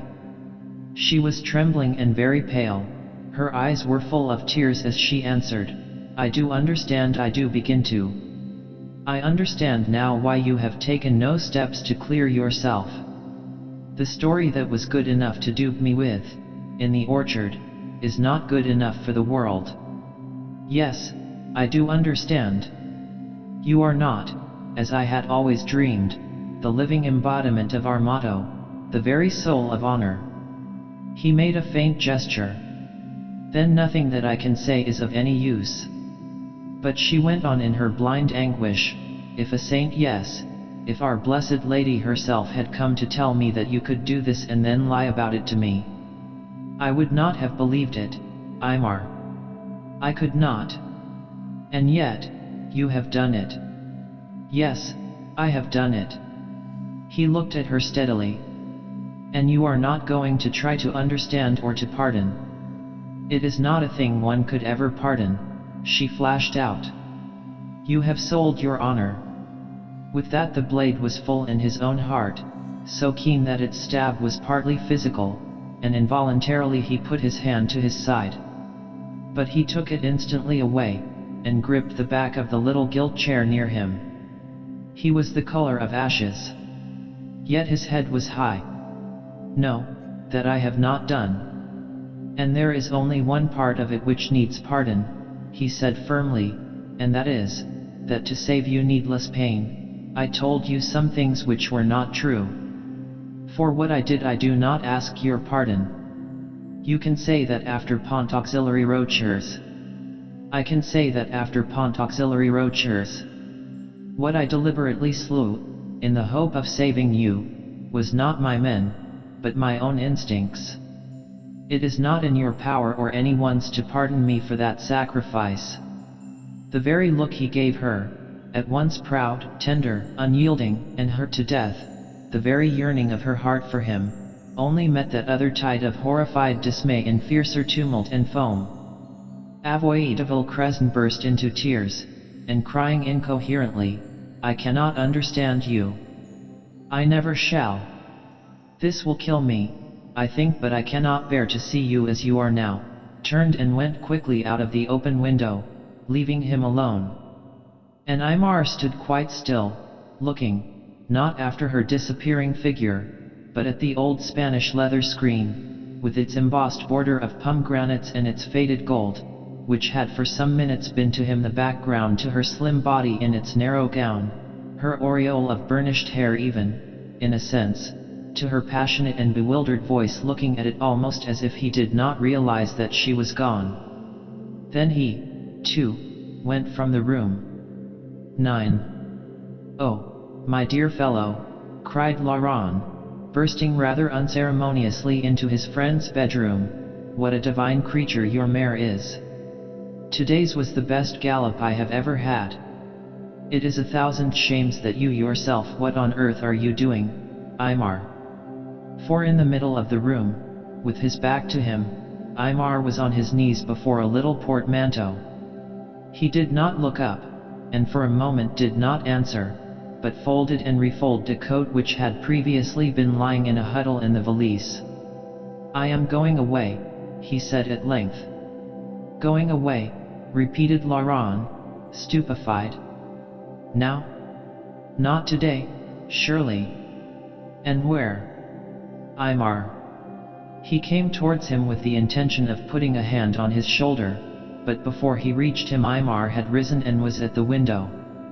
Standing there, still with his back to him, he said very low, everything has gone now, Laurent, everything. The breeze fluttered the curtain, and except for that there was silence. But the hopeless pain in his voice seemed to go on vibrating after he had spoken. Who has told her? Asked Laurent after a long pause. Eulalie. She had got it out of Vaubernier after all. And she, Madame de Villecrescent. But there seemed no way in which the question could be put. Its answer indeed was the little valise gaping on the floor. Imar turned round. Madame de Morsan did it deliberately, from malice, in the worst way she could. And the shock. I tried to explain, but, having had to lie the other day, it was too difficult for her, my cousin. He broke off and indicated the valise. I must finish that. I suppose they will have taken the saddle off Hirondelle by now. Very gently Laurent laid his hand on his shoulder. Monday Ami, you cannot go like this. And you cannot ride Hirondelle, or any other horse, just yet. Aymar shook his head. It is of no use, Laurent. I must go. You have galloped Hirondelle. Besides, she does not pull. Perhaps you will fasten this for me? I think I have all I want. Laurent looked at him, deeply troubled. What was he to do? You will let me come, too, then, Aymar, will you not? Any horse will serve for me. No, I am afraid I cannot let you come. Impossible to be hurt or offended. The situation was beyond that. But where are you going? Once more Aymar shook his head, and, as Laurent had not moved, knelt down again by the valise. But Laurent lifted it to a chair and strapped it up in silence.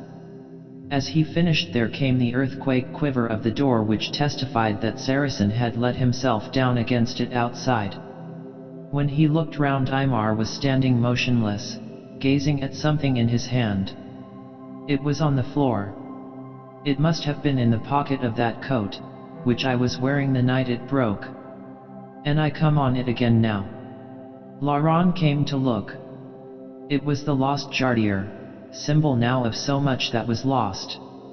Aymar gave a little laugh, and crushing it together threw it across the room towards the fireplace.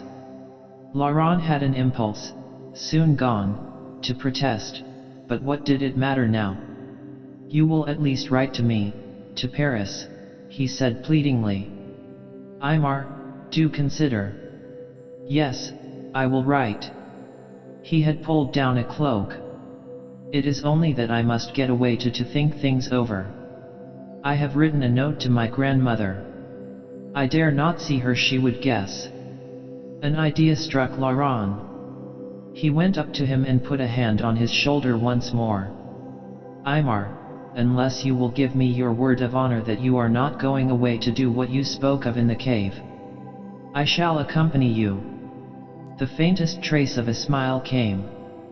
Dear Laurent, I give you my word. May I at least come down the avenue with you? Please.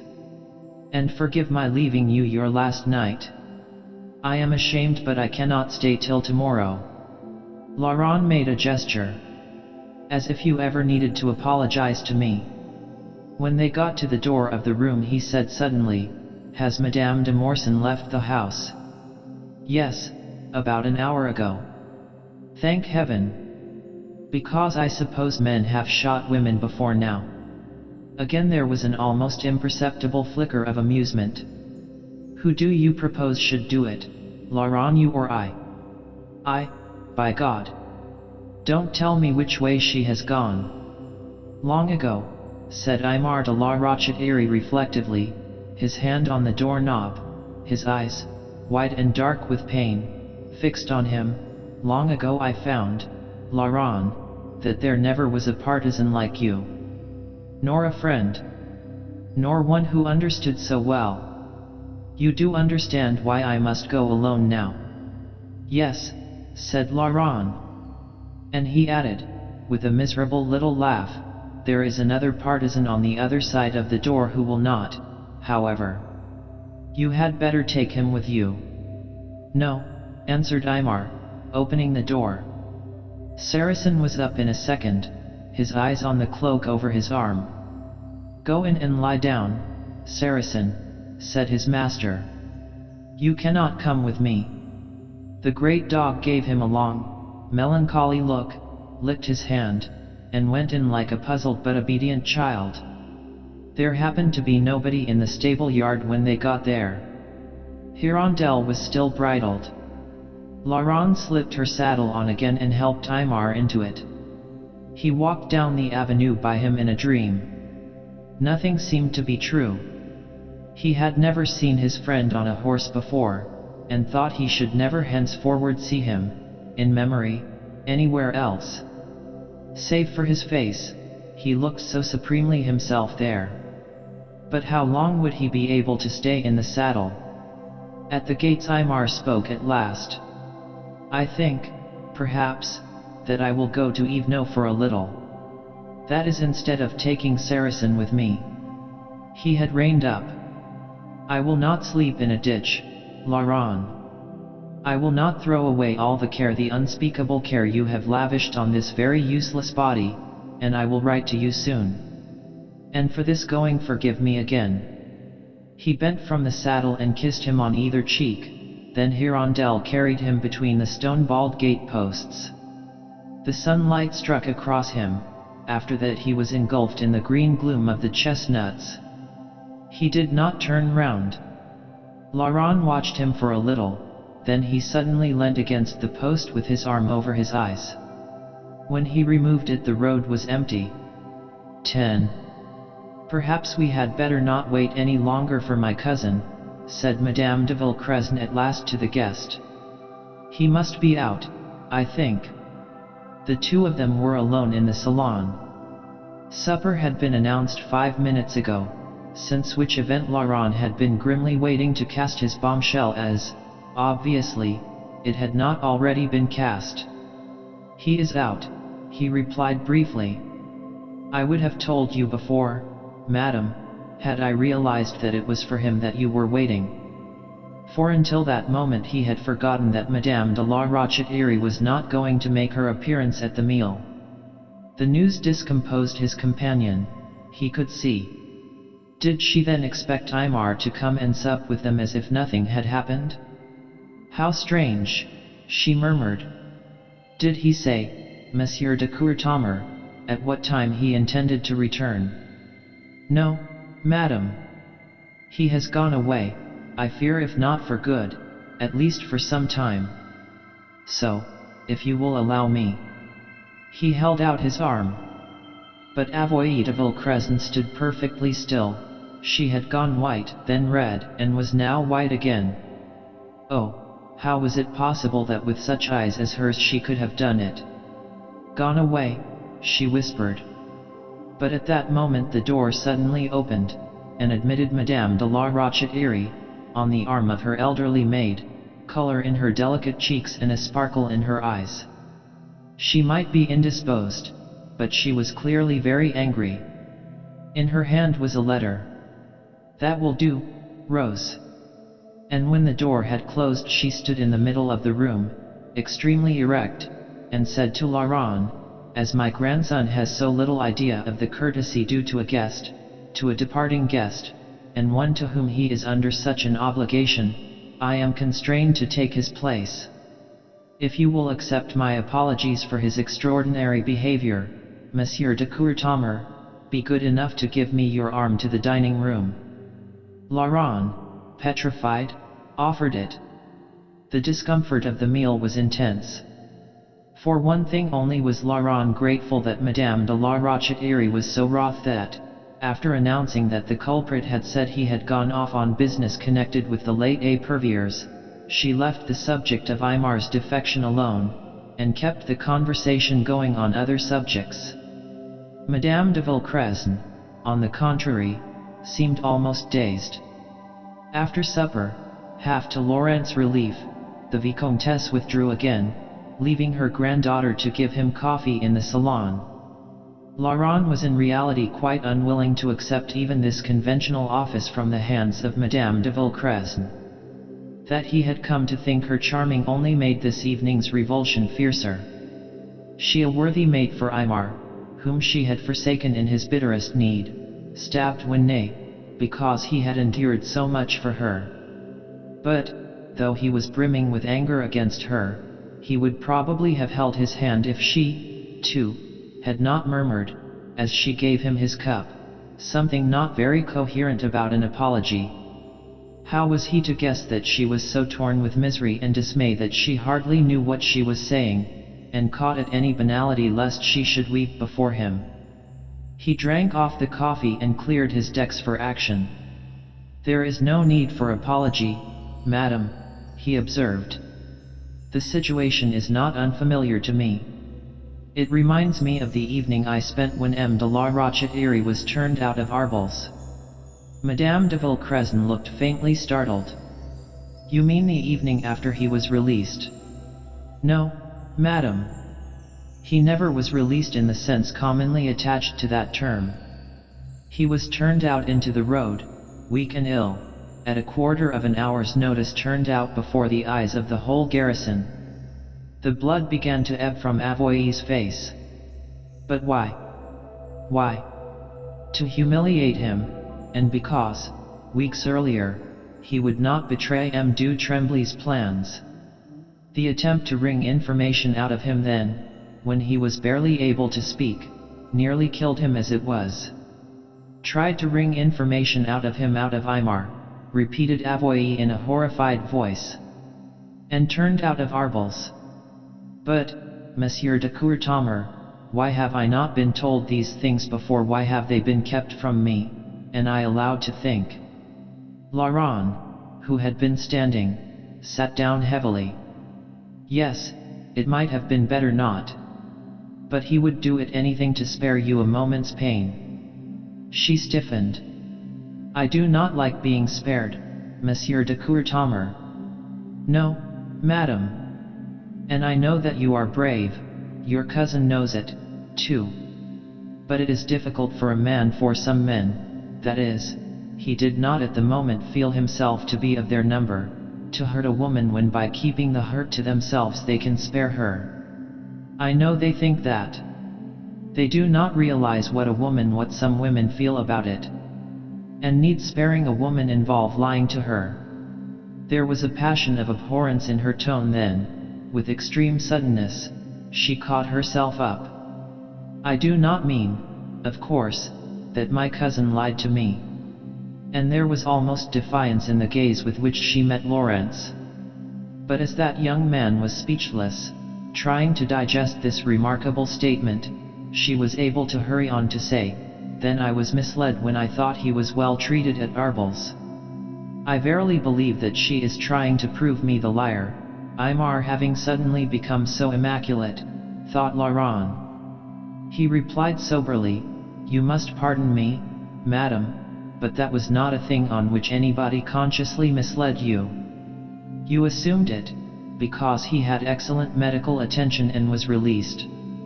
But in other respects he was treated abominably, at least when the colonel was there. And he proceeded to give her a resume of what Aymar had undergone at their hands, told her how he had found him exhausted under a haystack, in short, what had nearly been the consequence of his release. Avoy turned her face away. After a silence she said in a voice whose tremulousness was pierced with terror, I knew that there was something more amiss with him than wounds.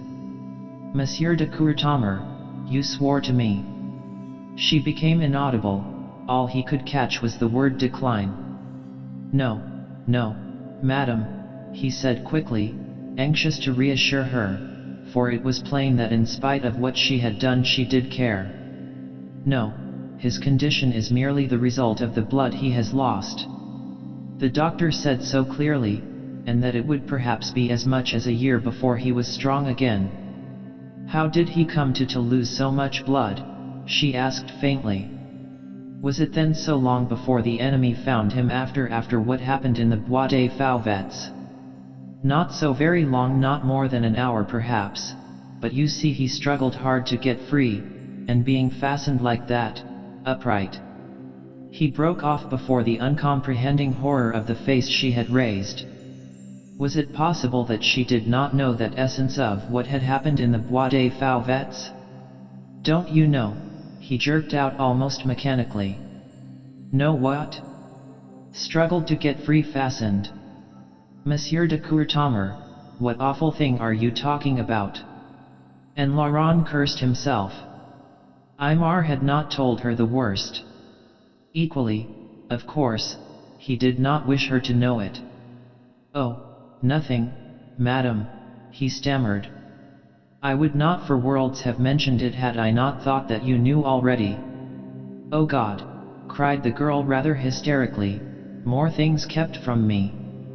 For pity's sake, monsieur. Try to forget that I am a woman. Laurent, recovering himself, bowed. If you wish it. And on that, sparing her very little, he did tell her the true and full story of the Bois des Fauvets. But he had the grace not to look at her meanwhile.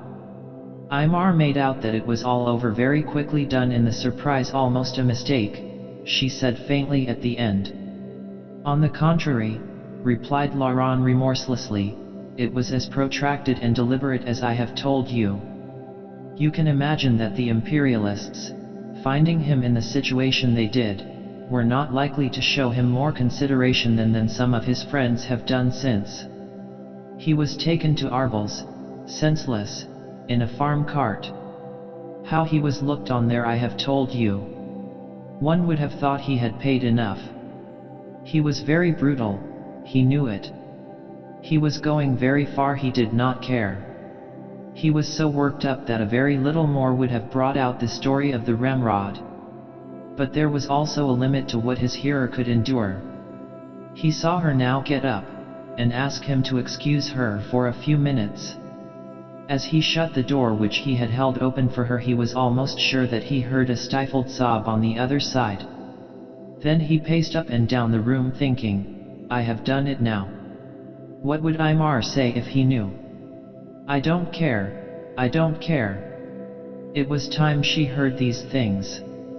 Look what keeping this from her has resulted in. And this was his most secret thought, she has hurt Aymar bitterly, unbearably, but I have hurt her. He did not believe that she would reappear that evening, and she did not. By that he knew that his blows had gone home. After waiting a little he wandered round the salon again, coming finally to an anchor in front of the picture of the two children. That to end in this. How could you, he said to the laughing little girl, and soon afterwards went unhappily, guiltily, yet unrepentantly to bed. 11. When Laurent came downstairs next morning, after taking his farewell of the Vicomtesse, he was greatly surprised to find Madame de Villecresne, a little ghost in white organdie, in the hall waiting for him, as was evident by her request that he would speak to her, if he had the time. And as he went out with her into the garden, which she seemed to indicate as the scene of their interview, his conscience rather smote him for last evening's free speech. But the mantle of the avenger had not yet fallen from his shoulders. Madame de Villecresne's first words, however, gave the panoply a perceptible twitch. I am very grateful to you for speaking to me as you did last night, Monsieur de Courtommer, she said.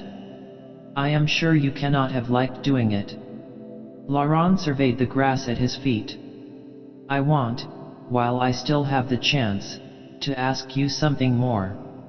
They were now in the middle of the rose garden, by the sundial, and here she paused, too, in her speech and looked away.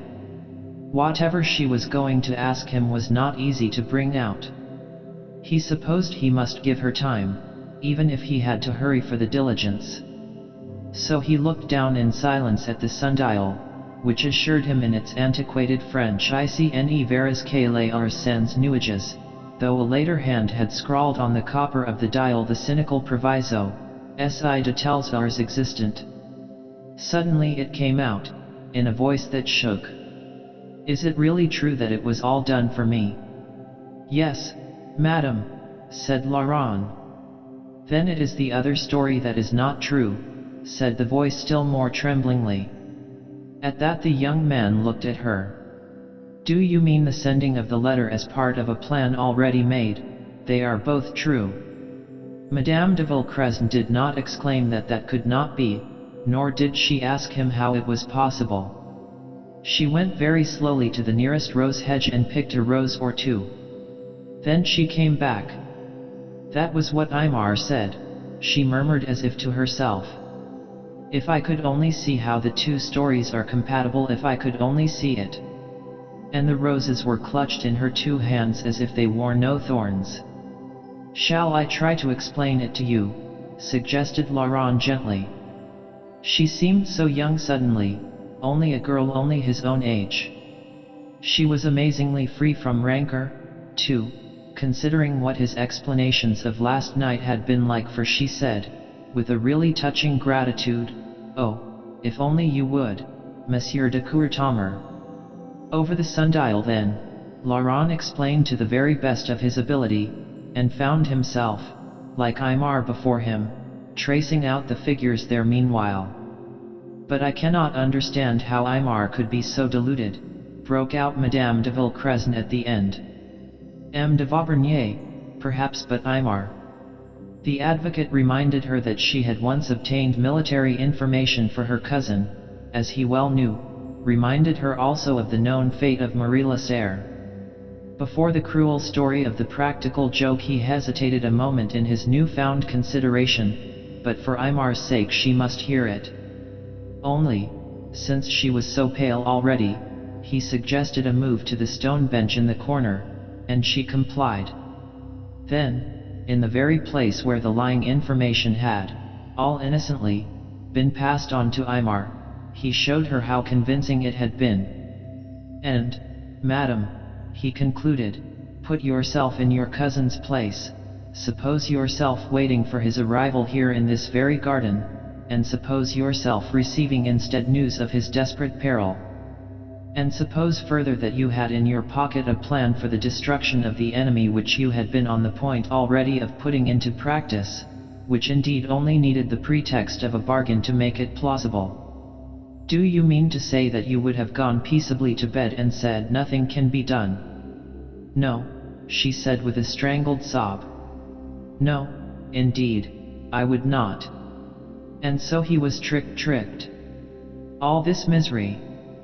As she twisted her now empty hands in an effort to keep her composure, Laurent saw how her roses had wounded them. "Yet Aymar told me," she went on, recovering herself, and facing him as pale and piteous as a child, "Aymar told me some things that were not true at all. I could not have believed that he would tell the merest fraction of a lie even to spare me." Laurent could not bear those little scratched hands, and in an almost fatherly way he took out his pocket handkerchief. "If you will permit me, madam," and he dabbed at the beads of blood, the girl apparently quite oblivious of what he was doing. "I could not have believed that he would lie," she repeated. Yes, that was the main stumbling block of the situation. And Aymar had known it, too. "No, I can quite understand your feeling that about him," said Aymar's friend, loosing the passive hands. "I should think that a more naturally truthful person does not exist. And yet, madam, there are instincts. For instance, I dare say it has not struck you that last night, to shield him, you told a lie yourself." She exclaimed, and a flush stained her pallor. "It was so instinctive that you have forgotten it already. I expect you were hardly aware of it at the time. Yet, to protect him from what I might think of him, you told me, in so many words, that your cousin had not lied to you. Can you deny that?" He smiled at her. He did feel himself rather like a wise uncle now, an odd sensation. The flush ran over Avoy's face again.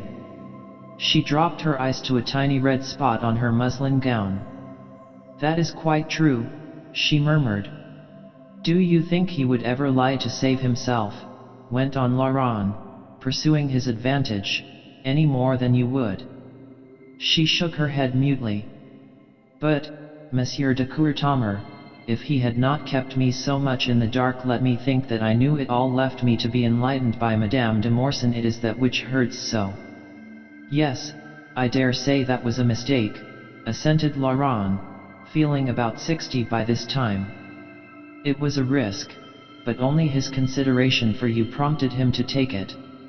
Yet, as far as that goes, were not you and he leagued together to keep your grandmother a great deal more in the dark?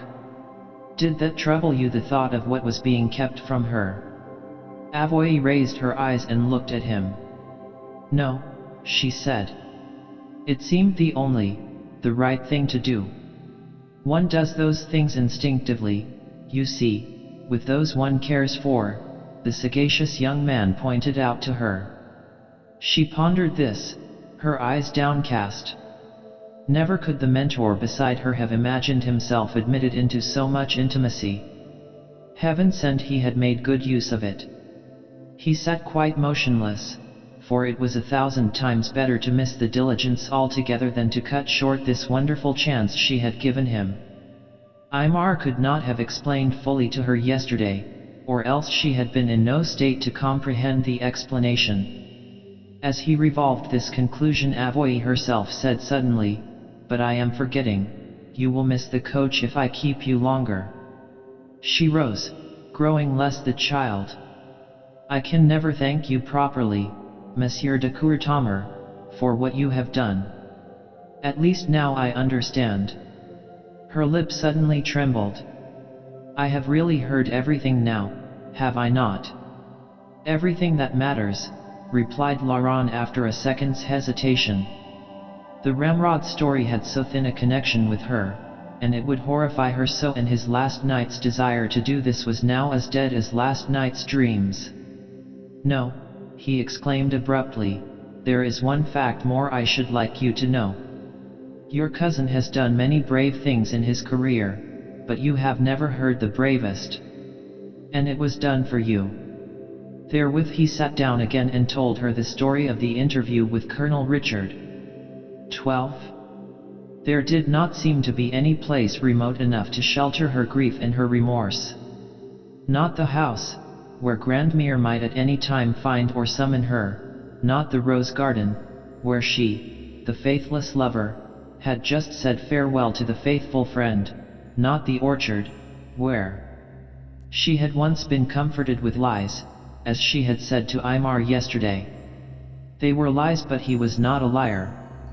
Yet she had told him that he had sold his honor, flung his justification back in his face. At the one moment in their lives when her trust in him should have stood firm, it had snapped like rotten thread. After all that he had suffered for her sake, it had remained for her, who loved him, to give him the last, the intolerable, enduring wound, the lover who, as she had just learnt, had not spared to crucify for her his pride and his most intimate feelings, and make an appeal to his victorious enemy for silence. And this Colonel Richard, a stranger, a foe, who knew everything, had taken his hand, whereas she, the Avon, by which at last she sat dry-eyed, with a pain in her breast as though it were her own heart, and not Aymar's, which she had stabbed, rippled contentedly through the pastures on its way to Pont Auxiliary Rochers.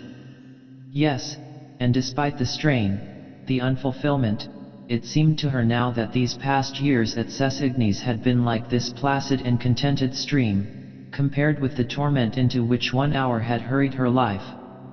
Oh, if only she had been able to keep the pale sunshine of those days, even though it should never have been transmuted into a brighter radiance. They would never come again, never, never. The Avon smiled assent, a wagtail walked alertly at the brink, and the martin swooped above it. But it was going to Pont Auxiliary Rochers.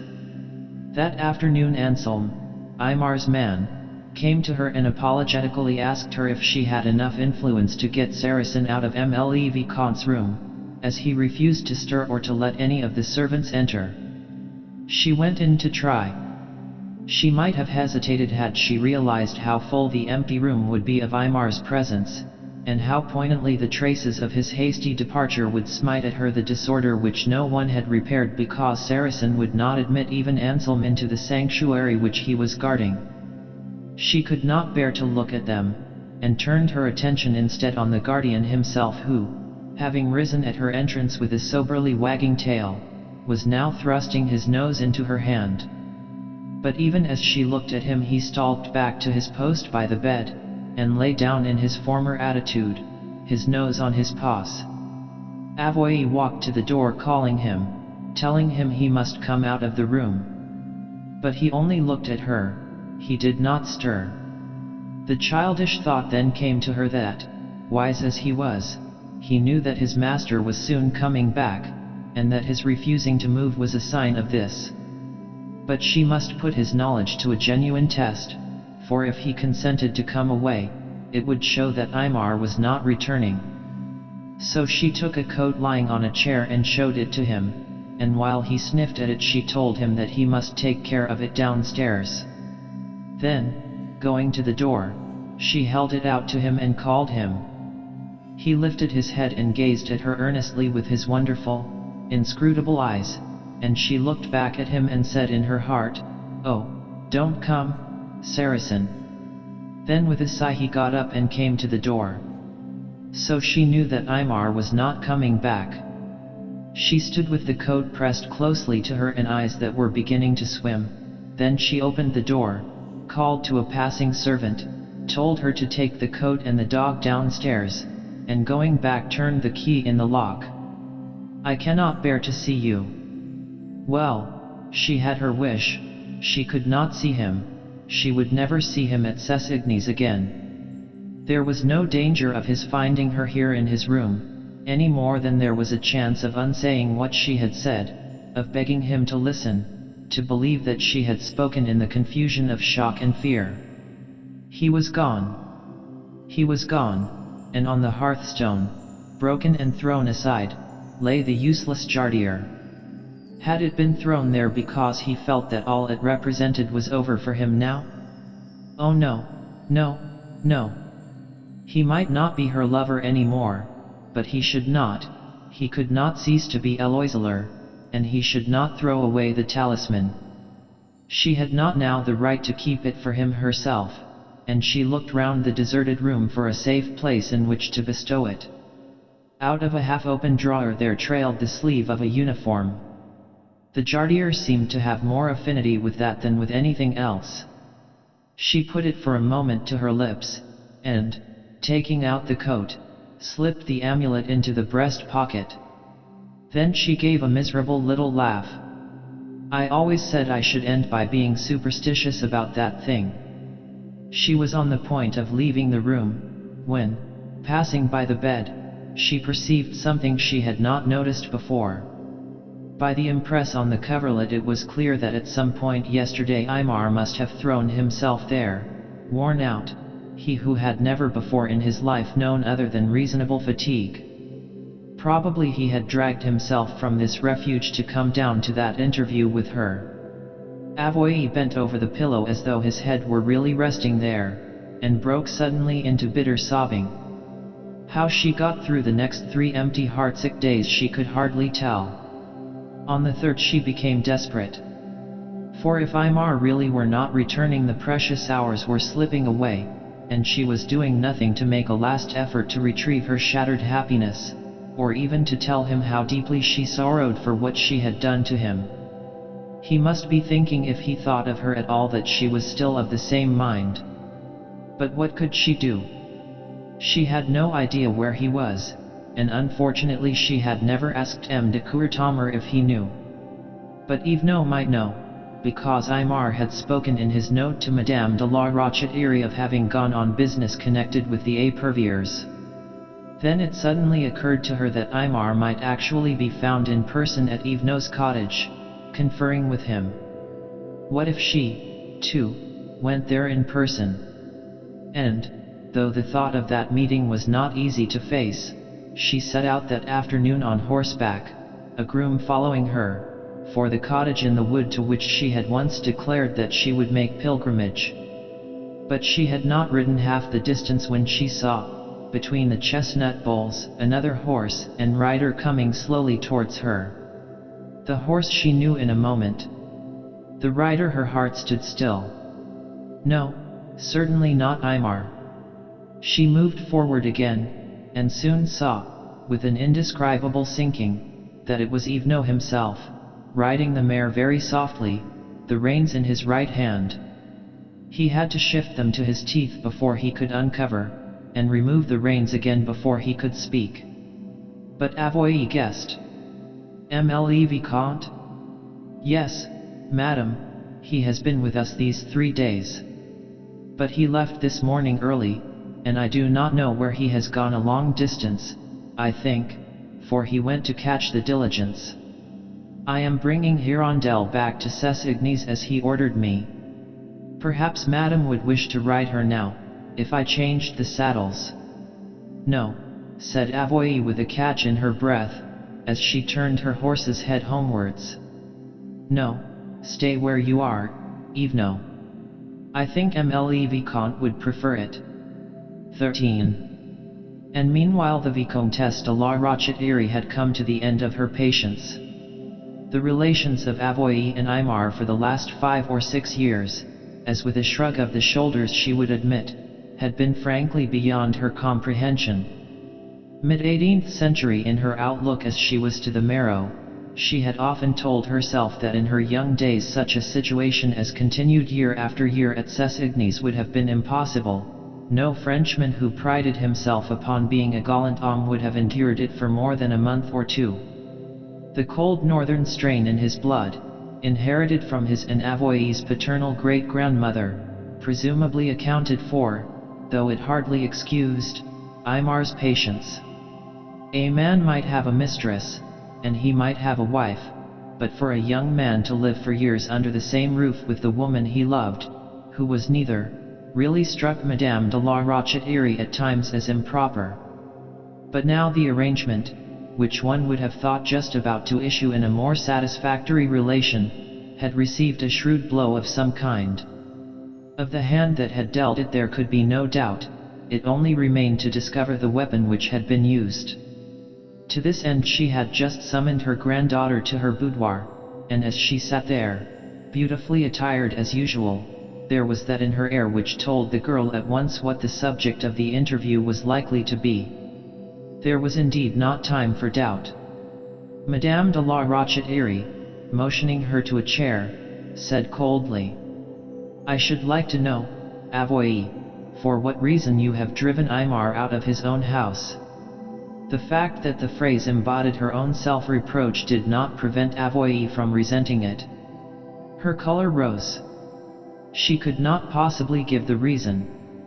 At that moment, with an almost sickening leap of the heart, she saw on the little table at her grandmother's elbow an opened letter in Aymar's handwriting. It is true that Aymar and I have had a disagreement, she admitted, her eyes fixed on the letter.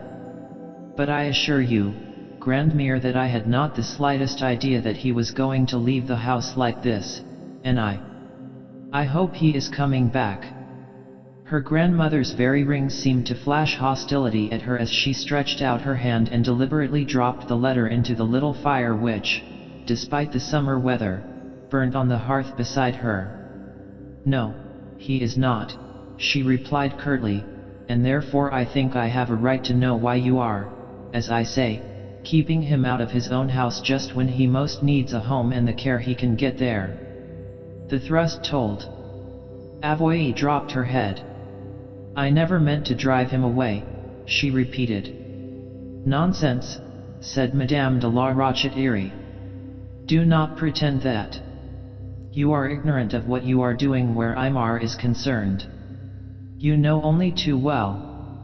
Ever since your marriage you have been his evil genius. Ever since you left your husband I have had to stand by and watch you slowly ruining his life. All I could do to enable me to bear the sight was to tell myself that a day would possibly come when you could repair the suffering you had caused him. That day has come, and how do you act? You choose the moment when he is ill, in straits of some kind. Do you think I am so blind as not to know that, to turn on him and... Please stop, said Avoye, trembling a little. There is no need for you to say that again. I will leave Cessigny's myself at once, and then Aymar can come back. Madame de la Rochette gave a short laugh. As if that would put matters right. You know that he is besotted over you. If he comes back and finds you gone, I shall only have another scene, and I am getting too old for scenes. But, for all that, ma fille, you are mistaken in thinking that you can play fast and loose with him like this. Please tell me where he is, asked Avoye humbly. There was no address. He is moving about, he says, on affairs. He is well fitted in health for that just now, is he not? I ask once more, Avoye, on what grounds you drove him away? I told you, Grandmere, that we had a disagreement, which I regret very much. Is that an answer to my question? I cannot answer it more explicitly. Perhaps then you will be kind enough to enlighten me as to why this mysterious quarrel coincided with his return from captivity. But, Grandmere, it did not. It came about suddenly, only the day he left, and it was my fault. Indeed, remarked the Vicomtesse. And you are now penitent. Nevertheless, I do not believe you. I had observed you for days before that, not at all the happy lovers I expected to see. Tell me, has Aymar taken any steps yet about the dispensation for your marriage? Answer me, has he? No. Why not, pray? But Avoye could not, without betraying Aymar, reveal that the abstention was entirely on his side. She did not answer. You did not find him so attractive when he was unsuccessful, I suppose, suggested Madame de la Rochette-Iry. You have no right to say that, Grandmere, retorted the girl, firing up. It is false. How, then, did you prevent so constant a lover from taking that necessary step? I did not prevent him. The words escaped her against her will. You expect me to believe that Aymar himself was willing to relegate his marriage to I know not what epoch? He knows how long those matters take. She looked keenly at her granddaughter and again receiving no answer, said, Then you must have shown him pretty plainly what your feelings were about it. I did, said Avoye, goaded, but they were not what you think. You mean to tell me that you did not deter him? I said I would marry him tomorrow if he had the dispensation. Oh ho, said her grandmother. So much warmth after so much scrupulosity. And in the face of that, Aymar still hung back. He had his reasons, said Avoye, very low. I did not endorse them. So you say. If I am to believe that, I must know what they were. But Avoye shook her head obstinately. Perhaps he had discovered that he was not your only admirer? Aymar is somewhat exclusive. You can think that if you like, replied her granddaughter scornfully. Or that you were jealous of Eulalie, for example. Avoye gave a little laugh. Yet she was unable to avoid reddening at the name, a fact which by no means escaped Madame de la Rochette-Iry, who said, watching her closely, it certainly was curious that he should ride off in that extraordinary fashion the very day she left. Do you really think, Grandmere, that he rode after her? No, I am not such a fool, admitted the Vicomtesse. Unless, indeed, he wished to question her more closely. Question her? Why should he? For she was obliged to say something. Because I have been thinking over Eulalie's remarks that evening, answered her grandmother coolly, and I am convinced that she was not making them innocently. And since his return, Aymar's demeanor has been such. Yes, there is something behind this talk of treachery and mistaken judgment. You will kindly tell me, Avoye, what it is. Why did you not ask Eulalie? Said the girl, her eyes on the ground. The Vicomtesse waved the question aside. What story is going about connecting Aymar unfavorably with his defeat? No answer. Is it some calumny based on his actual absence from the fight? No. Or that he is, as I have suspected, shielding the person responsible for the ambush, the person who, I suppose, sent the necessary information to the Bonapartists? Avoye shook her head. What is it, then? Have I not a right to know? Yes, she had.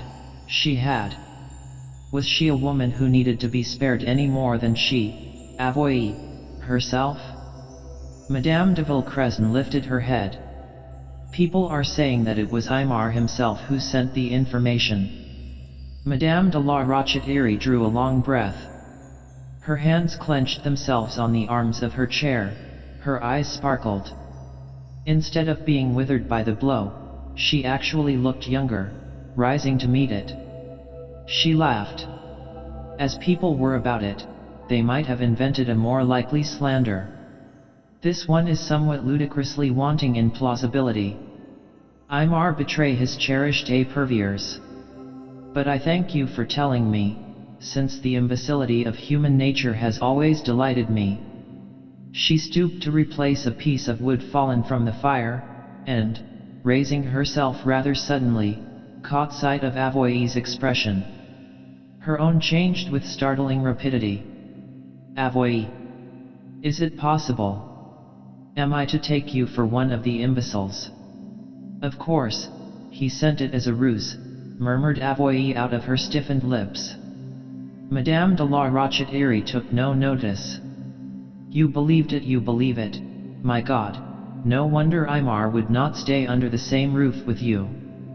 And this is your disagreement, your lover's tiff, after which you dare to hope he will return to you as if nothing had happened. La Rochette come cringing back to the feet of a woman who could believe him capable of such an infamy. I am glad that he left the house instantly. Avoy tried dizzily to think. The fierce, proud old woman, it was clear, would once more pay no heed if she were to repeat the explanation about a ruse. She did not need that explanation for a moment, she who had met the accusation merely with ridicule. Pray God, then, that was all the impression it would ever make on her. Some atonement, therefore, she herself could offer for the wrong she had done Imar, by consenting to be sacrificed to that end by holding her tongue and not justifying herself by not saying that it was true, for he had told her so with his own lips. She bowed her head. She made herself, as far as she could, deaf to what her grandmother was saying. She took the lashes in silence, for Imar's sake though he could never know. This she heard, after other words. I had sent for you to tell you that, unless Imar could be induced to marry someone else, you would have to marry him, after having kept him dangling all these years, the last of his name. But to demand such a sacrifice of him after this would be infamous. He is free of you at last, I thank God for it. It must surely be almost over now. But Avoy raised her head to see her grandmother looking at her with that emotion so terrible to witness in a person of one's own blood hatred. Drawn and aged enough now, the Vicomtesse said, with astonishing venom, if only the fates had not made you that selfish and disastrous creature commonly known as a virtuous woman. Or was it calculated wisdom that has made you refrain from the attempt to sweep Imar off his feet? You could have done it, I believe, if you had wished, for he has hotter blood than you think, and even in this new century men are still men. But you knew that it was better to keep yourself the unattainable, because a lover may get tired of the attainable. Yes, if you had been more accommodating he might have been tired of you by now, and have made a marriage worthy of him. And his wife, I fancy, would. Stop, Grandmere, stop, cried Avoy, trembling from head to foot, and putting out her hands as though to ward off less the insults than the atrocious regret which beat through the old woman's words. Stop, you cannot know what you are saying. It was probable that this was true, though, save for the glitter in her eyes and a slight half-palsied movement of her hands, Madame de la Rochette's manner did not suggest loss of self-control. She went on exactly where she had been interrupted. His wife, I say, would have displayed more faith in him than you, so immaculate and so base-minded. And all these years you have pretended to love him. Why, body and soul, the cheapest girl of the Palais Royal has a better notion of love than you. Yet you are my granddaughter, at least I suppose so. But I shall hope, during the rest of my life, to forget it. Oh, I think you have already succeeded, cried Avoy, almost beside herself. You who bore my father, to say such things to me. If Imar were here. She stopped, suddenly choking. Her grandmother leant back in her chair with an air of complete victory, and a smile that matched it. Yes, she inquired. If Imar were here now, what then? Avoye stared at the pitiless old face and saw completely, nakedly, what her own lack of pity towards her lover had done for herself. The shield between her and that hostility was gone forever. Until this hour she had not realized how efficaciously it had been her shield. Indeed, there was nothing for her now but the roof of another. I shall start for Paris at once, she said, clutching to her the last poor remnants of her composure. You need not fear, this time, that I shall ever return. No, I imagine that. I am scarcely in danger of being forced a second time to receive you back, agreed her grandmother, and the smile grew sharper. Will you kindly ring the bell for Rose as you go out? Chapter 9, The Toledo Blade. But in my terms of honor, I stand aloof, and will know reconcilement, till by some elder masters of known honor, I have a voice and precedent of peace, to keep my name honored. Hamlet, Act VSC 2. Sir, said he, it is very fortunate for you that your face is so strong a letter of recommendation. Here am I, a tough old practitioner, mixing myself up with your very distressing business, and here is this lad all, I take it, on the strength of your appearance. I wish I could imagine how it would impress a jury, said he. Stevenson, St. Ives. But, sir, for the care and love I have for you, whilst I can bear a sword in my hand, I will venture for you. Thomas Burton to Thomas Coke, June 5, 1703. 1. The owls were hooting round the little manor at dusk almost loudly enough to disturb M. Nicholas de Fresne, as he sat at his monthly accounts, once more the country gentleman. Only a sword that was not his own, wrapped away in a press, and a certain very haunting memory, which sometimes followed him even into sleep, remained to mark his lieutenancy of the now extinct Éperviers. But Mademoiselle Berthe, the old lame sister who kept house for him, thought that he had aged during the last 2 months of inactivity. She came halting in now with a lamp, and set it down by him on the table. You will ruin your eyes, Monday Frere. It is dark early this evening, early for the middle of July, that is, he said, looking up. It is raining, answered Mlle de Fresne. Dear me, was that a knock at the front door? Jean has gone to bed. She went out, but was back in a moment. It is a gentleman to see you on affairs, Nicholas.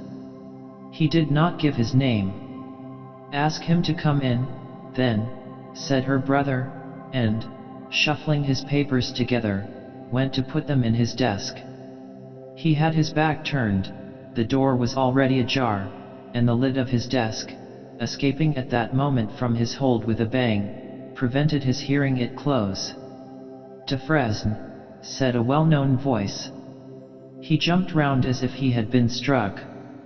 Great God! A gaunt young man in a cloak was standing just inside the door, the lamplight and the dark paneling behind him conspiring to accentuate his pallor and the ruddy gleam of his hair, a young man whom de Fresne had last seen, and felt he should always see, motionless against a grey tree trunk, ropes across him and a canopy of bright leaves above his bowed head. He was bereft of speech, a hand even sought the support of the desk behind him. I am afraid I have startled you, said Imar gravely. I am very sorry. I heard that you were dying and therefore released, faltered the elder man. But once I heard, I did not know what to believe. A brief, unmirthful smile flickered for an instant over the visitor's face. I was released, but not because I was dying. I should like to speak to you, if I may. De Fresne had pulled himself together. Of course. Let me take off your cloak. Have you supped? Yes, thank you. I have a room at the inn. He who had been Eloiseler was unfastening the cloak. I must apologize for coming so late, but I was anxious to find you at home. De Fresne took the cloak from him. It is not late. It is only this cloak that is wet, I trust? You do not look. He touched his arm. Are you really flesh and blood, La Rochette-Erie? He asked almost timidly. Well, flesh, responded Aymar, with the same little smile. The other ingredient is somewhat to seek yet, I believe. I'll get you some wine, murmured his lieutenant. Meanwhile, pray sit down here. No wine, thank you, said Aymar, obeying him. I shall not detain you long. But you must let me give you a bed tonight. I'll tell my sister at once. Thank you, but I am staying at the inn, replied his visitor for the second time, in a tone which did not admit of the renewal of the invitation. De Fresne came slowly and sat down opposite him on the other side of the fireless hearth and felt uncomfortable. Although La Rochette-Erie's extremely quiet manner was free from any trace of hostility, it conveyed somehow a feeling of immense distance, as though he really were the ghost he looked like. And why would he not drink with him? I am sure, he burst out, that you blame me that cursed letter. And God knows I have blamed myself bitterly, bitterly. But why? Asked his guest calmly. Surely I said to you in the wood that I did not blame you in the least, that you could have done no otherwise but bring back the letter and confront me with it. And as we neither of us had reason to suppose that I was not speaking in articulo mortis, that declaration should have had weight with you. The faint flavor of irony, or imagined irony, and his own memories made his hearer turn his head away. If you knew how it has haunted me, he groaned. Surely I might somehow have prevented what happened. At any rate, I swear to you, La Rochette-Erie, that I have not known a day's peace of mind since. Then I am very sorry to hear it, replied Aymar. Your unnecessary remorse only adds another item to the account against me. Yes, he added, with more warmth in his voice, it is unnecessary, De Fresne. I give you my word of honor if you will take it that I have absolutely no condemnatory thoughts towards you. But, not having passed through purgatory yet, I am less charitably disposed towards others. Tell me, what became of Magloire and company? But De Fresne had dropped his head onto his hands. It is no good, he said hoarsely. You cannot really absolve me, for I cannot absolve myself. You saved me, and I let that happen to you. Aymar sat up in his chair. His face softened. My dear De Fresne, will you accept my hand on it? Come and think no more of it. He held it out.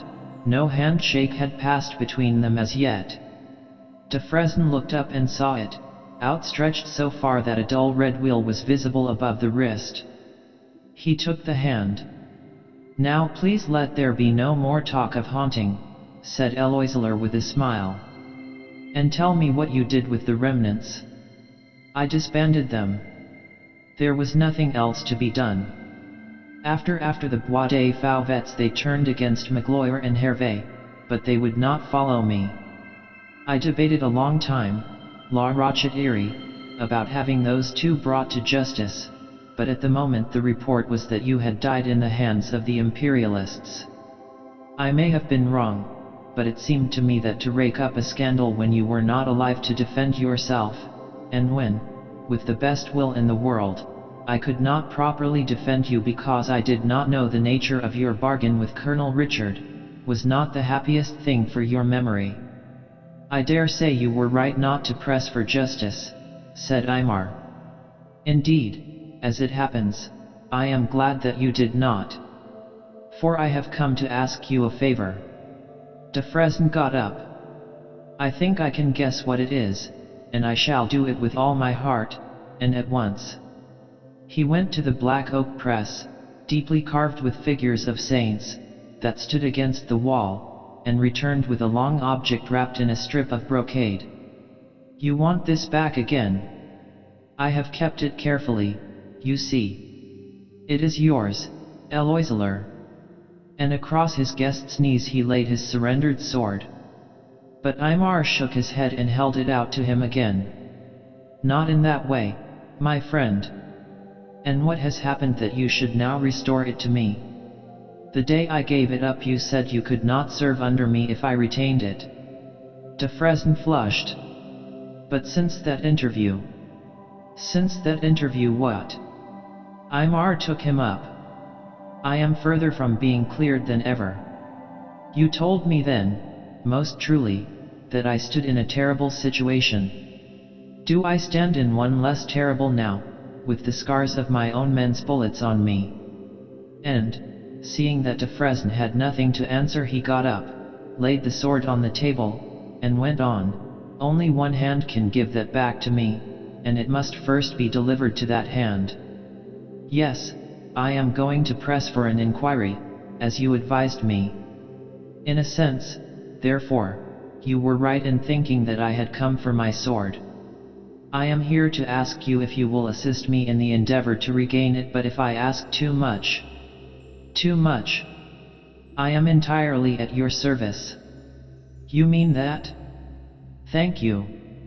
I want you then, if the general will give me a court of inquiry, to accuse me before it. What? Cried his lieutenant. That? Never, never. But it is what you would have had to do last May. De Fresne sat down again and ran his hands through his hair. I would do anything to help you, La Rochette-Erie. But I cannot do that. You offered your life for mine, yes, I know that the circumstances demanded it, and I should, I hope, have done it as unhesitatingly myself in your place. But you did offer it. No, nothing would bring me to it. Aymar considered him. Then I shall have to accuse myself, he said reflectively. Or perhaps the general will appoint an accuser. Perhaps he will make a regular court-martial of it, and arrest me, or I can give myself up. But I have not thought out any details. I came to you first. And I should have liked the letter to produce. But I suppose Magloire. The letter, exclaimed de Fresne. No, Magloire has not got it. You wish you could produce it. Are you mad? I don't think so, said Aymar rather painfully. But I wish to keep nothing back. Did you get possession of it again then? I did, replied his lieutenant. But I am thankful to say that you cannot possibly do anything so crazy as to produce it against yourself. I destroyed it that very night. I only wish I had done so a few hours earlier. The faint color crept over Aymar's lips again. You destroyed it for my sake. My dear de Fresne, that was very good of you. But, had it still been procurable, I should have felt in honor bound to lay it before the court. Well, I am thankful to say that you cannot, retorted de Fresne. The only written evidence against you exists. No longer. And if you will take my advice, La Rochette-Erie, you will leave the whole matter alone now. It's too risky. Think of the time that has elapsed, not, God knows, through any fault of yours. Tell me, how long were you against that damned tree before the Bonapartists found you? When I came back you were gone, but that was some 3 hours afterwards. You came back. Did you suppose I was going to leave you there, alive or dead? Were you? But perhaps you would rather not talk about it. At any rate, let us settle this question first. I do implore you to give up the whole idea. Aymar looked at the wrist of the hand which lay on his knee. Do you know what people all over the district, all over Brittany, perhaps are saying about me? Just what you prophesied, of course. Could I be worse off if the court did not clear me? Yes, indeed you could, said de Fresne earnestly. The story would be even wider spread, you would be branded forever. Whereas now it is always possible for it to be said that you disdain to take any notice of it. And there are always men who never will believe you capable of such a thing. I know there are, I have met them. I met a man the other day who knew you slightly, and he laughed at the idea, said that those who believed the charge did so from personal jealousy. If you go before a court and are not completely cleared, to all intents and purposes you will have done what you did with the worst of intentions. You will be utterly ruined. Aymar shook his head and caressed Defresne's sleepy spaniel. Not more ruined than I am now. Defresne got up and took a turn distractedly about the room. I don't think you look at all the possibilities of what might happen if you were not acquitted. You wear uniform, you hold the king's commission, if only for form's sake. They might degrade you, take away your cross. For the love of God, Eloiseler, don't run that risk. But Aymar was unmoved. He sat very still, as he had sat all the time. Now he was plaiting the spaniel's silky ear. Our positions are indeed strangely reversed, my dear Defresne, since that day. You were horrified then at my inclination to let things take their course. He stopped playing with the dog, leaned back in his chair, and looked straight up at him. I can see why you are now opposed to my taking action. It is because you think my position so much more hopeless. And once again Defresne did not answer. I have been trying for some weeks, went on Aymar quietly, merely to live down the charge. I had a good reason. That reason exists no longer and the charge is not being lived down. I am going to take the other course now even if it kills me. I should say it very probably would, then, commented the elder man, looking down at him. I think it's crazy but you always would take risks. I will do what I can, however, so long as you do not require me to accuse you. You are not so Roman as I thought you were, murmured Aymar with a smile. I am not going to accuse you, repeated Defresne doggedly. For the rest, it is of no use appealing to you. It is of no use. Then I will give evidence for you anything you wish but bring an accusation. I do not know that you will be able entirely to avoid it, said Aymar with a faint suspicion of amusement. But you shall not be a formal accuser. I promise you that now I will tell you the true nature of my bargain with Colonel Richard. 2. Undoubtedly, said Tante Clotilde dogmatically, Laurent is in love, and I only pray, Virginia, that the object of his passion may be found to be suitable, for I have observed in our great-nephew a regrettable fund of obstinacy. But the head of the house of Courtomar cannot follow his own choice in marriage, irrespective of other considerations, as is so lightly done in the country where he has had the misfortune to be brought up. And as his father did, said Madame de Courtomar rather maliciously. Nonsense, retorted the old lady.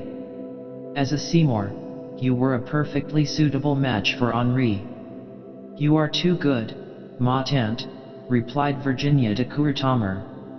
But Henri did follow his own choice, all the same. And why you should fear that Laurent should fall on a soubrette or something of the kind I do not know. Moreover, I very much doubt if he is in love. Mlle de Courtomar heaved in her armchair. You will allow me, with a vastly longer experience of life than yours, Virginia, to differ from you.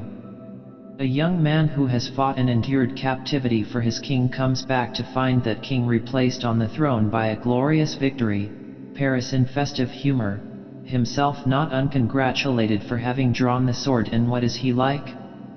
Restless, moody, almost uninterested in the consummation towards which he has the honor of having contributed, wanting in the petty soins towards my sisters and myself in which, I will say, he has never yet failed, and always anxious for the visit of the postman. There is only one inference to be drawn. He is in love, or entangled, with some woman he has met in the West. Odile thinks, and I agree with her, that it is probably this Madame de Villecresne at Cessigny's, because he will not speak much of her and because he stayed on there unnecessarily long after his escape. And I only hope that his infatuation may not, in consequence, have led to a difference of opinion with her cousin, the Vicomte de la Rochette-Iry, for in spite of the admiration which Laurent has, which we must all have for the hero of Pinscoe, I have observed that he suffers, at times, from a considerable gene in speaking of him. To this summary of her son's condition, no count of which she could deny, Madame de Courtommer made no answer. She had observed all these symptoms herself. Certainly Laurent was not happy. Moreover, she knew something which, luckily, the old ladies did not, namely, that since his return he had withdrawn a large sum of money from his bankers for an excellent object, he had assured her. She did not doubt his assurance, and sometimes she thought he was going to tell her what was troubling him, but, just because of the great confidence between them, she would not ask. Yes, the change in him was marked. She could hardly wonder, even if she resented it, that his great aunts should talk him over in this fashion. He had become so pensive, and certainly did display an extraordinary interest in the postman. That afternoon an old friend of her husband's, a general of distinction, called upon her. Laurent came in at the end of his visit. "Ah, here is our captive hero," observed the visitor as he shook hands. "You do not look any the worse for your imprisonment, so I hope that it was not rigorous." "More boring, probably, young man."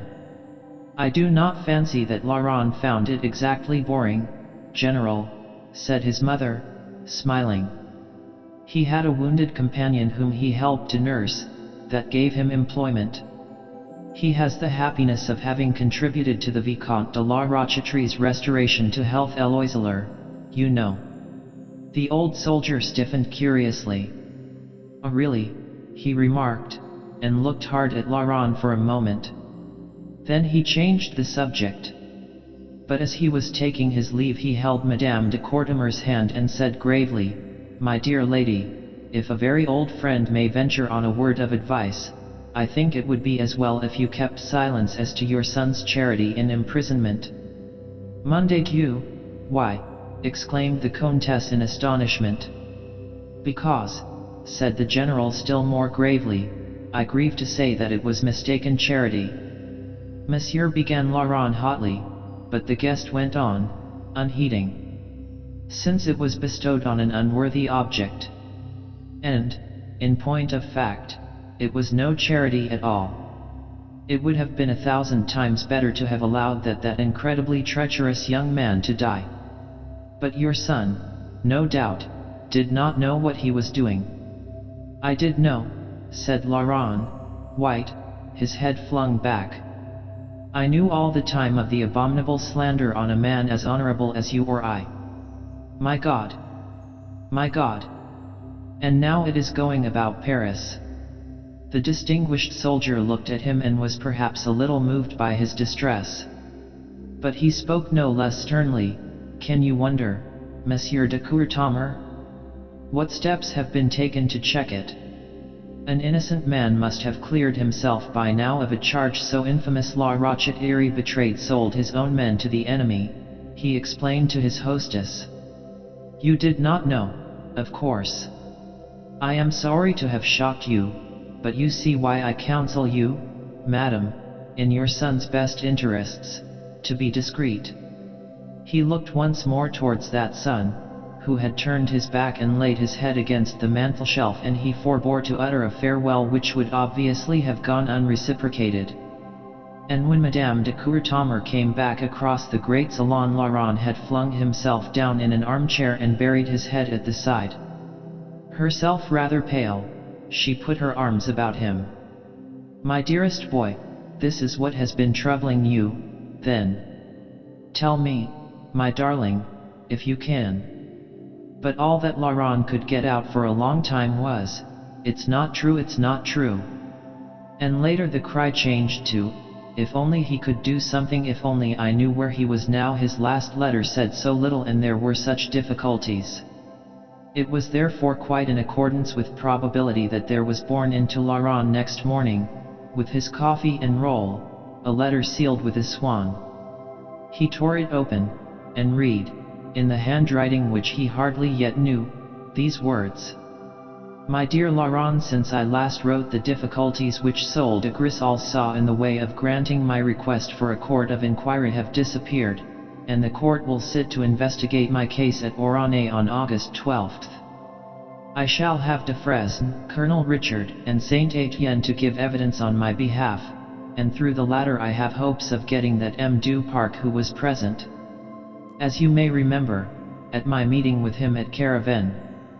I do not think that you can bring evidence on any point which is likely to arise, or I should not hesitate to call you as a witness, though I am summoning as few as possible, not wishing to involve them in an unpleasant business. As things stand, therefore, it is quite unnecessary for you to take the tiresome journey to Oronay. But I know that I can count on your good wishes. I shall need them. I will let you know the finding of the court, though you will probably learn it from other sources. Should it be unfavorable, I see nothing before me but to leave France. I might go to the United States perhaps. Thank God, said Laurent aloud, laying down the letter on the bed. And indeed his first feeling was one of unmitigated relief. This was the only door. But that thankfulness was succeeded by a deep disappointment. Why had Aymar in the past said those things about his friendship if he could thus easily dispense with it in this most critical hour? He read the letter, so brief and restrained, again. No, he did not seem to want him to come, he who would almost give his own good name to clear his friends. Or was the desire for his presence there, kept with difficulty in leash, in the words which looked so colorless? Aymar had given him date and place, though with only just time enough to get there. The letter, which occupied only one page, for Aymar wrote a very small hand, had fallen open as it lay, and yes, there was something added on the inner page. Laurent snatched it up, and read these words, in marked contrast, even in the handwriting, to the composure of the rest. I doubt if I can face it, when the time comes, without you, Laurent.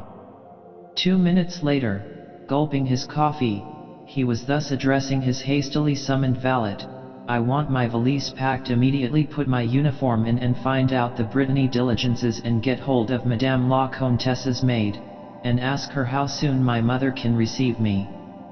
I am going away at once. 3. It was quite dusk when Laurent rode into Oronay, but the little Breton town was stirred by the presence of troops into an animation which it could never have known in ordinary times at that hour. He put up his hired horse at the Hotel de la Cazone, was told there where to find the little house where M. de la Rochette was believed to be lodging, inquired of the old woman who owned it in what room he should find her guest, and went up unannounced. Only, outside the door, he paused a moment as once at La Bassine, then he opened it and went in. Aymar was sitting at the table facing him, under the lamp, the dear and well-known head bent over some papers. He did not instantly look up, and Laurent had time to take in the rather comfortless little room, the remains of a meal of cheerless aspect at one end of the table, and the fact that there were at least 3 gray hairs in the bright, lamplit bronze. Then Eloiseler abstractedly raised his head. And all that Laurent had ever done or suffered for him was trebly repaid in that one moment of time when he saw the sudden incredulous joy on his face. The papers went to the floor. You, Laurent, you. Who else? Asked Laurent. Didn't you mean me to see that postscript? I was only afraid that you wouldn't, said Aymar, half laughing, half choking, as they embraced.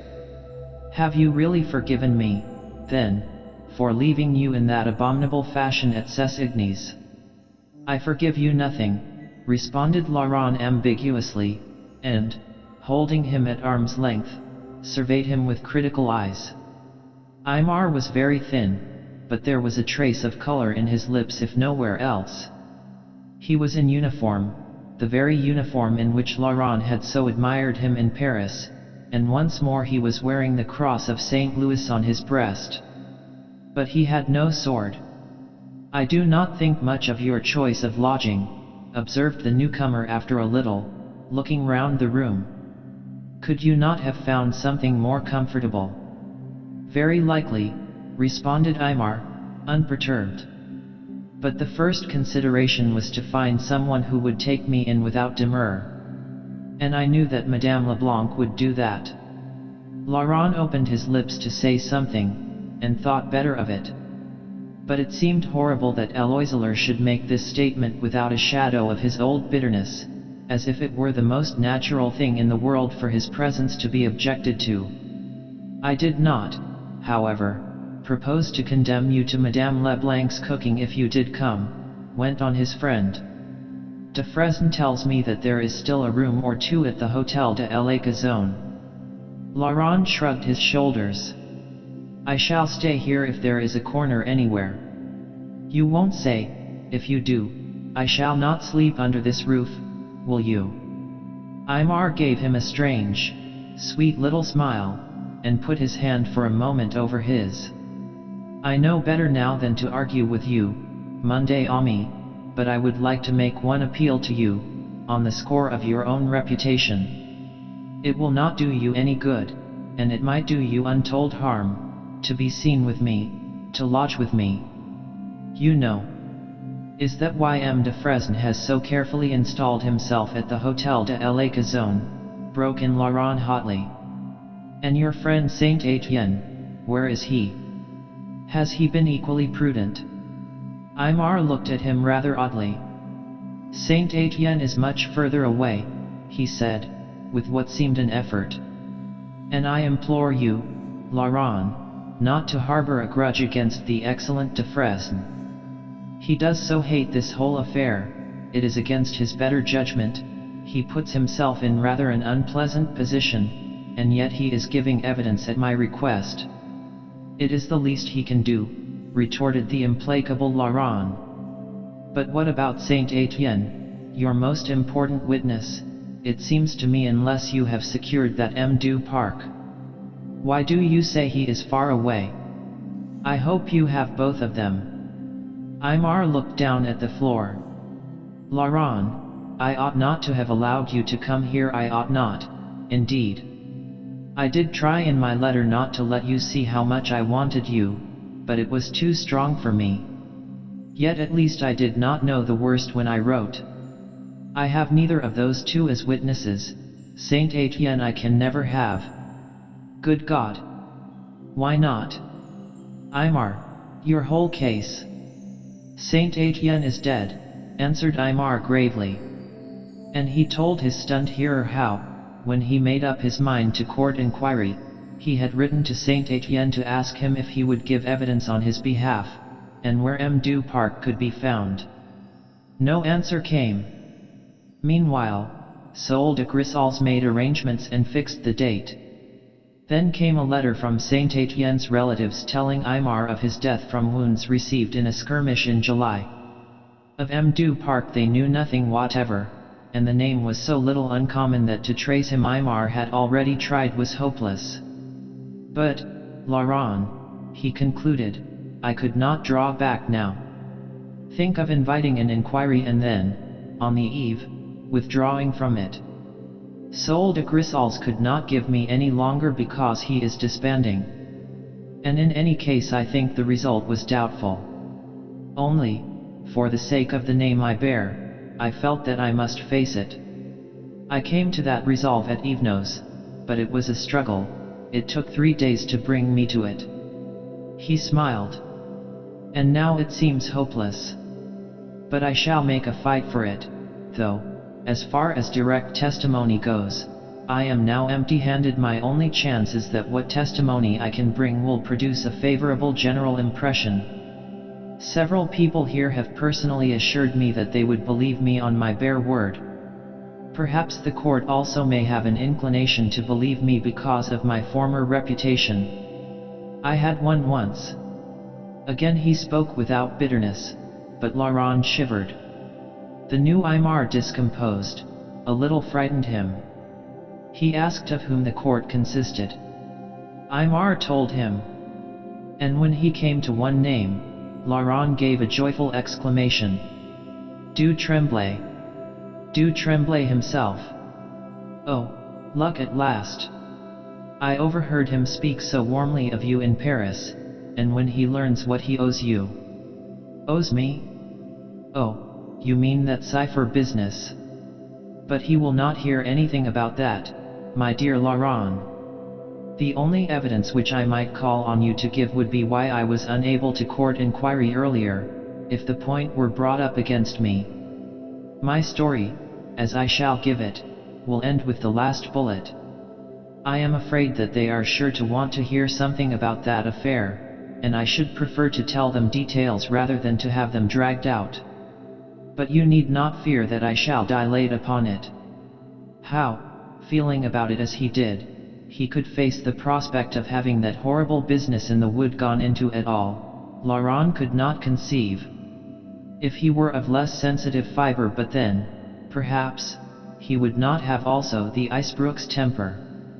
But he had already become aware of a singular and subtle change in Aymar, the advent of a strange kind of calm, as if a man should come out of very deep waters with something of himself washed away, yet with something added. His composure seemed perfectly natural and effortless, but, considering what he had to face tomorrow, and what hung on the results of that ordeal, Laurent could not believe that it had been achieved, was being maintained now, without heavy cost. And had it to do with that last, that cruelest hurt of all? He thought so. But perhaps the hand which gave the wound had already tried to heal it. Does Madame de la Rochette know of the inquiry? He asked suddenly. Yes.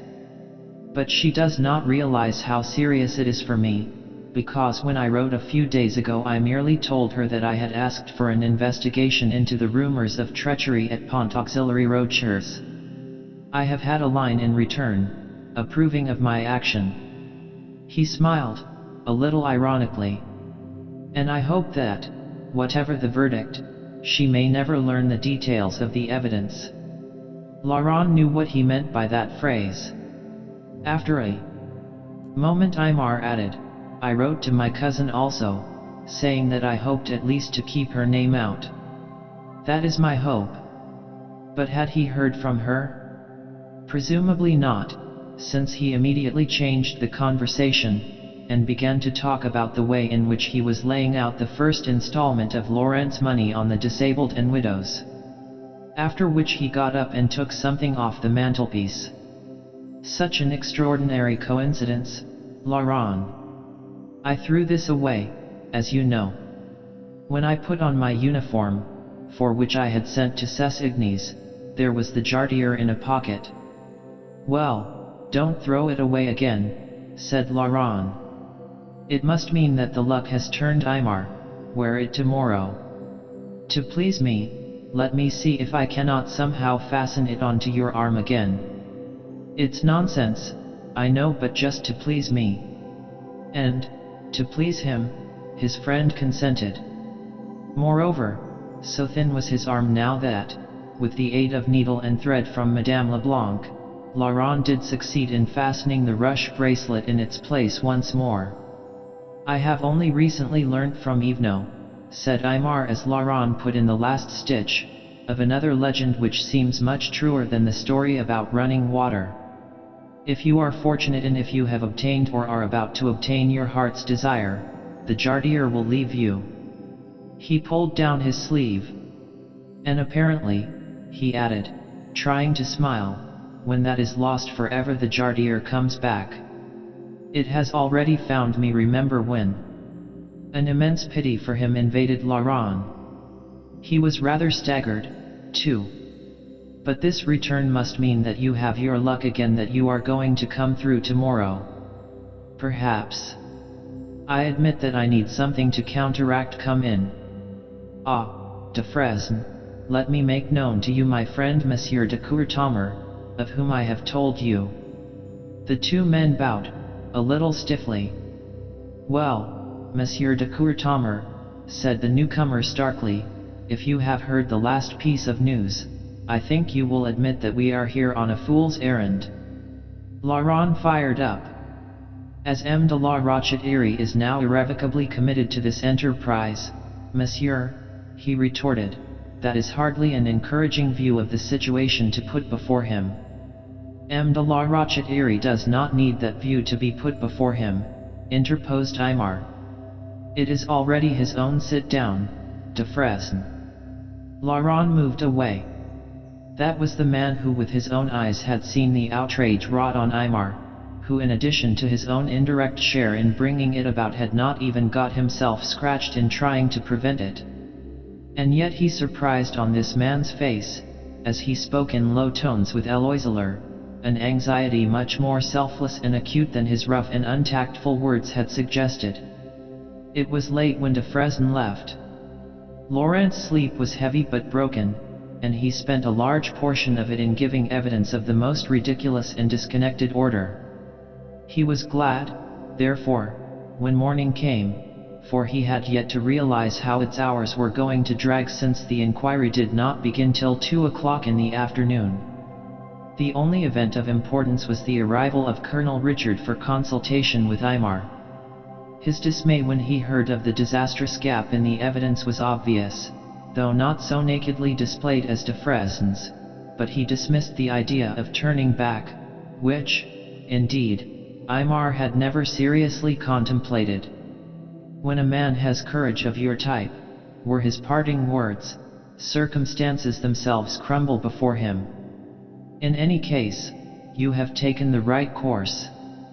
"And without you I could not have taken it," responded Aymar warmly.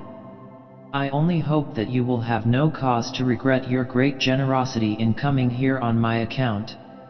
With a meal, at which Laurent ate even less than Aymar, the interminable morning did come at last to an end, but when 1:30 sounded from a clock outside, and Aymar put his notes in his pocket and rose, Laurent heartily wished it were 9 o'clock again. The inquiry was to be held in the Hôtel de Ville, and Aymar had refused to drive the short distance thither. Moreover, since he equally refused to have his actual witnesses go with him, if Laurent had not joined him he would apparently have set forth entirely alone for the place of ordeal, and that through what might possibly be itself an ordeal. Neither of them knew how the feeling went in Orange. At the last moment Laurent, unobserved, divested himself of his recently assumed sword. Aymar de la Rochette-Eyrie should not be the only man to walk through the streets that afternoon in uniform but disarmed. They set forth side by side. It was a hot day, and the streets in their afternoon shadelessness were not very full. For that reason the figure of Eloiseler was all the more conspicuous, and Laurent felt it. Only a faint hope sustained him that a spectator might wonder which of the two swordless officers was he whose once brilliant name was so tarnished. But though everyone within sight stared or turned to look, there was no demonstration. A few passing officers even saluted him, though a couple very obviously crossed the street to avoid him. Only, in traversing the marketplace, they came full on a chouan of Gamber's legion, and he, as they passed, looked full at the two young men, and then deliberately spat on the ground at Aymar's feet. "Don't, Laurent," said Aymar in a low voice, clutching his arm and pulling him on, turning on him meanwhile a face for the moment like a dead man's. "Remember, for God's sake, that I have my own temper to keep." Only a few scarcely interested spectators lounged round the semicircular steps of the Hôtel de Ville. At the top Aymar suddenly caught his friend's arm again. "What have you done with your sword?" Laurent, whose teeth were still clenched, glanced down at his side. Why was Aymar so observant? "Ass that I am, I must have forgotten it. But it is of no consequence, I am not here on duty." "Forgotten it when you had it on 5 minutes before we started." The grasp tightened. Laurent, who but you would have thought of such a thing? He gave him a long look, removed his hand with a rather shaken little laugh, and they went in. 4. The hall of the Hotel de Ville at Oronne was a good deal too large for the purpose to which it was now being put, for the proceedings were not really public, only the military being admitted. Yet at first there seemed to Laurent to be a crowd of faces, afterwards they resolved themselves into those of about 30 or 40 officers, ranged fanwise on either side of the dais on which, at a long table, sat the court itself. But, after the first slight shock of dismay on finding that the audience was not directly behind Aymar but facing him, the young man had eyes for the court only. There were 9 of them, all of superior rank. In the middle sat Sol de Grisals, the General-in-Chief of Brittany, the man who had been Cadoudel's lieutenant 16 years before, and who, being implicated in his subsequent conspiracy, had suffered an imprisonment of 10 years in surroundings so horrible that his health and vigor were gone, his eyesight almost ruined, and that he was an old man at 54. There was his Major General, the Marquis de la Boissière, on whom the king had actually bestowed full powers of leadership for the province, but who, on finding Sol de Grisals already in command, had voluntarily subordinated himself to him, the abler to the less able, and there were the Chevaliers de Sicilian and de Margadel. The others Laurent could not identify save one, indeed, the man who owed so much to his disgraced comrade, and who probably did not know it M. du Tremblay, seen previously in such different surroundings. An orderly showed them their places. In front of the dais, but at some distance from it, a table and a chair had been set for Aymar. Behind him, seats were to accommodate his witnesses, but they were apparently to give their evidence from another table, placed in a line with his. Laurent wondered if he would ever succeed in standing at it. But no one challenged his right to sit with Defresne and Colonel Richard and an unknown man whom he guessed to be the landlord of the Abbaye d'Or. Then, after a pause which seemed interminable, after some consultation among the 9 officers enthroned there, whispered comments from the onlookers and a steady fire of glances directed at the pale, uniformed, swordless young man seated alone at the little table, the general rose in his place. "I wish to remind you, gentlemen," he said, as emphatically as his broken voice would permit, "that this is not a court-martial. Though the Vicomte de la Rochefoucauld's sword lies before us on the table, having originally been surrendered in circumstances about which we shall shortly hear, he is in no sense under arrest. He is here of his own free will, having asked for an investigation into his recent conduct, about which, as you are doubtless aware, very damaging rumors are in circulation, although no formal charge has been preferred against him. You, his fellow officers, are accordingly met here to give him an opportunity of clearing himself from the very grave imputation under which he rests of having betrayed his own men to the enemy on the night of the 27th of April last."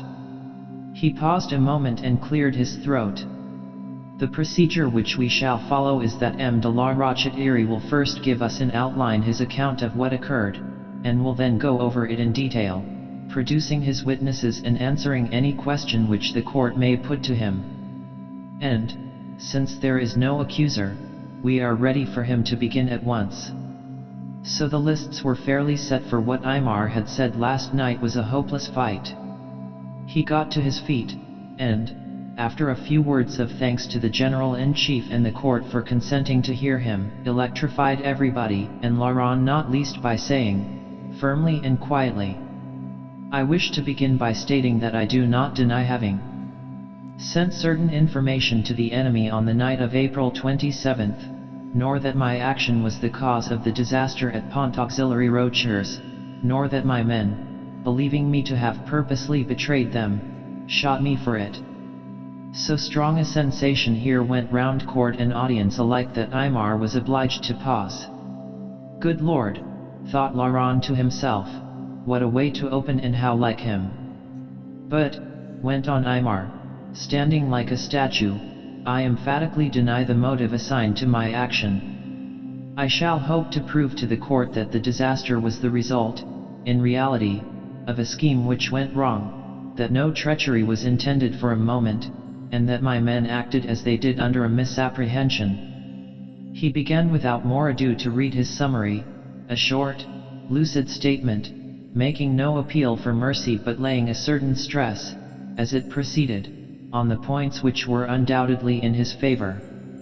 Such were, the important conversation with Saint Etienne and M. du Parc at Caravan, showing that the whole scheme had been worked out beforehand, and that he could reasonably rely on Saint Etienne's collaboration, his immediate return to his own men and the frantic haste he made to warn them, and his agreeing to give up his sword and court an inquiry which, however, the precipitate action of his followers put for the time out of the question. He then started to take his points in more detail. With regard to the conversation at the Abbaye door, the General, or the Marquis de la Boissière could bear out his statement that Colonel de Saint-Étienne and his regiment were at Caravan on April 27. Of what passed at his interview with him, however, he had to acknowledge that he could not produce evidence, since M. de Saint-Étienne was dead, and he had failed to trace M. du Parc. He was perfectly aware how unfortunate this was for his case. The court concurred, and found voice in a member who remarked somewhat gratuitously that M. de la Rochette-Eyrie had then nothing to prove that the story of his plan was not concocted afterwards. That, responded Aymar a trifle drily, is exactly the inference which may be drawn. But I can at least prove that I had an interview with those two gentlemen at the Abbaye door on that date. I will call the innkeeper himself for that purpose. The questioning of that worthy over, Aymar proceeded with his narrative, and soon came, with what inward shrinking Laurent guessed, to the arrival at Ses Ignes of the Marquis. He did not name him with news of grave peril to a lady who had rendered a service to the cause in 1813, and might therefore well stand in danger from the Imperialists now, and how, rejecting his impulse to give himself up in her stead, he decided to offer the Bonapartists his lieutenant's letter in exchange for her with the fixed intention, however, of carrying out the rest of the plan exactly as sketched. And then, as Laurent anticipated, the questions began. Who was the lady, monsieur? Is it not immaterial what her name was? Asked Aymar. No, replied the officer who had put the question, not if we are to believe that she was in danger because of past services. You cannot take my word for those services. They shook their heads. Then someone said, we quite appreciate that you want to keep her name out of this business, Monsieur de la Rochette-Eyrie, but we must know what those services were, and we must have some proof that the detained lady was really she who rendered them. Aymar thereupon detailed Madame de Villecrescen's exploit at Toledo, the results of which were highly beneficial to a certain leader. And the Chevalier de Sicilian, suddenly declaring that he knew the story, and the name of its heroine, it was finally agreed that if a responsible witness wrote down the name of the lady detained by the Bonapartists and sent it up to the court, and it proved to be the same, he would have established his point. But what witness could do this? Eloiseler turned and exchanged a look with Colonel Richard, who nodded. So he announced that the witness whom he was about to call in any case would do this for him, since it was he who had had the lady in his hands. And, not a little to the general surprise, Colonel Richard, lately in command of the Imperialist troops at St. Gozac, was cited to give evidence for his defeated opponent.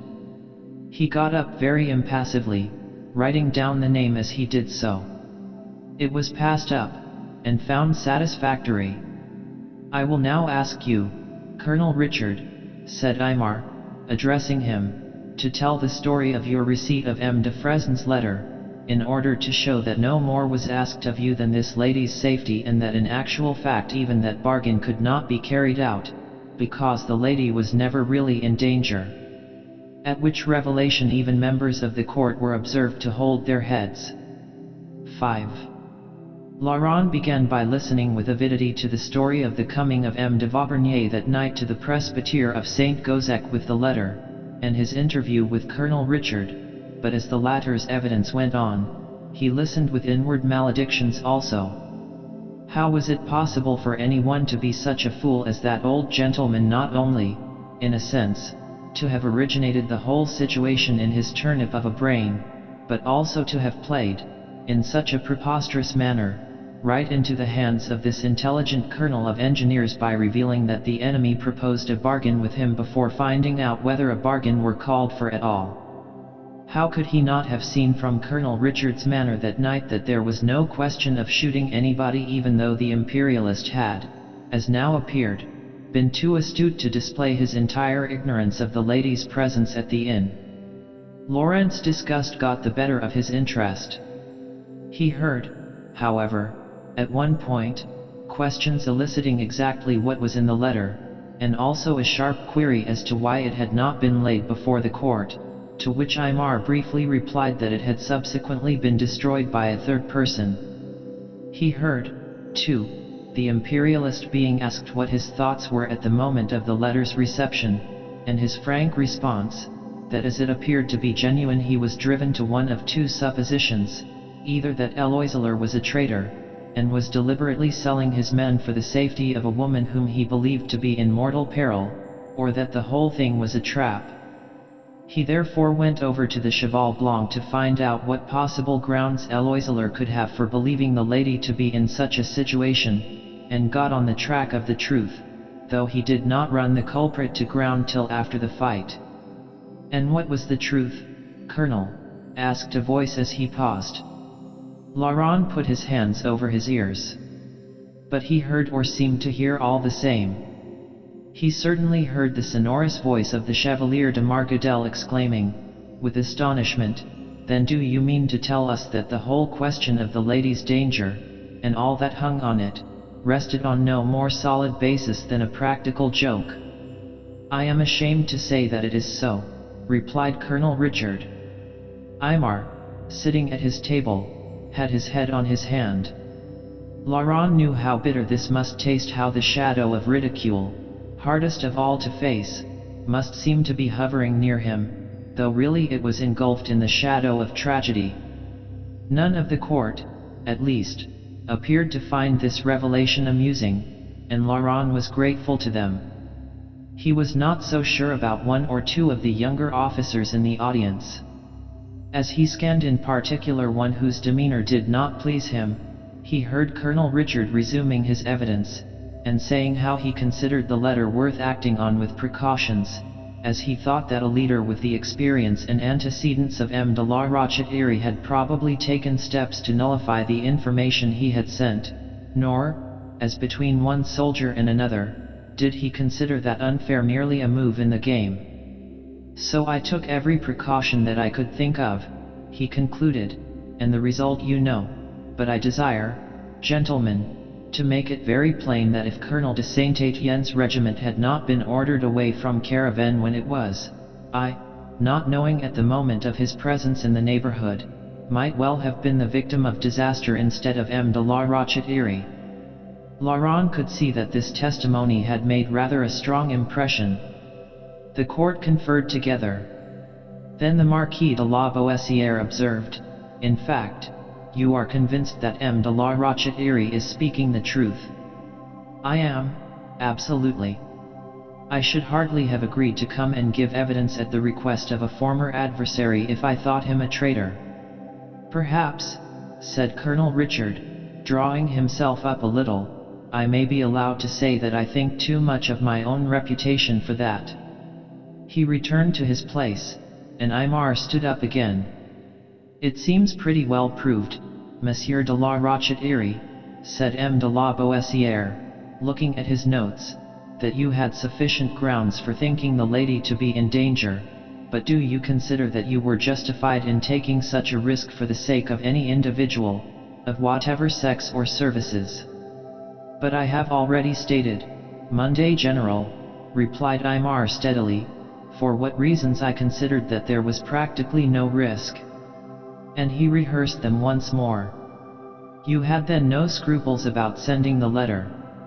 "I had scruples because I disliked the whole idea, but not on the score of risk." "Your perceptions must have been singularly clouded at the time, Monsieur de la Rochette," observed a dry voice. The risk appears, to me at any rate, to have been more than obvious. The shaft drew blood, Laurent saw it. Whose perceptions would not have been clouded at that dizzy moment in the orchard, the meeting place of rapture and despair.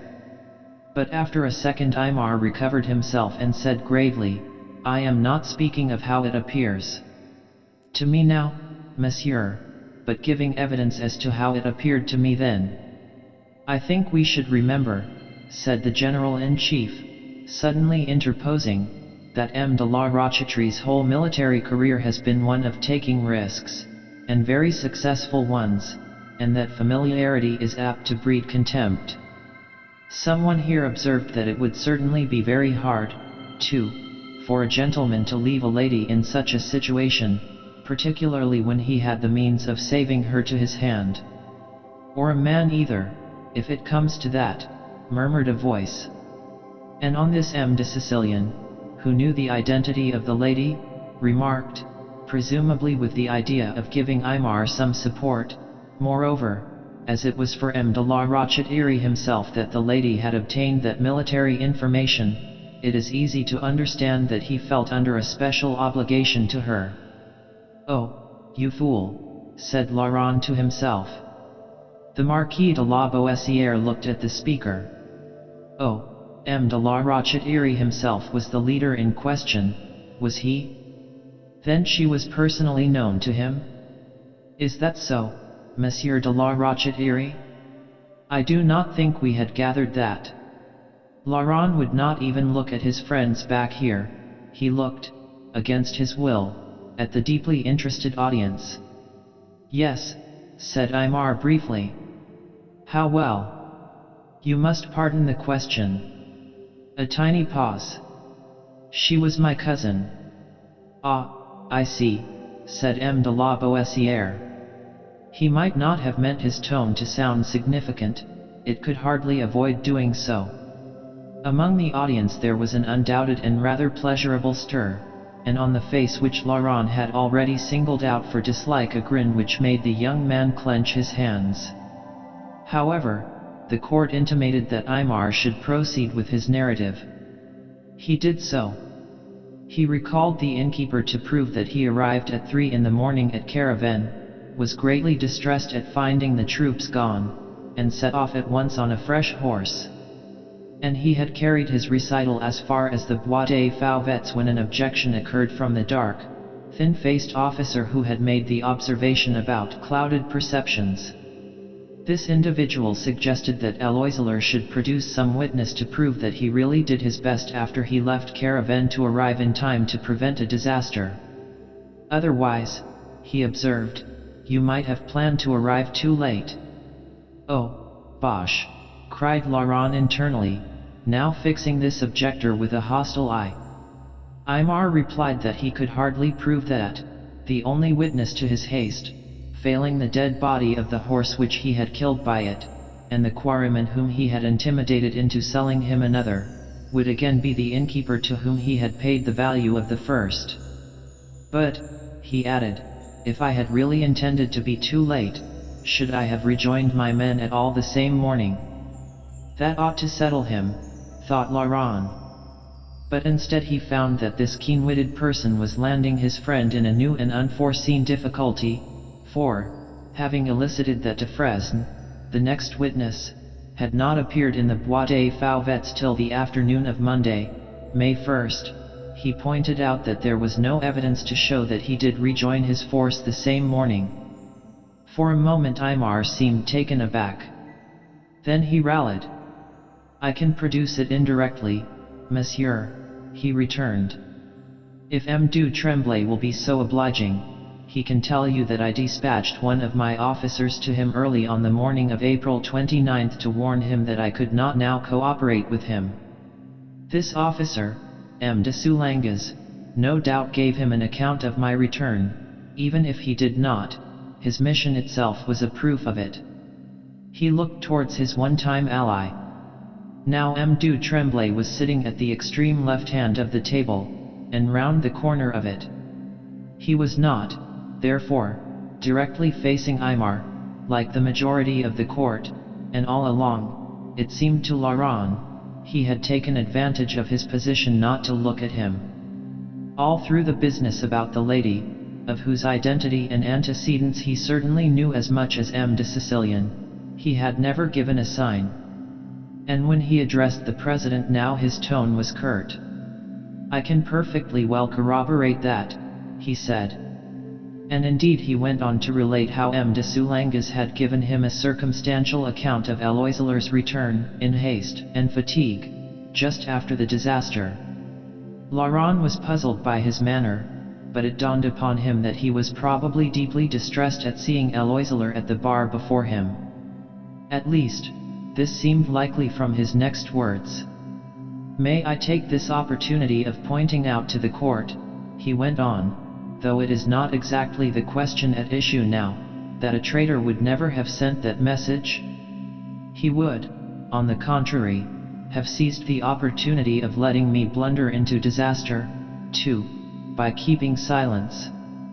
Through M. de la Rochetre's timely warning I was able to alter my plans a little, and, as you know, I was fortunate enough to bring off one of the successes of the campaign. Further, if M. de la Rochetre had had treacherous intentions he would undoubtedly have made use of the intimate knowledge of our joint plans which he possessed, and this, it is clear, he did not do." "No, he most certainly did not," observed Laurent, sotto voce. A murmur, almost of applause, went round. Aymar thanked the speaker and resumed his narrative, carrying it up to the unexpected arrival of de Fresne in the wood, at which point he called M. de Fresne himself. "Please tell the court, Monsieur de Fresne," he said, turning to him, "how you knew of the step I had taken and how you represented to me the only way out." So Nicolas de Fresne, standing at the witness table with an expression of concentrated distaste about his whole person, cleared his throat and began abruptly. "I was taken prisoner at the bridge, knocked on the head. When I was sufficiently recovered Colonel Richard sent for me. It was at St. Gozec showed me my own letter to M. de la Rochetre, and told how it had come into his hands. Being rather startled I asked him to let me have it back, and I had it on me when I escaped during the night of April 30th. When I reached the M. de la Boissière leant forward. "One moment, please. We must go back a little. Colonel Richard presumably told you that M. de la Rochetre had himself sent your letter to him. Did you immediately believe that?" "No, certainly not," responded de Fresne. "But he succeeded in convincing you?" "No, I was not convinced." "But you were shaken?" "Yes," muttered the witness. "Why?" De Fresne did not answer for a moment. Then he said slowly, "Because M. de la Rochetre had written something on the letter, and I knew his hand." "What was it?" Since his lieutenant seemed to find a difficulty in replying, Aymar hereupon got up himself and said rather drily, "M. de Fresne had written part of his letter in cipher, so I deciphered that portion before sending it. It was of no use trying to drive a bargain with the letter at all unless the information it contained was quite clear." As he sat down again Laurent reflected, "Of course that is perfectly logical, but it does not sound well, and de Fresne has not done any good by being unable to get it out, it merely puts the dot on the I." Indeed, the raising of eyebrows and compressing of lips in the court showed that he was right. De Fresne, however, was allowed to resume, and related how, returning, he asked his leader for an explanation, and how the latter told him that he had sent the letter as a ruse, but that the scheme had miscarried, and how. "And what did you think of this explanation?" asked M. de la Boissière. "I must admit that I found it inadequate. And yet M. de la Rochetre has been at such pains to prove that the plan was so complete and void of risk that he very nearly carried it out with no other motive than a desire to trap the Bonapartists." De Fresne shifted uneasily. "Why did you not accept this explanation?" "It was after the disaster had occurred, and the risk then, naturally, seemed indefensible."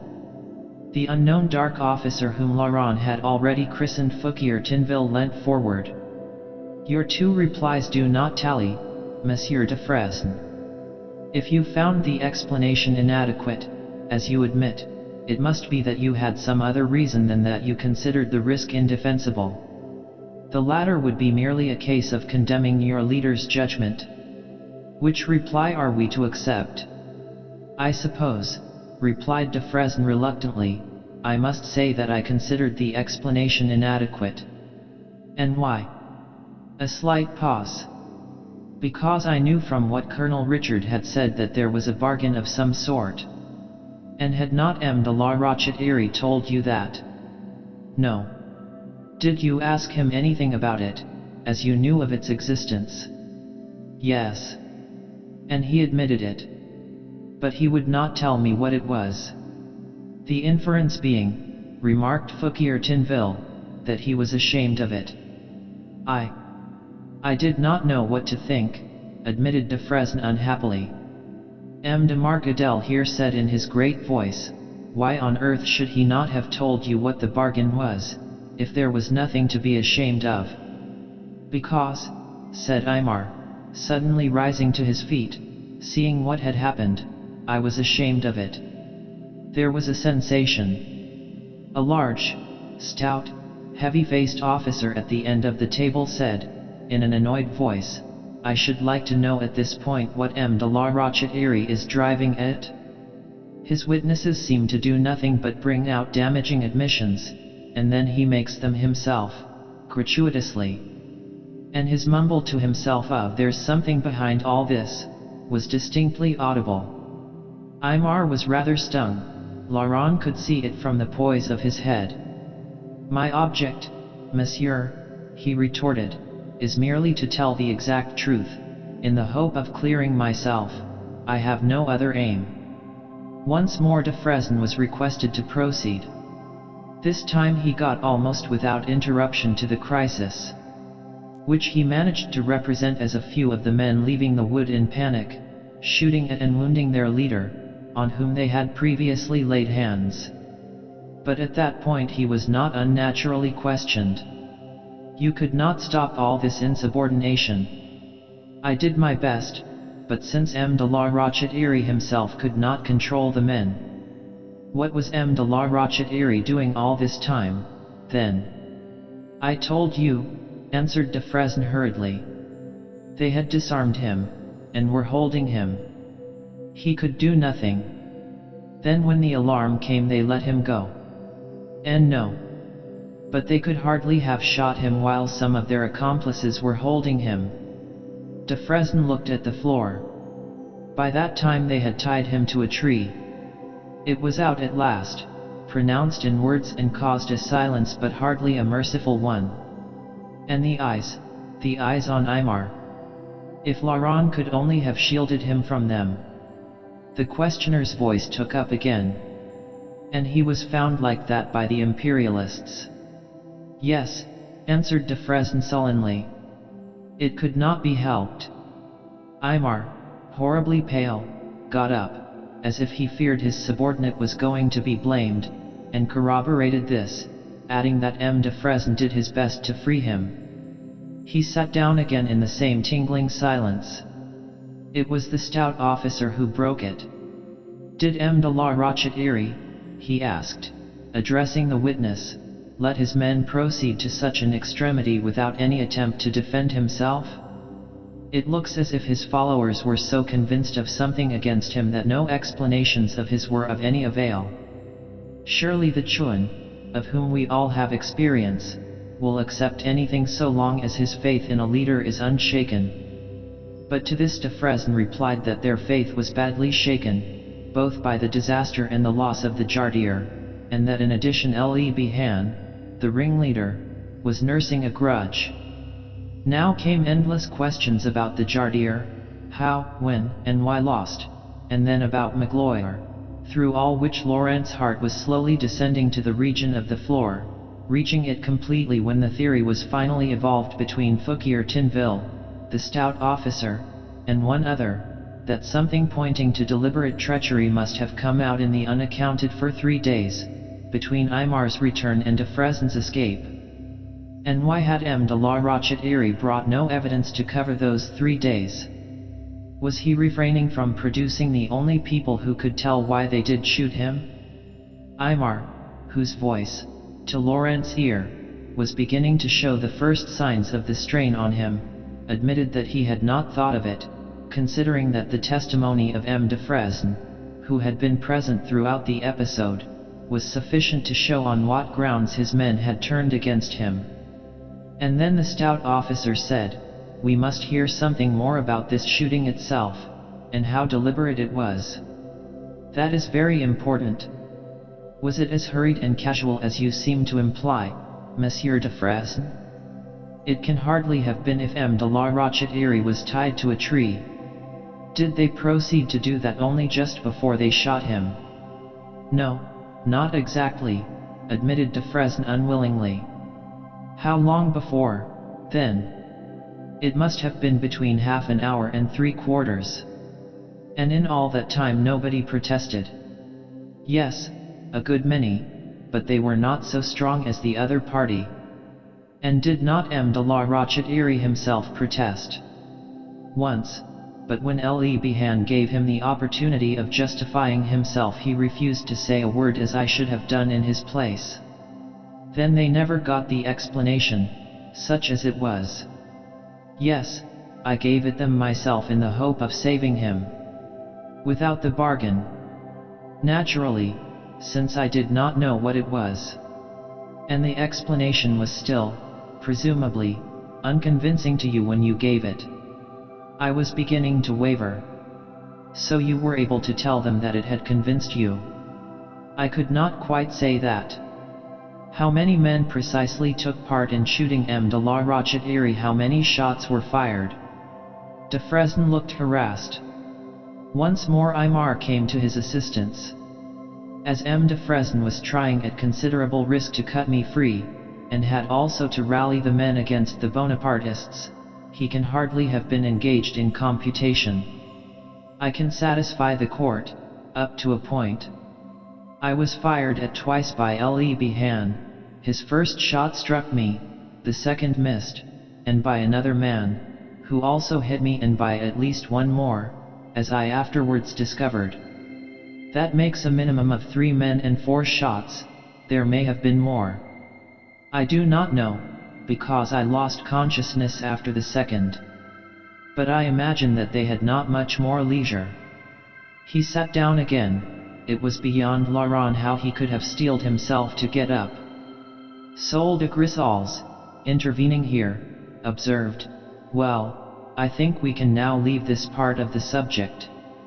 It is obvious that hasty shots by 3 or 4 men cannot be said to constitute an execution."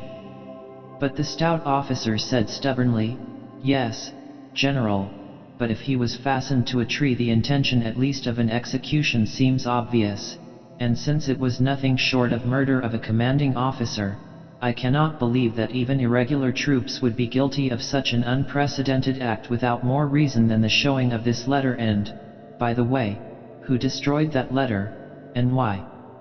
"I destroyed it," replied de Fresne briefly. "And I did so because I believed M. de la Rochette to have died in the hands of the enemy, and I saw no purpose to be served by keeping a piece of evidence which he was not alive to refute." "In fact," put in Fouquier Tinville, "you tried to hush up the whole matter. Was it for the same reason that you never attempted to have any of these men brought to justice? Did you continue to command them, by the way? What happened to them?" De Fresne told him. "Then you took no steps to have even Le Bihan brought to trial. You preferred the matter to go by default, even when these rumors began to get about, rather than give the men a chance of stating their case. In fact, you acted then just as M. de la Rochette is acting now, either from design or carelessness, keeping out the men's evidence." "I protest against that inference," said de Fresne angrily, "both for myself and M. de la Rochette." "Monsieur le President." "Yes, I think it is quite unfounded." Sol de Grisals looked at Fouquier Tinville. "Then I withdraw it," said the latter. But I do submit that, either in those 3 days in the wood, or in the destroyed letter, there was some more damning proof of treachery than appears. Aymar was on his feet in an instant. Will you stand down, Monsieur de Fresne? I call Colonel Richard as a witness that there was nothing extraneous in the letter but my deciphering of a portion of it and his subsequent endorsement. There was nothing more, not a syllable, said the imperialist. Then it was the unaccounted for 3 days, pronounced the stout officer. Aymar drew himself up. His temper was roused, but no one save Laurent would have known it. I can only assure the court once more, he said, that nothing was further from my thoughts than to keep back any evidence. But the court must admit that I could hardly have induced any of the men who shot me to come willingly before this tribunal and confess to what has already been qualified as murder, whether justifiable or no. The president nodded, as if in appreciation of this point, and the Marquis de la Boissière, addressing him, remarked, "It scarcely seems to me, Monsieur le President, that we need distress ourselves over the supposition that adverse evidence is being suppressed. What is far more serious, in my view, is of quite an opposite nature M. de la Rochetry's entire failure to bring conclusive testimony to support his main contention. We may believe that he is speaking the truth when he says that he acted in good faith, but not because he has proved that he did. If I may put it rather harshly, there has not this afternoon been one shred of real evidence to prove that he did not deliberately sacrifice his troops to save his cousin. If Aymar did not flush, Laurent did. He almost ground his teeth. I think, Monsieur de la Boissière, said the president, that undoubtedly is to put it rather harshly. We must hope that M. de la Rochette can bring some more convincing testimony on that point tomorrow, since I think we must now adjourn for today. 6.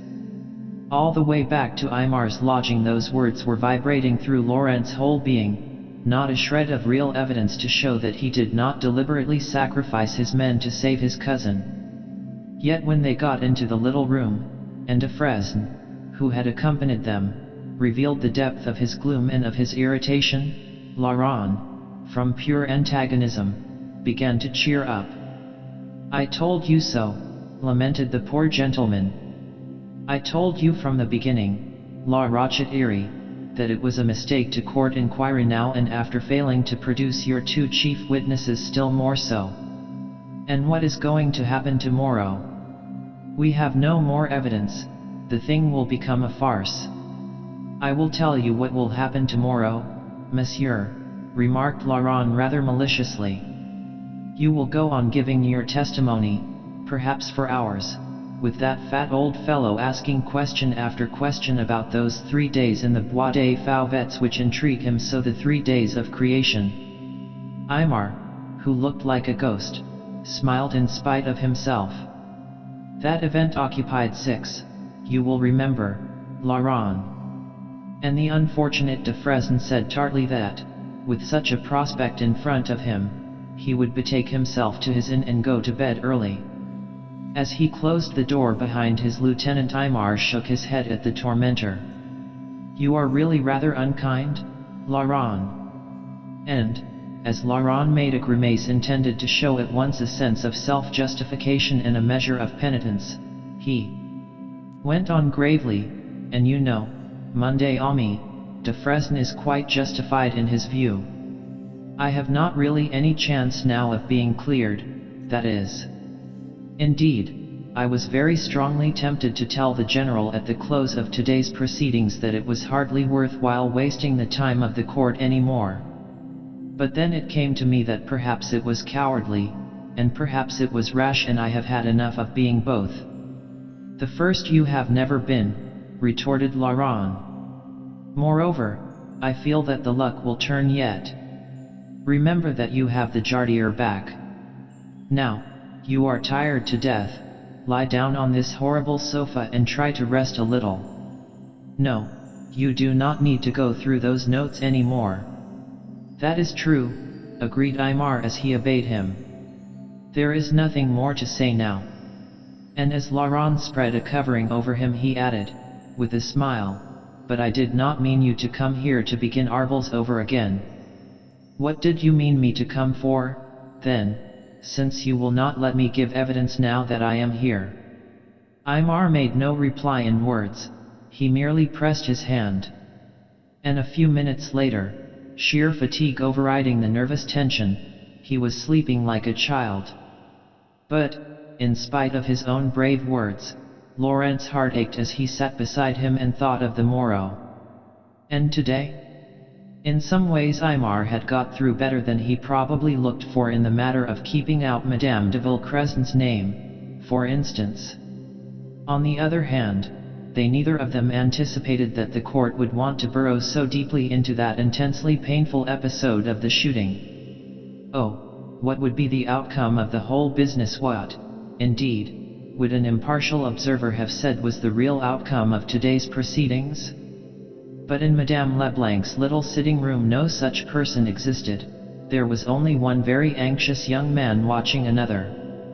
More than half an hour had passed thus when there came a knock at the door, and Laurent, tiptoeing over, was presented by Madame Leblanc with a large visiting card, and the information that there was a gentleman downstairs asking to see M. de la Rochette-Iry.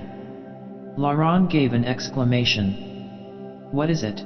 asked Aymar, rousing. "You would never guess," cried Laurent in high glee. "Our dear Père Paralet, come, I am sure, to make amends, though dropped from heaven knows where, and on your track heaven knows how. You'll see him, Aymar, of course." And, pelting down the narrow stairs, he almost fell into the arms of MLE Dr. J.M.P. Paralet, in all his Sunday clothes, at the bottom. Indeed, MLE Doctor soundly embraced him. "Oh, my dear boy, how is he after this morning? I was there, you didn't see me? I managed to get in as a military doctor. I heard of this by chance at Arbles 2 days ago, so I knew that I should find him here.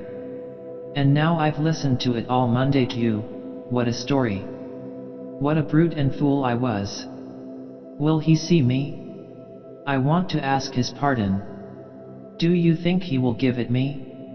Or perhaps he never realized that." "Oh, did he not?" returned Laurent.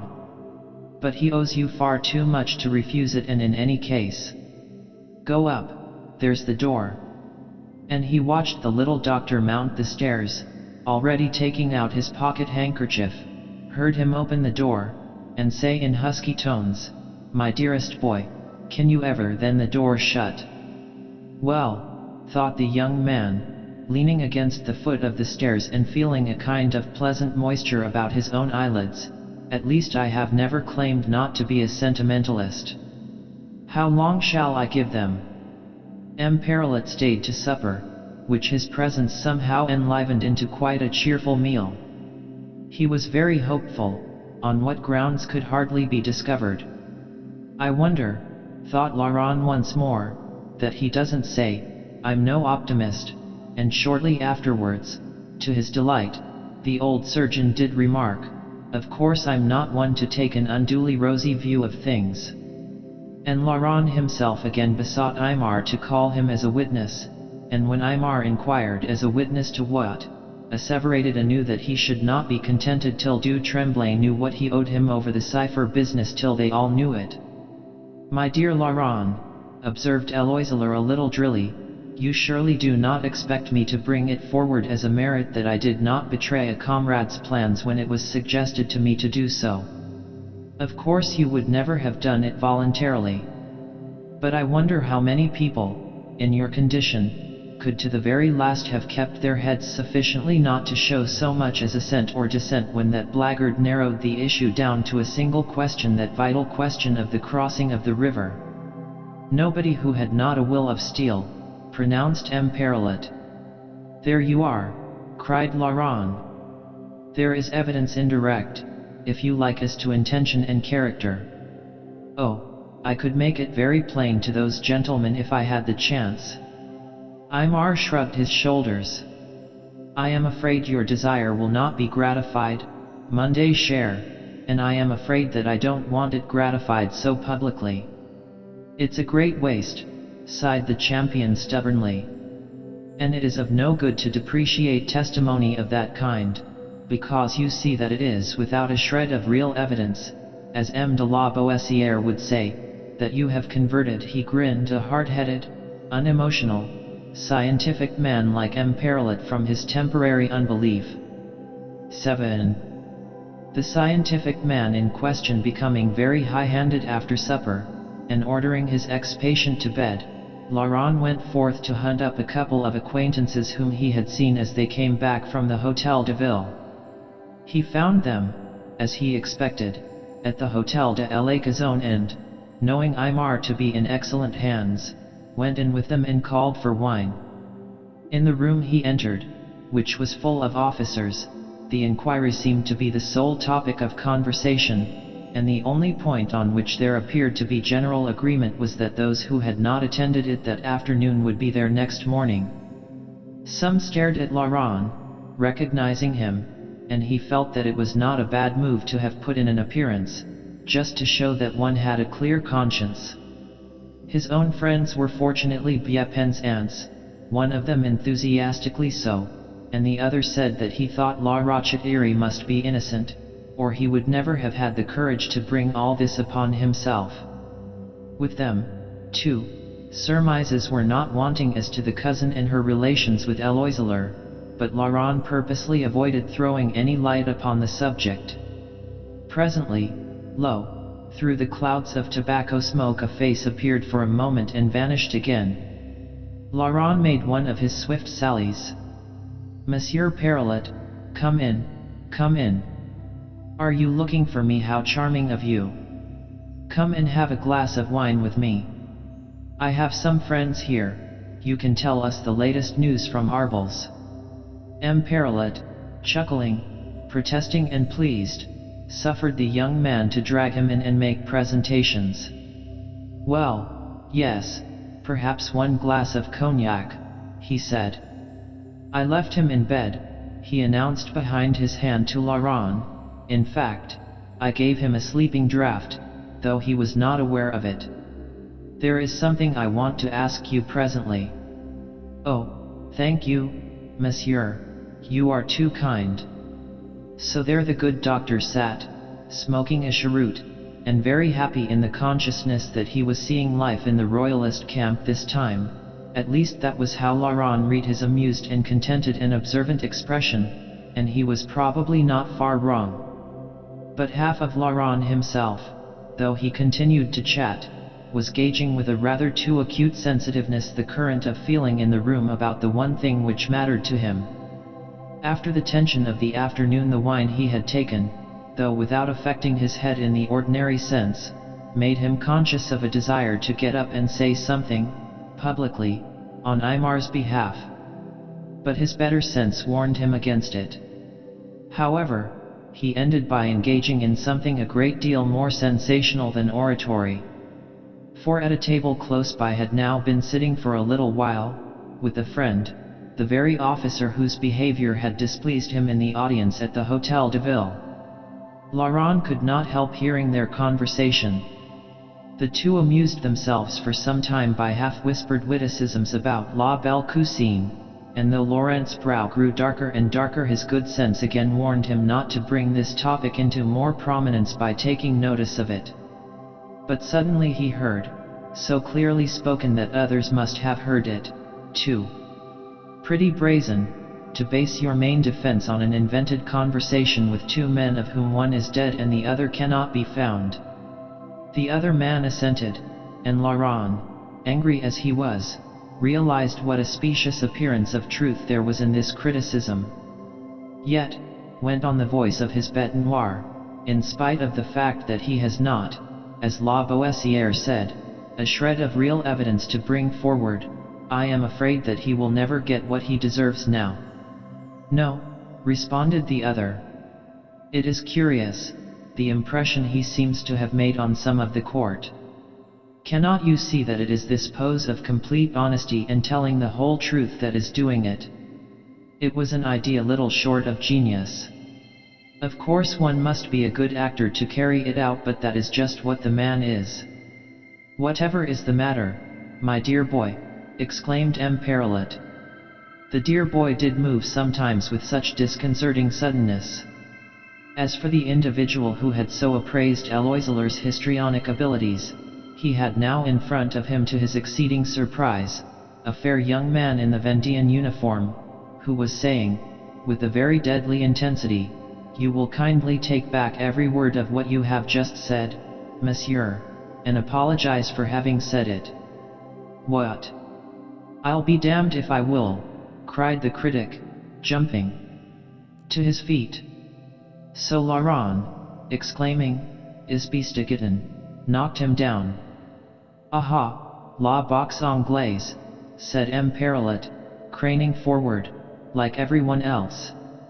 But the combat was not destined to proceed on pugilistic lines. Amid terrific clamor the victim rose to his feet, tugging at his sword, while some threw themselves on him, and Laurent's two friends tried to drag him away. M. de Courtommer himself appeared quite calm, though he was really tingling with the liveliest wrath. "Satisfaction? Certainly," M. Parrot heard him say, amid the babel. Also, instantly, "Montbrilla, you'll see fair play for me, won't you?" "But you can't fight here," several voices assured him, and his friends, too, spoke of next morning. "I regret that I am engaged tomorrow morning," quoth Laurent, and proceeded to remove his sword belt. "Lucky I had my sword on this time," he told himself. "Engaged? Ah, yes, with the play actor," sneered his opponent, whose lip was already swelling.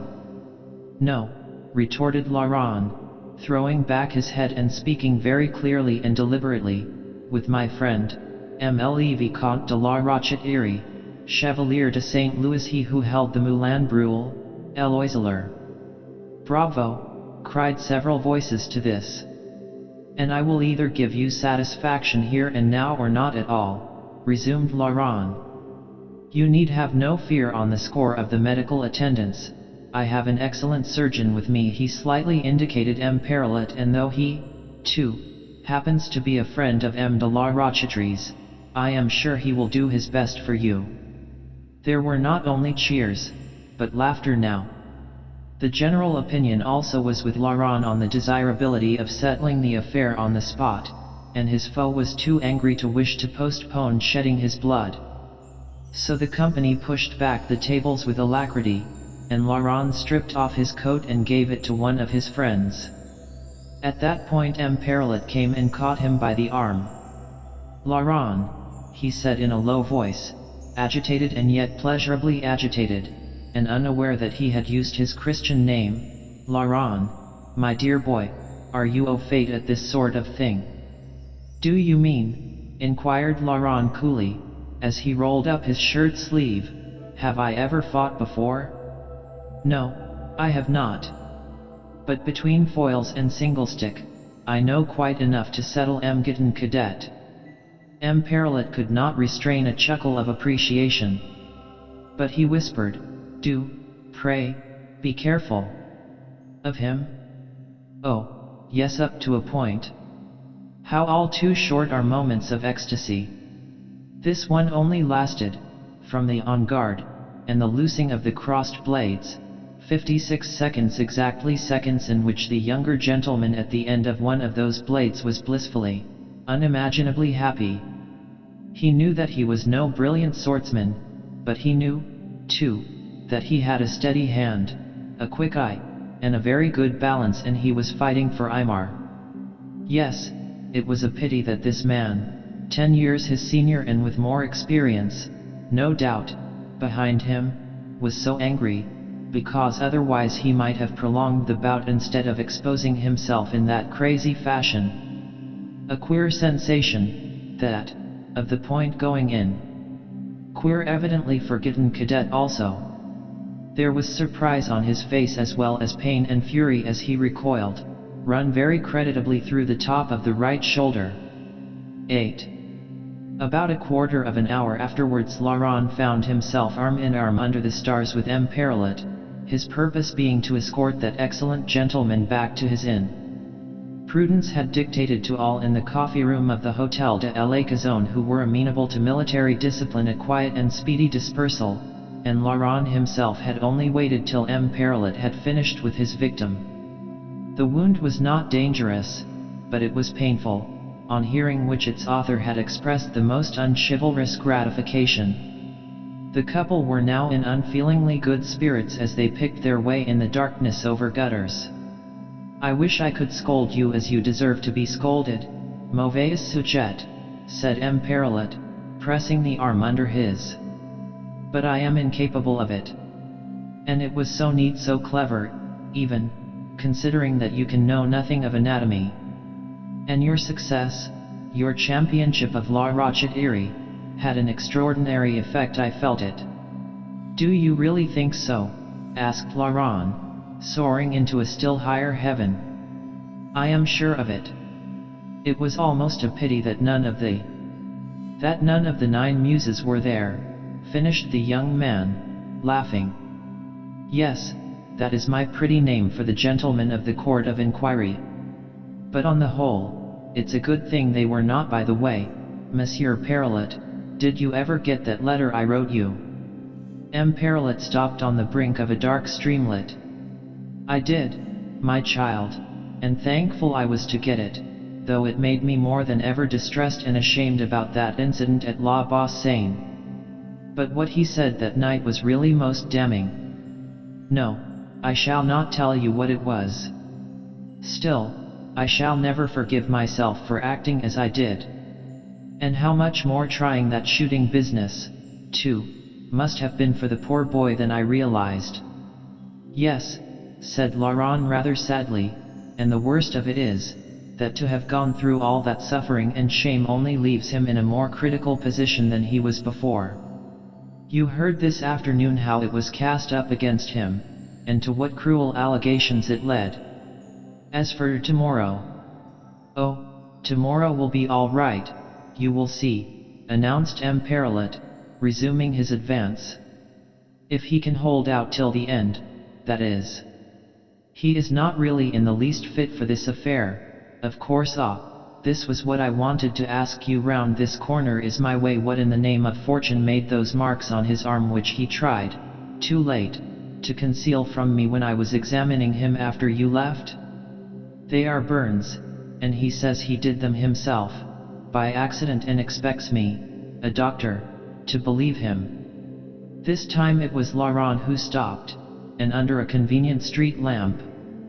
"Ah, he said that, did he? Of course he would. Accident, indeed." He made one of his hot, boyish gestures. It was the most deliberate, cold-blooded. He never reached his noun. A gesture was made behind him, a hand fell on his shoulder. "I regret to have to demand your sword, monsieur," said an abrupt military voice. "You are placed under arrest. Kindly follow me at once." It is hard to know which of the couple was the more thunderstruck. Words were completely smitten from both of them. On the very threshold of his thrilling revelation Laurent was plucked away, vanishing like a dream from the eyes of M. Perrollet, who, a moment later was left, a stout and bewildered little civilian, in the light of the convenient street lamp, while the footsteps of the patrol and the captured duelist died away round the corner. Elijah and Alicia had not a more dramatic parting. The threads of events lay thereafter in M. Perrollet's hands. After a short period of dismayed reflection he hurried back to Aimar's lodging. But that young man lay relaxed in the profound and beneficent slumber of his physician's own procuring, and it would have been a crime to wake him. So, except that the hazard of sleep afforded M. Perrollet an uninterrupted view of the branded arm, he gained little by his visit, and hastened off to M. de Fresne, conceiving that there was nothing criminal in waking him with the news. M. de Fresne was hardly of that opinion. By the time his nocturnal caller had introduced himself and explained his errand he was, and perhaps justifiably, in a thoroughly bad temper. Poor boy, indeed. Feather-brained young scamp. Let him cool his heels, it won't hurt him. And I can do nothing. The only possible course is for La Rochette-Erie, if he can, to get permission in the morning for him to attend the court under open arrest, as a witness. A nice witness for a case where already the testimony is so short of the mark. M. Parrot shook his head at the irate gentleman sitting up in his bed. I consider that he acted very properly, monsieur. And as for being feather-brained, let me tell you, in all seriousness, that but for him there would be no La Rochette-Erie here today at all. Humph, said M. de Fresne, and laying down, turned over on his other side. Well, I will come and see La Rochette-Erie about it at 6:30. Good night.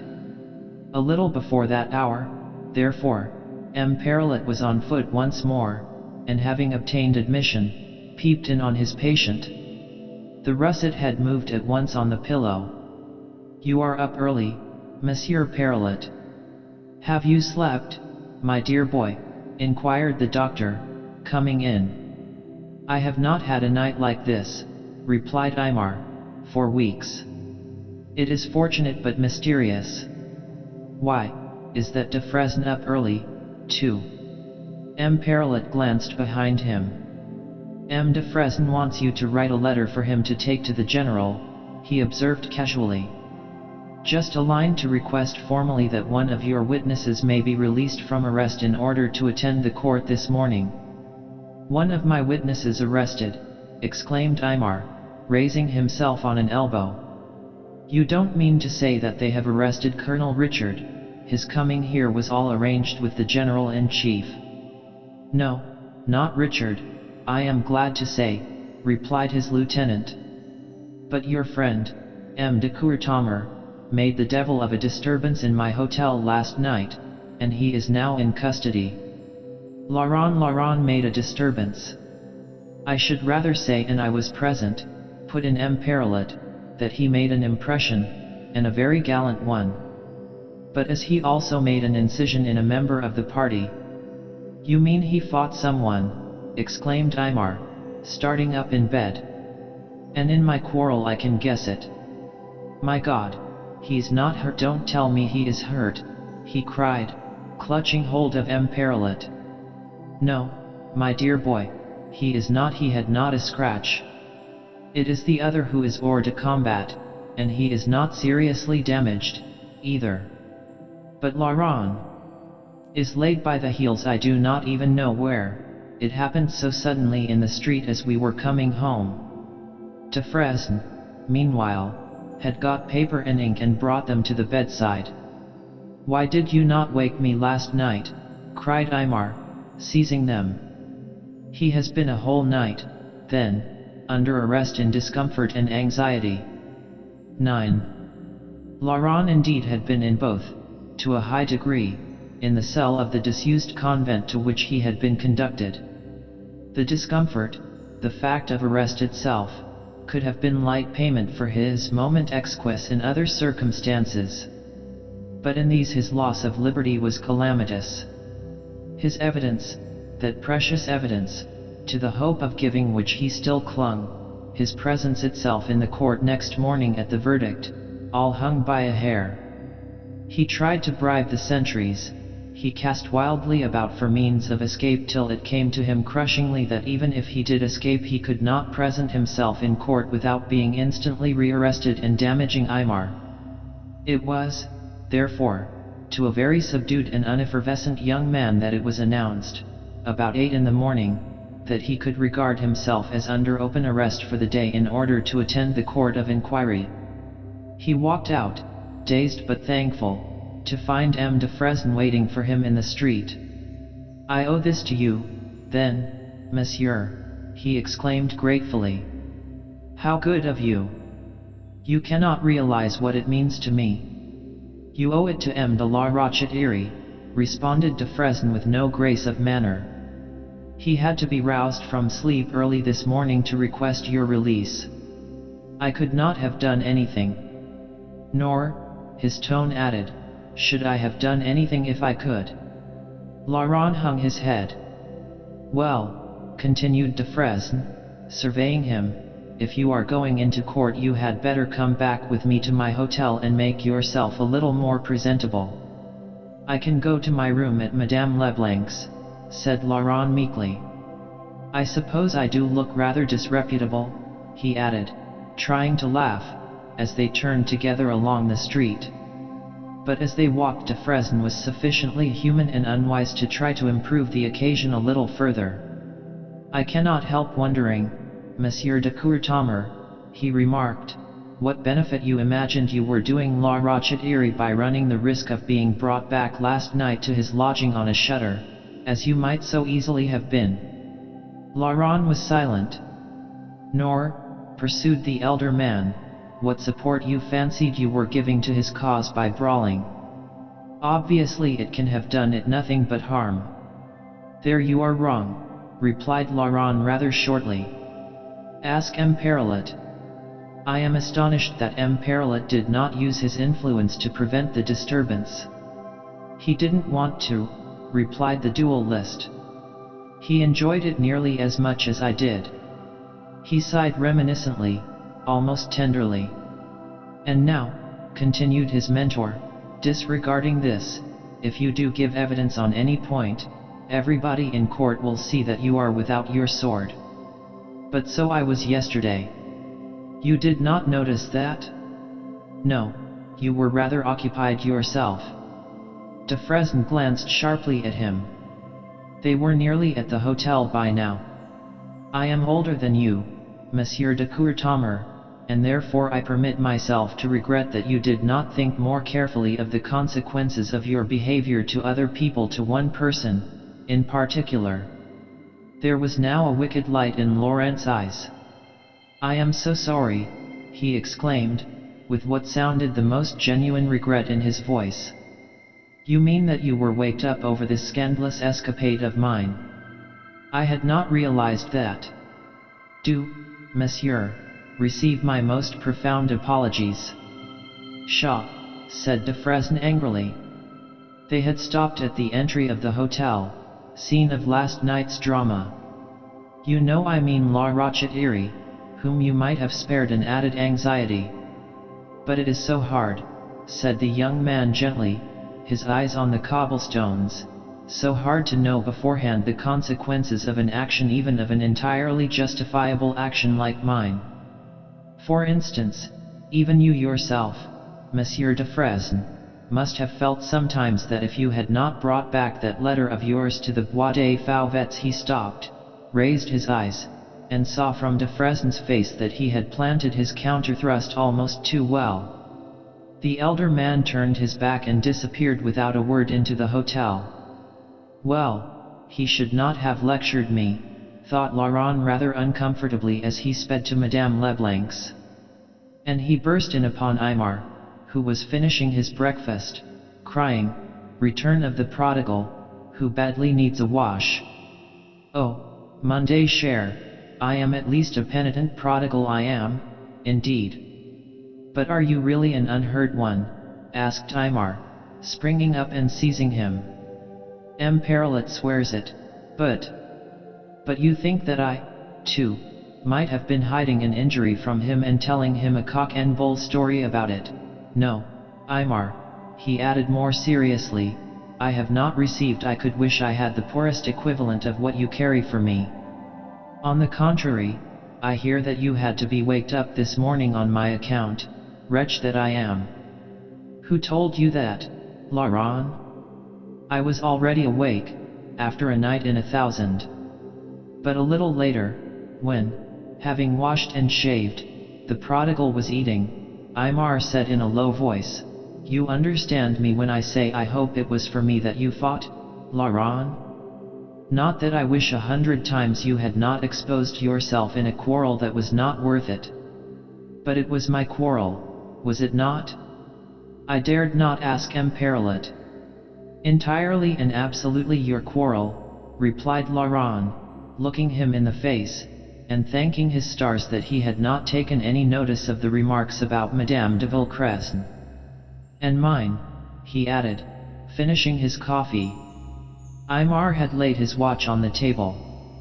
He pointed to it now and got up. Time to start. It is odd to think, isn't it, that when the hour hand gets round to this spot again it will all be over.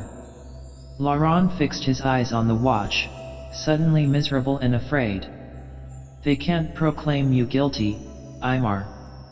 They won't proclaim me innocent. It will just be not proven.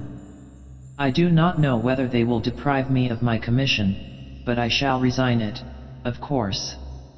But there is your reputation, there is the Moulin Brule and all the rest.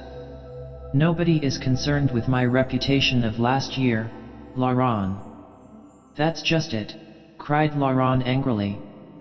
Oh, if only I were defending you. Why is no one defending you, so that he could bring it forward, since you are so damnably proud that you will not do it yourself? All the time yesterday one could watch points that ought to have been made in your favor going unheeded, just because to emphasize them involved a little blowing of your own trumpet. And I suppose it will be the same today. Others may think it modesty, perhaps you think so yourself, but I tell you it is pride, rank, ineradicable pride. You are as proud as Lucifer. After which outburst, almost in tears, he put his head down on his arms on the breakfast table. Aymar stood and looked at him. I did not know you had such powers of denunciation, Laurent. It is of no use denouncing you, said the muffled voice. You will not do any differently. He lifted his head. The only thing that would be of the slightest benefit today would be for me to change to become, if only I could, Saint Etienne for an hour. Do you think I want you changed, even for poor Saint Etienne? Asked Aymar gently, laying a hand on his shoulder. I don't want you to be anybody but yourself, Laurent. Come, we must start. You have no need to pretend to forget your sword today, my poor knight-errant. 10. Just outside the Hotel de Ville, Laurent saw de Fresne. He went straight up to him.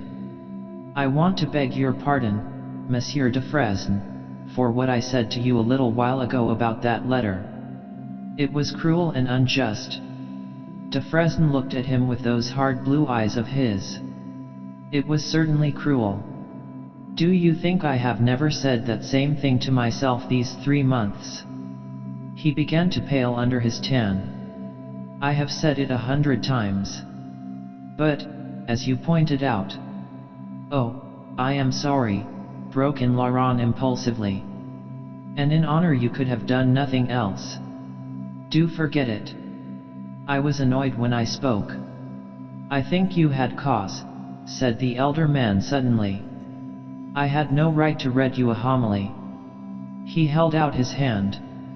Then Laurent was back in the place which would shortly see the scales dip to one side or the other with his dearest friend's honor in the balance, the place which he hated and which, at the same time, he was only too thankful to set eyes on again. For he had had a horrible fright. But a precious grain of consolation was that among the more than doubled number of faces in the audience this morning one was missing. It would grin here no more, and was almost certainly not grinning where it was now. The president began by saying that he had an announcement to make. Since MLE General D'Andin, now military governor of Maine-et-Loire, was staying a couple of nights in the neighborhood, he himself had so far presumed on their very old acquaintance as to ask him, with the approval of the court, to give them the benefit of his ripe experience in this difficult and delicate case that was subject to M. de la Rochettere's having no objection. M. de la Rochetere here signifying that he had none. On the contrary, Sol de Grisals intimated that he had sent M. D'Andin a short summary of the case as far as it had gone yesterday, so that if he came, he would be au courant. Meanwhile, they had better proceed from the point at which they left off yesterday. So the hapless de Fresne took his stand once more at the witness table.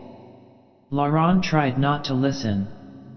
Fouquier Tinville and the stout officer between them seemed determined to probe into every minute of the interval before de Fresne's return to the wood, hence Aymar also was on his feet most of the time. Laurent began to foresee that every detail of the shooting, too, would have to be gone over again, perhaps more fully. And all to what purpose? There was nothing to discover. Oh, what would happen if they could not see their way to clearing Aymar? It began to be torture to him to look at the figure in front of him, especially when the bronze head turned a little, and he caught the outline of the sunken cheek. "I can't stand much more of this," he whispered at last to M. Perilet. "They will not go on at it forever," the optimist whispered back, and he laid his hand over the young man's and gave it a squeeze. "But there's nothing else to go on to," replied Laurent miserably. Why could they not believe Aymar's word when he said that he had all but arranged the plan with Saint Etienne? How was it possible to look at him and think him capable of infamy? Were they all blind? And why did M. D'Andin delay? Perhaps he was not coming, after all? He was a great man, just about to be made a peer of France, and very busy at the moment settling the king's peace in Brittany, but, if he did come, surely he, the Vendéan general of so much experience, he, the phenomenally cool-headed and resourceful, the hero of the incredible escapes from the Fort de Jouy and the citadel of Besançon, the man of untarnished integrity and honor, he would recognize that Aymar was telling the truth. Or, suppose that he did not. The accursed stout officer seemed now to be criticizing Aymar's intentions and dispositions during those 3 days in the wood, and as it went on Laurent wondered at Aymar's patience under it. The Inquisitor had just ascertained that the nearest Bonapartist troops were no more than 8 miles away, at Arbles. "Only 8 miles, he exclaimed. "I am surprised, Monsieur de la Rochette-Iry, that you did not try to withdraw to a safer position. Surely you must have known that you were very dangerously placed, and that you could not hope to do anything there with 90 men." And Aymar said nothing. Suddenly M. du Tremblay leant forward and addressed the speaker. "Not do anything with 90 men, Monsieur de Noirlou? Why not? Have you forgotten that M. de la Rochette-Iry held the famous Moulin Brûlé for 4.5 hours against 500 regulars? With how many men precisely had you with you at Pinscoe, Monsieur de la Rochette-Iry?" 18, replied Aymar. Something hardly distinguishable from applause ran round the audience. And du Tremblay went on quickly, addressing the President, "I trust, Monday General, that I am in order in laying stress on the necessity of remembering and allowing weight to those brilliant services in the past of which M. de la Rochette-Iry himself is careful not to remind us. As regards the handling of irregular levies, has not Eloiseler, young as he is, had more experience and successful experience than anyone here except yourself?" Sol de Grisals nodded, and the Marquis de la Boissière remarked, "Certainly more than I have had." "I am glad that you have said what you have said, Monsieur du Tremblay." So was Laurent. He would have bestowed a decoration on M. du Tremblay. "Yes," said M. de Noirlou obstinately, "and that past experience is just why M. de la Rochette-Iry's remaining so near the enemy at Arbles is so inexplicable. There was nothing to be done with that man but drown him. Surely Aymar was going to give the very good reason he had for staying in the Bois des Fauvets as long as he could. But in any case he had not the chance, for Fouquier Tinville observed quickly. It is explicable enough on a certain hypothesis which I do not wish to press. But I should be greatly obliged if M. de la Rochette-Iry would give us the reason for another delay of his which also needs explanation. I only trust they are not susceptible of the same." Aymar's head went up. "To what delay are you referring, Monsieur?" "To the very considerable one which you have shown in courting this inquiry. You were released on the 16th of June. Even if your health was not then sufficiently re-established for you to go to the General-in-Chief in person, why did you not at least communicate with him if, as you assure us, you were so anxious to clear yourself?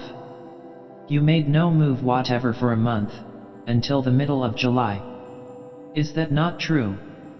Yes, it is quite true, said Aymar steadily. He drew a long breath, and Laurent saw his fingers tighten on the paper he was holding. I suggest that the month's inaction, then, needs some justification, observed Fouquier Tinville suavely. In the silence that followed, Laurent said to himself, he was ill, unfit for it, you bully. But would Aymar say that, since it was not the real reason? No, of course he would not. He replied at last, very coldly and quietly, looking down a little, the reason for the delay was a purely private one. A reason that you would prefer not to give the court, suggested Fouquier Tinville with a twist of the lips. A reason, retorted Aymar, not without a measure of defiance, that I am not called upon to give the court. At last something had been found which Eloiseler would not answer. It had nothing in common, then, demanded the inquisitor meaningly, with your reason for remaining so long near the enemy in the Bois des Fauvets. Aymar started. Certainly not. The one was purely military, the other, as I have said, was personal. And you refused to, but a stir arose at the end of the hall, and he broke off. Laurent turned his head, and saw a glitter of staff uniforms. General D'Andin had come. He walked alertly to the dais, while the whole audience rose to their feet. He saluted the court, who had also risen, was on the platform shaking hands, and, in a very short time indeed, having swept a keen glance round, was reading the notes of the morning's proceedings. And Laurent, studying him, saw a blue-eyed man in the 50s, of no great height, with a fine, almost leonine head from whose brow the silvering fair hair was receding, and a slightly prominent underlip, a man who gave the impression of exceptional humor and vitality allied to a rare imperturbability. But Laurent's deep interest in him was abruptly diverted. What had happened to Aymar? He was leaning with both hands on the little table before him, almost as if he were physically overcome. Then he suddenly sat down, and, supporting his head on his hand, pulled his notes towards him. Laurent could see how deadly pale he was, and that the hand with which he was turning over the papers was shaking. It's the strain, he thought desperately. It's telling at last, he won't get through. D'Andin suddenly raised his fine head. Monsieur le President, I should like to make a remark.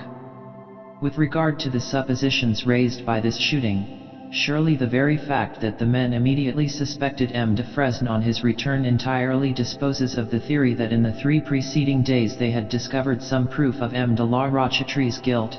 I might go further, and point out that it was solely to save M. de Fresne from those unjust suspicions that M. de la Rocheterie showed his men the letter with the consequences to himself of which we know. Is that not so? That is most certainly so, Monday General, responded de Fresne warmly. M. de la Rocheterie undoubtedly sacrificed himself to save me. But, in the circumstances, could any honorable man have done less? Inquired M. de Margadel. No, he certainly could not, responded D'Andin like a flash. But then you are trying to show that he is not an honorable man. And may I not also point out that, so far from his suppressing witnesses, which I see, that some of you gentlemen are inclined to suspect, he here lost an unrivaled opportunity of allowing the most formidable witness against him to be suppressed by other hands. Had he let things take their course, and allowed M. de Fresne to be shot instead of him, which seems quite a likely thing to have happened, he would have got rid of the odium of the charge as well as of an adverse witness, for the man who had paid the penalty would have carried the guilt also with him to his grave. His execution would probably have cleared M. de la Rocheterie in popular opinion. Surely these considerations must have occurred to you. I knew he would see things in a proper light, said Laurent, whose spirits had gone up like a balloon, to M. Perilet, while the court conferred over this, and M. D'Andin, his chin propped on his fist, darted glance after glance at Aloysiler's bent head. "I think," announced the president at length, "that the court does not wish to ask M. de Fresne any further questions. Have you any more witnesses to call, Monsieur de la Rochette-Irie?" "Yes, two," ejaculated Laurent under his breath. And Aymar stood up, but it was not to call him. He threw back his head. "I call Monsieur Le General d'Andin," he said in a clear voice. "That is, if he has not forgotten," he finished a little breathlessly. Laurent fell back in his chair. Amid the universal sensation, M. d'Andin got briskly to his feet. "I was hoping that I should not have to be so pushing as to call myself," he remarked pleasantly. "Will you question me, Monsieur de la Rochette-Irie? I am entirely at your service. Or shall I have the honor of myself giving the court an account of our first meeting at the Abbaye d'Or at Caravan on the afternoon of April the 27th th? "The latter, if you please, General," answered Aymar. 11. When Laurent was in an argumentative mood, he would assert that it was very wrong of M. d'Andin, even if he were organizing with great secrecy, not so much to have gone about under an assumed name, since under his own he would have been far too dangerous to be left at large, but to have kept up his incognito in front of Aloysiler that day at Caravan, when Saint Etienne, being from his own province of Anjou, knew all the time who M. du Parc really was. However, he would acknowledge that on this occasion M. d'Andin made what amends he could by the declaration with which he ended his short and convincing narrative. For he said, with emphasis, that it was he who ought to be exculpating himself. "I ought to have known better what attractions a risk holds for a young and ardent fighter, when I presented M. de la Rochette-Irie with the idea of the mouse and the two cats, and even illustrated it from a little piece of good fortune of my own in the old days. Had I not been all these weeks, as you know, engaged in military operations elsewhere, I should have heard of Pont Auxiliary Rochers before, and I could have taken some steps to mitigate the terrible consequences which an ill-timed suggestion of mine has brought on a gallant and honorable man. I am at least thankful that fate has given me this belated opportunity for testimony." He sat down again.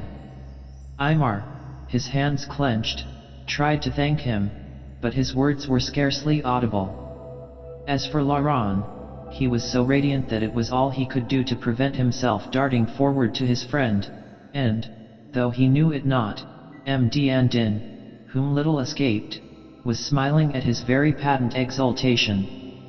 "Well, gentlemen," said Saul de Grisals, looking round with a satisfied air, "this puts a very different complexion on affairs. I little thought I was summoning the missing witness when I invited M. d'Andin to attend as an assessor. As the court has felt all along, the great weakness of M. de la Rochette-Irie's case has been the lack of conclusive evidence that his plan was already all but settled upon. But now we have impeccable testimony to that fact." He looked round the table once more. "I suggest, therefore—" "Yes, Monsieur de Noirlou. In spite of what Le General d'Andin has pointed out to us," said that persistent investigator, "there is still one more point which I emphatically feel should be cleared up. What happened after M. de la Rochette-Irie was found shot, in the how many weeks was it, that he was at the Château d'Arbles? Might it not be said that it was because he had rendered a great service to the Imperialists that they rescued him, nursed him, and released him of their own free will, that he was, in short, less their prisoner than their guest?" Laurent, bristling, gave a kind of snort, and Aymar raised his head sharply. D'Andin's face was a study in expression. The court themselves seemed a little taken aback. Then someone remarked, "Yes, if any evidence is available, it might be as well to know what were M. de la Rochette-Irie's relations with the Imperialists during his captivity, and the reason for his release." "Perhaps M. de la Rochette-Irie will enlighten us," said Saul de Grisals. "I can do better, Monday General," responded Aymar rather grimly.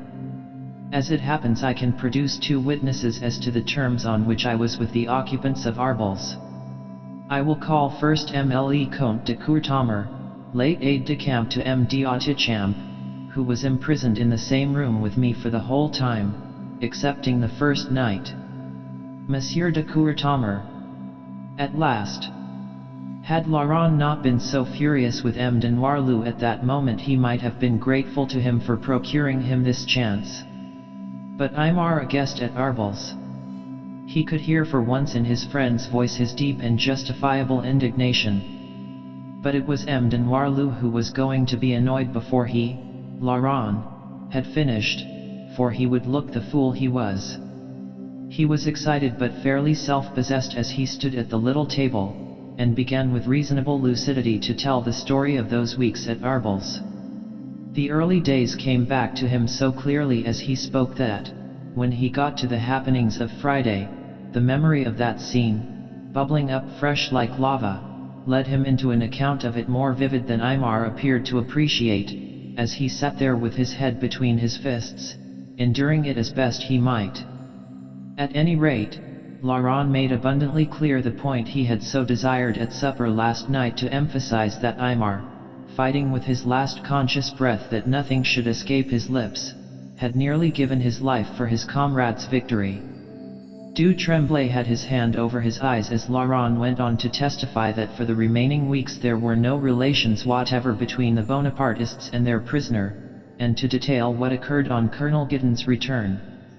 And that is how and for what reason, he concluded, M. de la Rochette was released, or, as some might say, turned out from Arbles.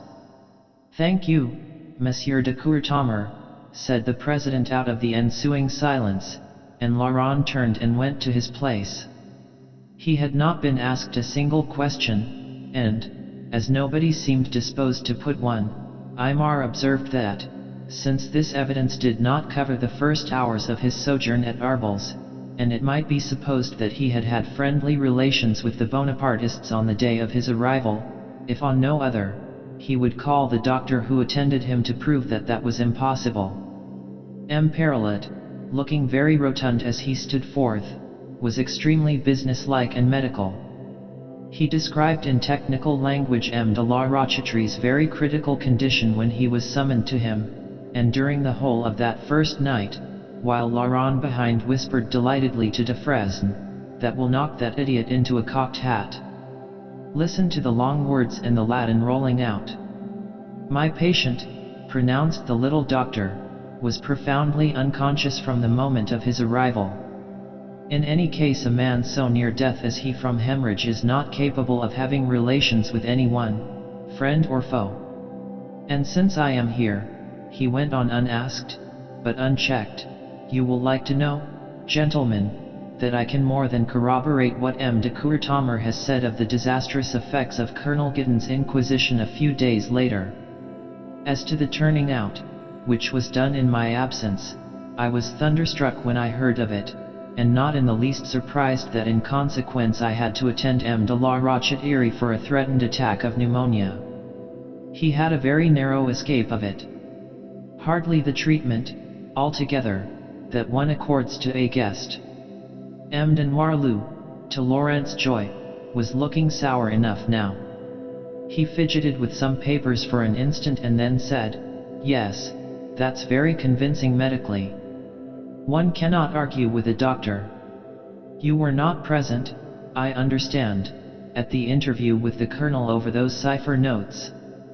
"No, but I came in the moment afterwards, to find M. de la Rochette almost in extremis," replied M. Perilet rather snappily. "I should like M. de Courtomer recalled," said M. de Noirlou. Laurent came back, full of fight, but wondering what the stout imbecile wanted now. "M. de la Rochette was, I presume, aware of your presence in the room, Monsieur de Courtomer, throughout this unpleasant scene with the Colonel." "I should imagine he had something else to think about," retorted Laurent with hostility. In a flash he saw what he was after. The man was a second Giddon. "He must have known that you were present." "Did you, Monsieur de la Rochette?" "I did. said Imar curtly. And you were aware that he was a royalist officer, one of your own side? I was aware of it. M. de Noirlou lifted his shoulders. I think, gentlemen, that significant fact considerably detracts from the value of M. de la Rochetree's refusal to give information viewed as evidence to character, that is. Is it likely that he would have given it in front of a fellow officer? May I speak, Monsieur Le President? Burst out the witness. Soul. De Grisals nodded. That. He managed to swallow the qualification. Point of view was precisely Colonel Gittens when he had failed. I should have thought that this court. Again he struggled with himself and abandoned the sentence. Gentlemen, as this last interpretation has been launched, you ought in justice to know that when, later on, Colonel Gitton, for it was by his connivance, resorted to other means to make M. de la Rochette betray a comrade, and there was nobody there but the.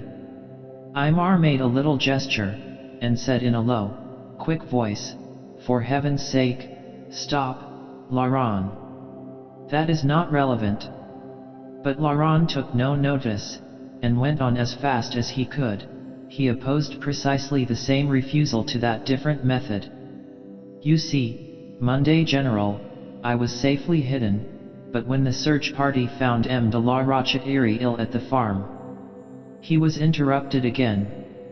One moment, please, said the Marquis de la Boissière. This is a little too elliptical for us to follow. Are we to understand that you were released at the same time as M. de la Rochette, or what?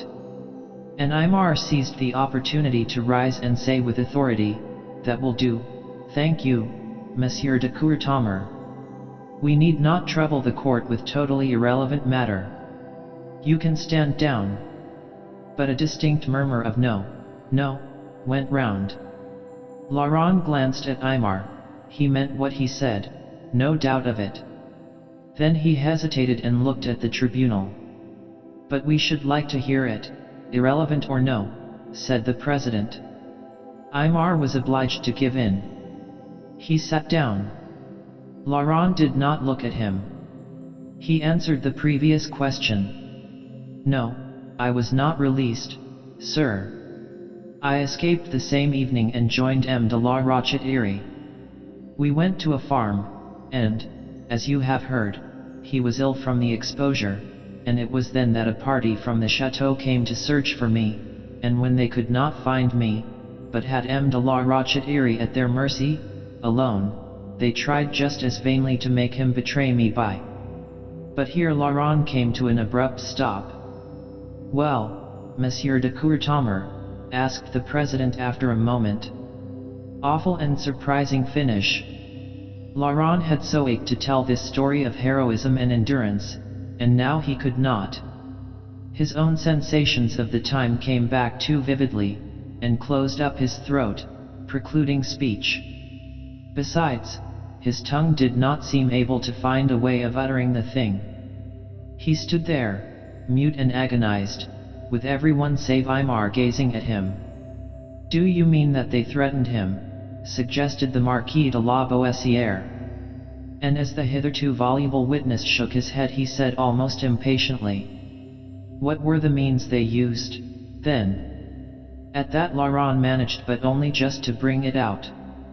They used a red-hot ramrod, he gasped, and fled the table. 12. There was an instant's electric silence. What?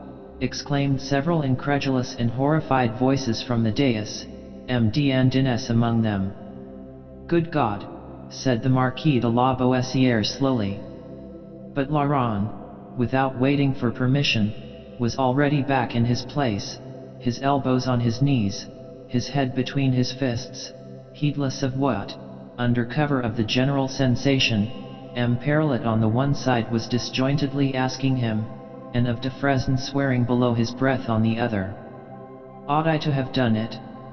Ought I to have done it? He was saying to himself. And will he forgive me?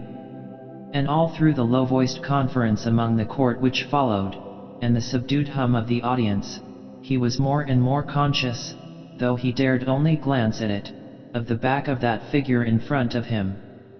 At first Imar had covered his face. Suppose he did not forgive him? Ah, here was Sol de Grisals getting to his feet at last. I think, gentlemen, that we do not need any more testimony as to M. de la Rochetree's conduct after the disaster, and as we now have M. d'Andin's evidence as to the bona fides of the scheme he used, the case is practically at an end.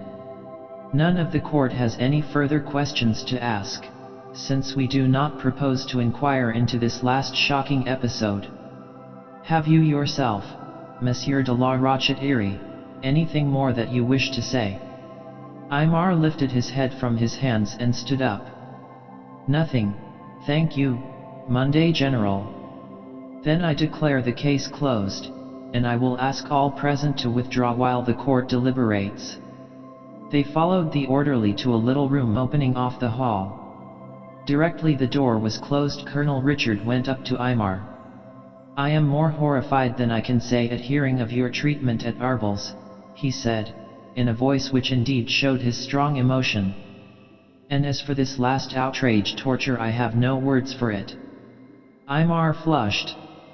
Oh, that was nothing. And I had no intention whatever of having it brought out in court. I never dreamt of such a thing. Laurent could not bear the sensation of estrangement, and at this juncture, too, a moment longer. He turned round. Imar, he began imploringly, but the imperialist had not finished. I have been deeply shocked also to hear in detail what my own action led to. Had I not surrendered that letter, and if I, still more, had not taken it back to the wood, put into Fresne.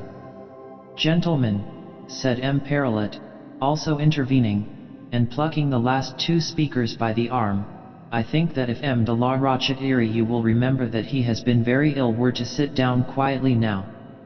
Of course, said Colonel Richard instantly, and he and de Fresne withdrew themselves, while M. Perilet shepherded his ex-patient to a bench in the corner, and sat down in silence beside him, with a hand on his wrist. Near Laurent, Colonel Richard and de Fresne were now commenting optimistically on d'Andin's extraordinarily opportune appearance. But Laurent had no eyes for anyone save Imar, sitting there silent with closed eyes, his head against the wall. His face was like a cameo, as drained of color and as passionless, too. He gave the impression of having passed beyond suspense, but of being nearly slain with fatigue. But as the offender miserably studied him, the closed eyes opened.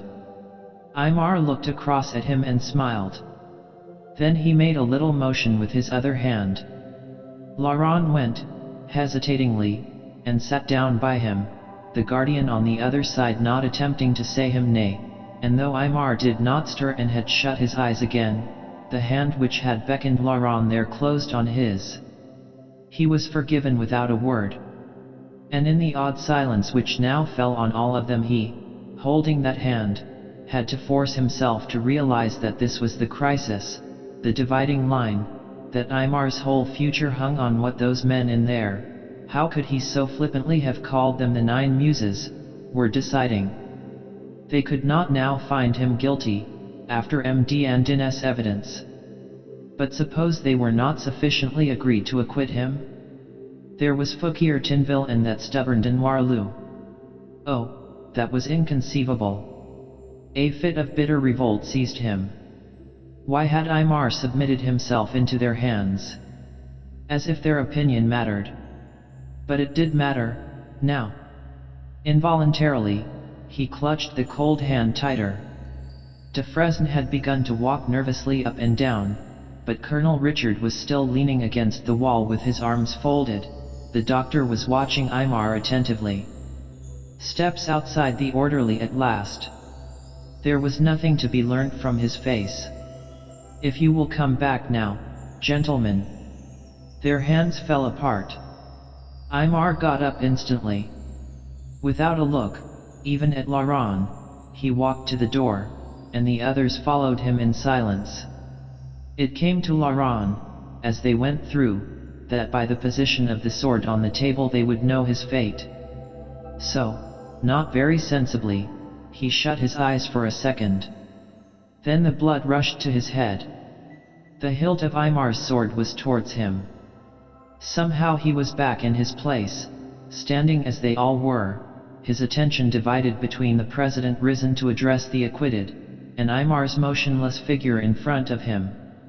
Why had the old Chuan put on spectacles to deliver judgment, since he was looking over, not through them? His voice came, relieved and kindly. I have great pleasure in announcing to you, Monsieur de la Rochette-Irie, that the court unanimously finds you innocent of the slightest intention of treachery when you sent your subordinate's letter to the imperialists, and holds that you had sufficient grounds for considering your preconceived plan feasible. It does not, therefore, blame you, in the exceptional circumstances, for attempting to carry it out. For your efforts to prevent the disaster and your whole conduct afterwards we have nothing but praise, and not least for your courage in voluntarily submitting to a very painful ordeal. And if you will come forward, monsieur, I shall most gladly restore to you your sword untarnished. There was an uncontrollable burst of applause from the audience, through which Laurent heard M. Perlet beside him sniffing audibly. Aimar moved, took 2 steps forward, and then put his hand to his head and hesitated. Laurent was conscious of a violent nudge from M. Perlet, and his voice saying in a loud whisper, "Go with him, he's pretty well finished." So he took Eloiseler by the arm from behind and steered him forward to the dais, and was thankful to see that the president, realizing the state of affairs, was not waiting for him to mount the steps to the table, but was coming round to the top of them with the sword. And here, with a word or two of congratulation, he laid the weapon in its owner's hands. Aimar lifted it to his lips, tried to say something, then, clutching it to his breast, reeled suddenly backwards into the arms of Laurent and du Tremblay, who, already on the watch, had jumped down from his place at the end of the table. He was indeed finished, but they kept him on his feet until, someone producing a chair, they lowered him into it. And Laurent, kneeling by him with his arm round him, disengaged the sword from his grasp. In another moment M. Perlet was bending over him. "Give him time, gentlemen. Unfit for this a great strain. But he will be himself again in a little." Nevertheless, he had thrust his hand inside the breast of Aimar's uniform. "Water, yes, thank you." And Aimar's head lay against Laurent's shoulder, and Laurent, who rather thought he was crying himself, and didn't care, was battling with a most unseasonable desire to kiss it there, before everyone, and would very likely have succumbed only that he was sure Aimar had not quite lost consciousness. Meanwhile, the court had broken up into little groups. The audience, though deeply interested, and disposed to quit their seats, kept their distance. And in a short while, after a period of being finally confused at what had happened, Aimar had recovered, and stood up, and Laurent, with shaking fingers, fastened on his sword he and no other save he had even touched it. And, nursing that smaller joy amid the greater, he stood away watching the little scene of congratulation that ensued, members of the court and of the audience alike crowding round that central figure to shake hands. So he witnessed the long grip, the long wordless look, which du Tremblay gave. Last of all came D'Andin, with that fine smile, and said something in a low voice which Laurent could not catch, but he saw Aimar flush, and knew that it was with pleasure. But he did hear the general say, "Then you will give me the pleasure of your company at supper tonight as a proof that you bear me no ill will, Monsieur de la Rochette-Irie? I would suggest, in order to spare you the fatigue of the return journey from Kermelvan, where I am staying, that you spend the night at my chateau, and I shall give myself the privilege of sending the carriage for you. I should like also," he went on, "to extend the invitation to your friend M. de Courtomer, whose acquaintance I am anxious to make." Aimar turned and beckoned, and Laurent, as he was presented, braced himself for the ignominy of confessing that he was not in a position to accept this glorious invitation. Aymar would not remember his disability. But what was he saying? I am afraid, General, that M. de Courtomer will be unable to have the honor of supping with you, unless you can put in a word for him in the proper quarter. I regret to say that he is under arrest. M. D'Andin's keen gaze turned on the culprit. Dear me, what for? Because, said Aymar, half smiling, he had a difference of opinion with an officer of M. de Margatel's last night, and as the officer is in bed this morning, and likely to remain there. I see, said the Chevalier D'Andin with a twinkle. Oh, I think that can be arranged, Monsieur de la Rochette-Iry. Yes, I think I can take that on myself. Our little festival would be very incomplete without M. de Courtomer. Of course, he will honor me by staying the night also. He turned directly to Laurent. I think I can guess what the difference of opinion was about, can I not? And as Laurent did not answer, he put his hand for a moment on his shoulder and gave it a little pressure. After which he asked Aymar if he would be so obliging as to make him acquainted with Colonel Richard, with whose general he had been having some correspondence about combining to keep the unnecessary Prussians out of Brittany. So Aymar crossed the hall with him. Meanwhile, M. Perlet had requested de Fresne to procure a carriage. We will drive him home, he said to Laurent and, drawing him aside, oh, my dear boy, that ramrod story. And I had deserted him, you had no doctor for those burns. There were tears in the little man's eyes. Oh, come, responded Laurent, Madame Allard and I did not do so badly, doctor. I shall set up in your line some day. He spoke thus hilariously because, really, his eyes were in much the same state as M. Perlet's. It was so wonderful, so adorable of Aymar, in the midst of his own triumph and relief, to remember his plight, and to be collected enough to seize the one available opportunity of getting him out of it. De Fresne here came back and reported that there was a large and enthusiastic crowd gathered about the steps outside. There is no doubt, he added in a satisfied tone, that the finding of the court is popular. As he said it, D'Andin, Colonel Richard, and Aymar all returned their way, talking together. I should be most willing, monsieur, came the imperialist's voice. If we combine, foes though we have been, it could be done. We are all Frenchmen. I know that General Lamarck is most anxious to do it. We will enlist Eloiseler also in the task, said General D'Andin. But I have no men now, said Aymar, coloring. You have what I once wished you, monsieur, if you remember your sword again, said Colonel Richard. It's your brains, your advice that I want, Monsieur de la Rochette-Iry, said the royalist. It will be a matter of arrangement with our allies, after we have come to an understanding with our compatriots. We can talk about it this evening. And if only you had the famous jardier back, we could try the effects of that on the Prussians. But I have got it back, confessed Aymar, and it is mended, and I am wearing it at this moment. It is at your service. Mended, said D'Andin. Magically, no doubt. Aymar suddenly wheeled round and put his hand on Laurent's shoulder. Yes, magically, he said. He mended it like a good many other things. His smile pretty well finished Laurent. To cover his confusion he went out to the steps. His appearance was the signal for a burst of cheering which very quickly drove him in again. The crowd was much larger and more expectant than he had realized. He clutched Aymar, just turning away from Du Tremblay, by the arm. Can you hear them? He asked. In England, you know, we should take the horses out and drag the carriage. I wonder if Millimeter de Fresne and Perlet are game. I am, observed the little doctor gaily, but Aymar, beginning to move rather unwillingly towards the door, observed that for nothing on earth would he trust himself behind Laurent as a horse in his present frame of mind.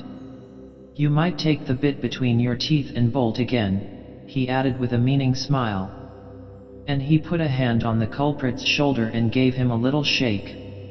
"I don't believe you are an atom penitent, either." And what was so unpardonable, Laurent, was the inexactitude. "I had told you so many times that it was not red hot." Laurent choked back a queer sound. "Aymar, you really are impayable. What's the matter?" Aymar had caught sight of the crowd. "Must I go through that? I would rather face the ramrod again." "I'm afraid you must," said Laurent, and seeing that Defresne and M. Perrollet and Du Tremblay were close behind Eloiseler, he darted down the steps to open the carriage door. So, without meaning to, but with delight, he saw the picture he should unendingly possess for his own Aymar coming down the steps after his ordeal, neither triumphant nor abashed, but just his own quiet and gallant self. He had so much eyes only for that descending figure in its beautiful and unconscious perfection of poise, that it was not till afterwards that there came to him out of memory the stored scraps he had heard from the populace as he waited there among people who wanted to shake hands with him, too, which rather bored him. He would not tell he saved M. Du Tremblay. That's M. Du Tremblay himself. They say he was actually tortured. How pale he looks. I knew a man who was with him in the Moulin Brule, and the only other actual visual impression he retained, that of a middle-aged Breton with a firelock slung across his goatskin, reverently removing his broad-brimmed hat as Aymar passed the chouan who had spat at him yesterday. 13. Laurent was in crazy spirits during the meal which followed at Madame Leblanc's. Particularly did the good M. Perrollet appreciate his sallies, and even Defresne, who made the fourth, relaxed into amusement.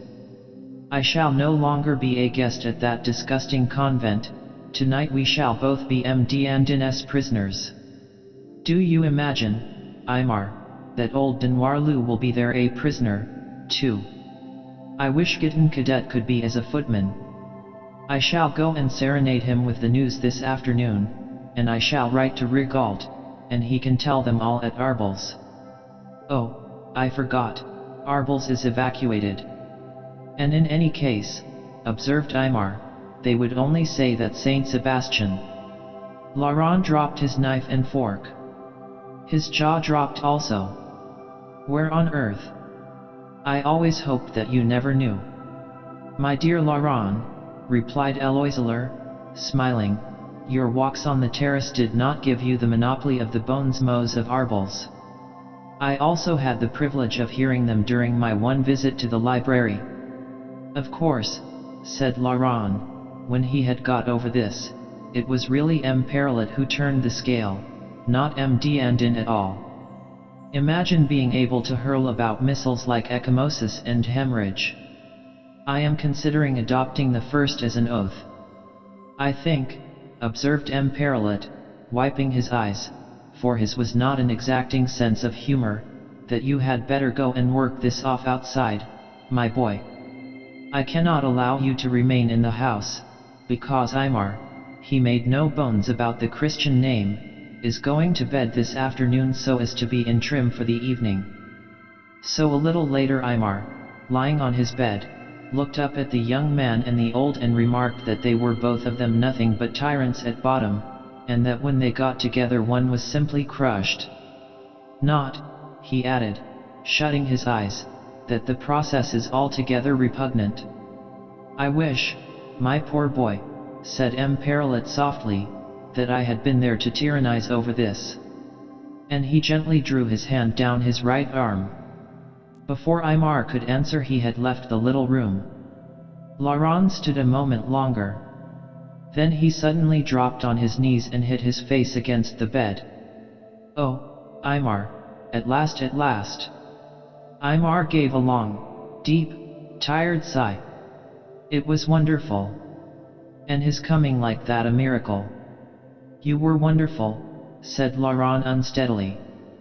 Perhaps that evening was the most wonderful of all. No more efficacious method of rehabilitation could probably have been devised than that supper with General D'Andin and his staff, where Eloiseler was plainly the guest of the evening, and where yet the host, with exquisite tact, so arranged matters that it seemed the most natural thing in the world that he should be there, and not a festivity with an object.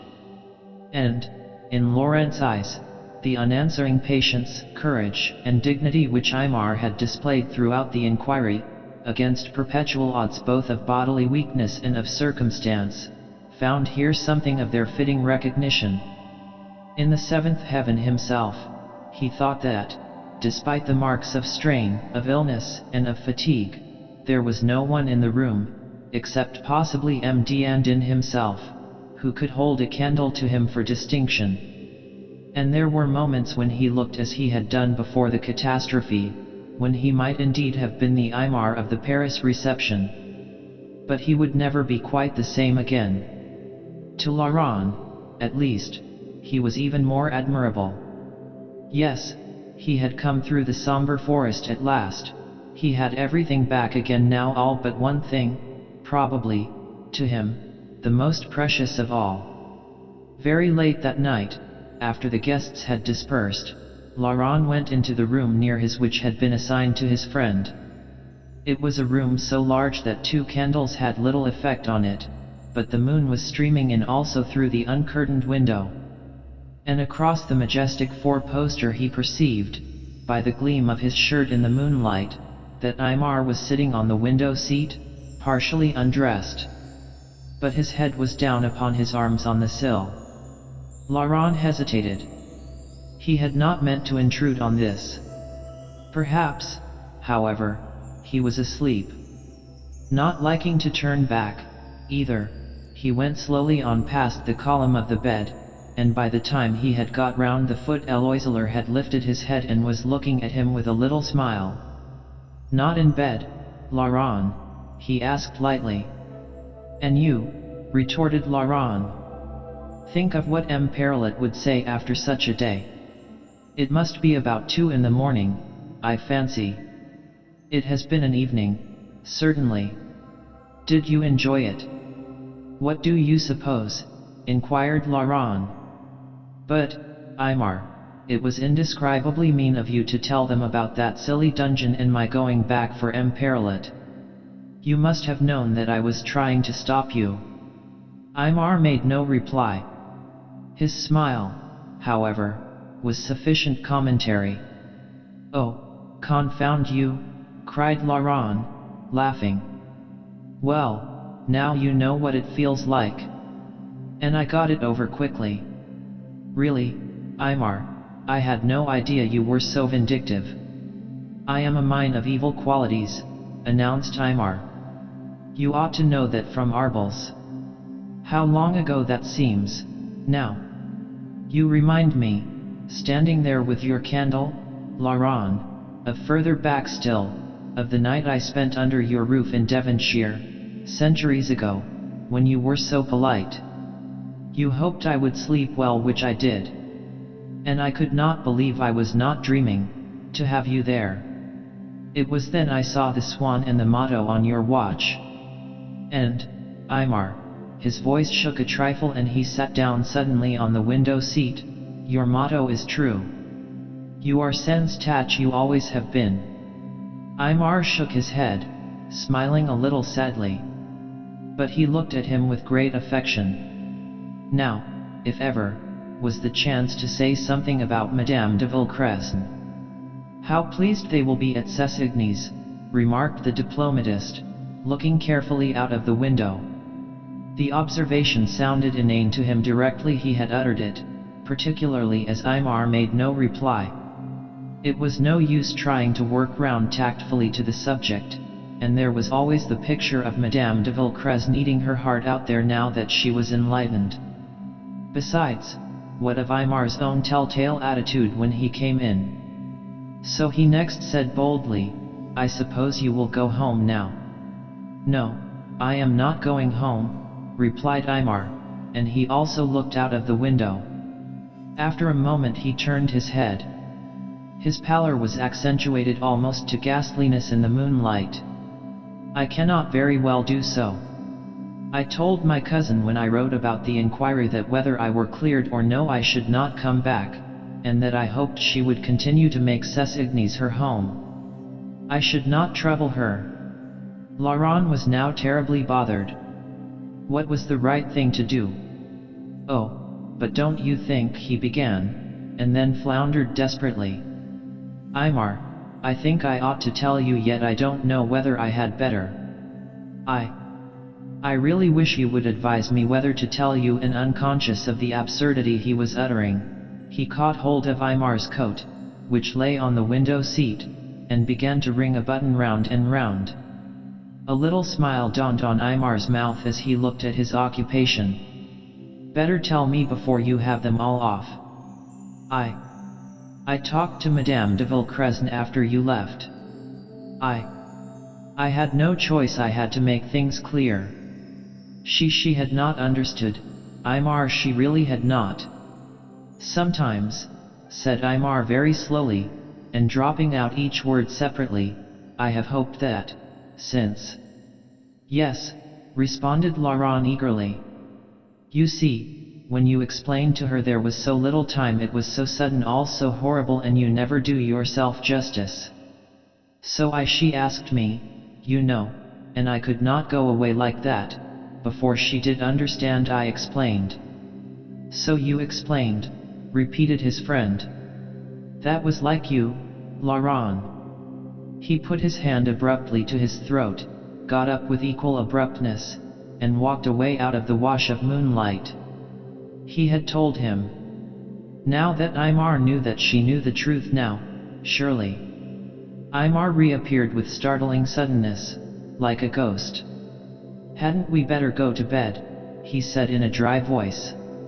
Laurent jumped up and held out his hands to the ghost. "Aymar, if you blame me."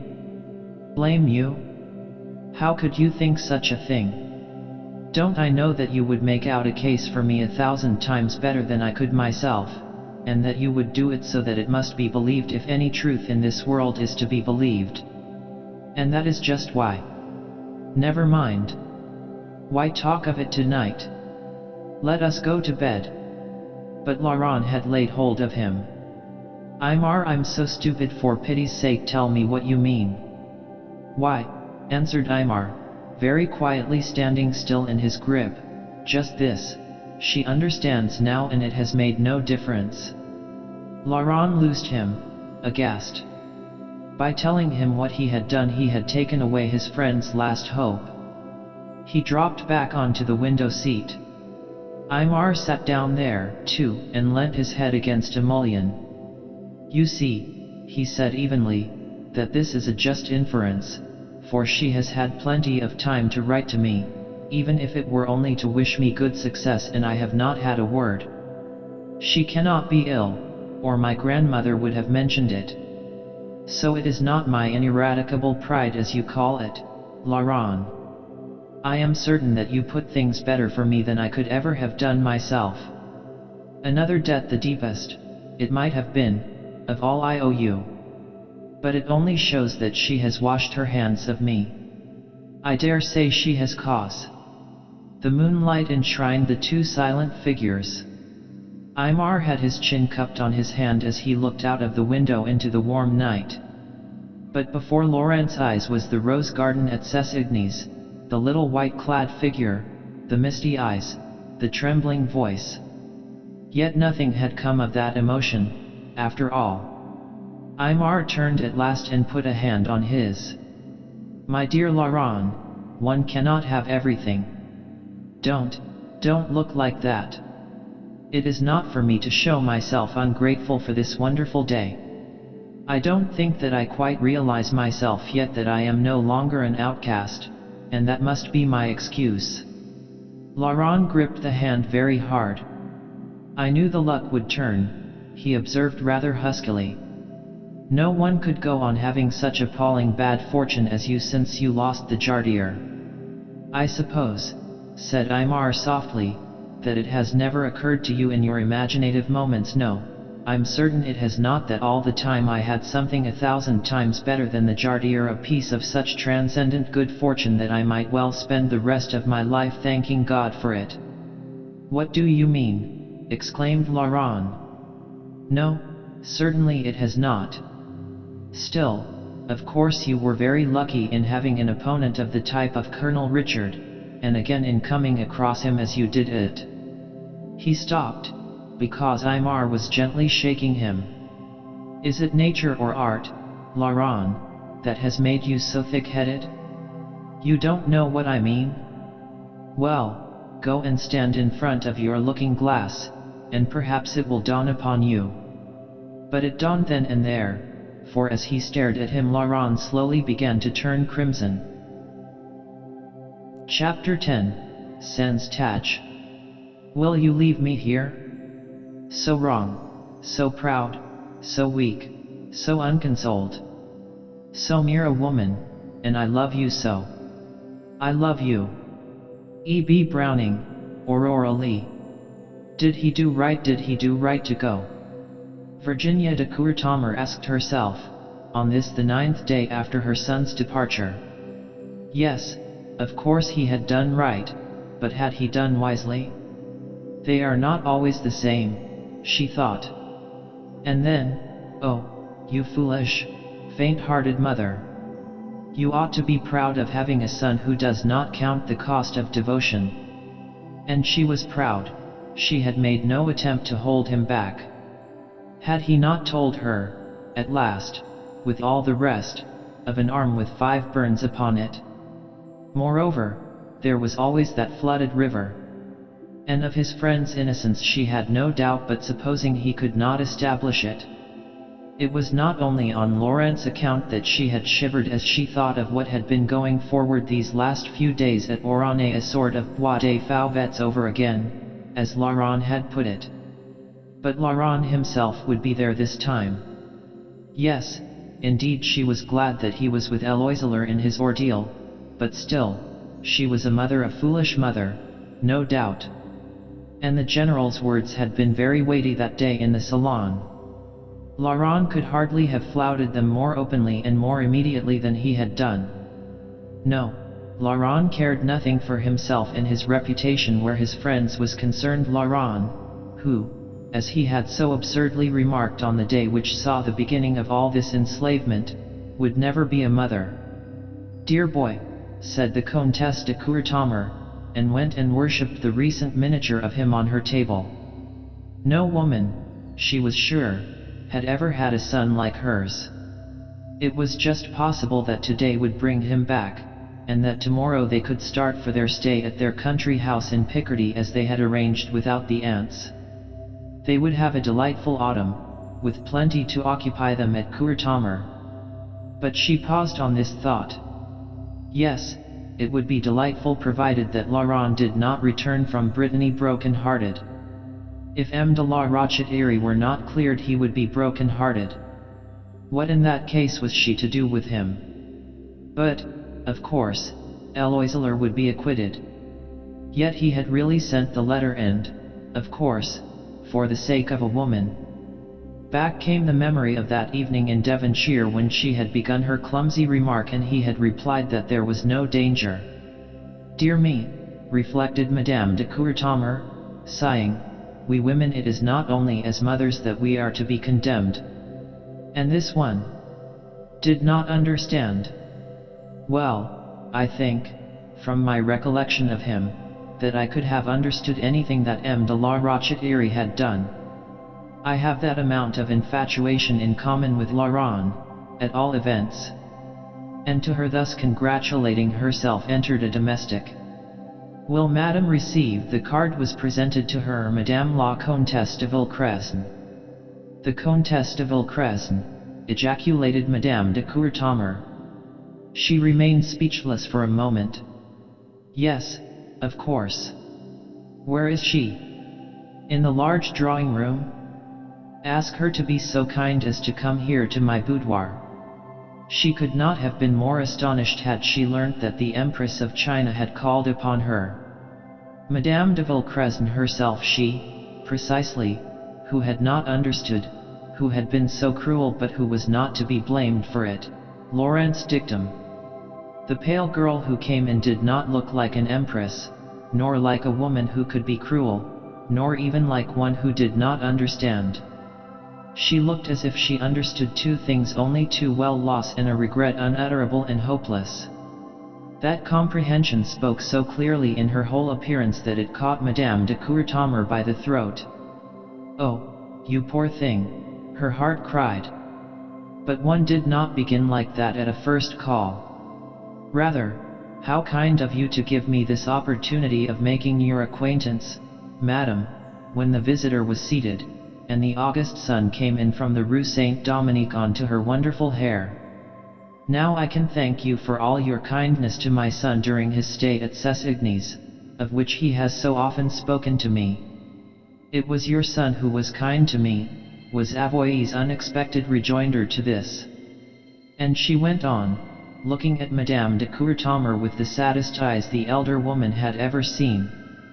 "If it were possible, I should like to have the opportunity of speaking to him again." "It is not I whom she has come to visit at all," reflected Madame de Courtommer. "It is Laurent to find out, of course, what has happened at Oronay." "I am so sorry," she said gently, "but my son has not yet returned, and I have heard nothing. I think, however, that we may expect him tomorrow or even possibly today, and if you will allow him he shall wait upon you at once and let you know the verdict. But, of course, it will be favorable." The bewilderment in the eyes gazing at her was succeeded by terror. "Verdict? What verdict? Good heavens, did she not know?" Well, she would have to tell her now, having blundered into it. "Laurent is at Oronay with your cousin, madam." M. de la Rochette asked for a court of inquiry. "If he has not informed you, it was no doubt that he wished to spare you unnecessary anxiety, and I regret very much that I should have mentioned the matter. But, of course, he will be acquitted, must indeed be already acquitted by this time, and we shall soon hear the news." One great effort did her visitor make to save appearances. "I left Cessigny's so unexpectedly," she said with a formal air and a piteously trembling lip, "that the news has not followed me. Perhaps I shall hear." It was no use. The strained voice broke. "Aymar court-martialed Aymar," she whispered to herself, and covered her face. Madame de Courtommer impulsively put out a hand. But it was not seen, and she withdrew it. "No, no, madam, it is not a court-martial." M. de la Rochette asked for it himself. "He is not under arrest, I know. Besides, I am sure it can only be a matter of form, he must be acquitted." Behind the shrouding hands the girl was quietly weeping. Madame de Courtommer rose and went to the window and stood there thinking. Since Avoy de Villecrez knew nothing of this business at Oronay, which in itself was strange, it could not have been anxiety as to the verdict which had brought her here in the hope of seeing Laurent. It must just have been hunger for some tidings of the lover of whom, now, she knew nothing. Since his friend might know, she had come, a suppliant, for some crumb of information to be presented with this. Poor child! Poor child! In a little Virginia de Courtommer became aware that her visitor had regained command of herself, and she came back to her place. "I cannot blame myself enough, madam," she said, as she sat down again, "for having inadvertently thrown away, as it were, M. de la Rochette's consideration for your feelings. I shall have to make my peace with him," she added more lightly. Avoy's face was suddenly flooded with color. "What? Are you expecting him here, madam?" "Oh, no," responded Madame de Courtommer instantly. "No, I wish I were. I share my son's admiration, you know, for M. de la Rochette. At my age, fortunately, one can confess to a penchant for a young man. My son's devotion to your cousin, which dated, I think, from the first moment he set eyes on him, is quite comprehensible to me. I am glad he is with him now when no woman can be. It is not the first time, murmured Avoye, and she fixed her eyes on Laurent's miniature. What would Aymar have done there in captivity without your son? He would have died. Oh, madam, he has told me of that wonderful devotion, that never tired night after night, day after day, not only when he was so near death, but for weeks afterwards, and he your son unused to anything of the kind. I have found once or twice in my life, madam, said Virginia de Courtommer softly, that a man can be tenderer than a woman on occasions. I like to think that my Laurent belongs to that company. But Avoye had caught her handkerchief to her mouth and looked away. Good gracious, thought her hostess, was ever anyone such a blunderer as I this afternoon?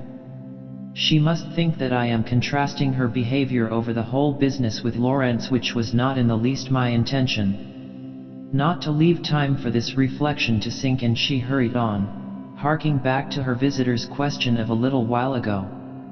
No, I expect M. de la Rochette is on his way back to Cessigny's now, with this unfortunate affair no more than a bad memory. Did M. de Courtommer say that my cousin intended to return there if the verdict was favorable? No, I only assumed it, madam, as the natural thing. There was no indication of his subsequent plans, I believe, in his letter to my son. But Avoye leant forward. Are you sure there was no sign of what he meant to do if the verdict was not favorable?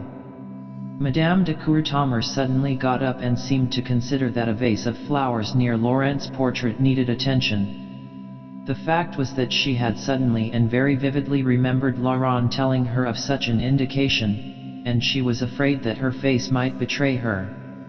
She did not want to pass on the knowledge to that poor child. And yet, was it not her duty? For really, if Eloiseler did come to that desperate step, and took it quickly, sailing perhaps from Nantes or La Rochelle, he might well be out of France before ever Madame de Villecrescen could see him again, unless she were warned. Your cousin did say, I believe, she murmured, that if the verdict were unfavorable, which of course, is unthinkable, he should probably leave France altogether, and go, possibly, to the United States. Every remaining vestige of color went from Madame de Villecrescen's face. But of course, dear madam, went on Virginia, glancing at her anxiously, that possibility is not worth considering, he is bound to be acquitted. And she made another attempt to lighten the atmosphere by adding, half laughing, for purely selfish reasons I am glad to feel so certain of that, for otherwise Laurent would probably want to accompany him to America, and I cannot spare him. Her effort had no success.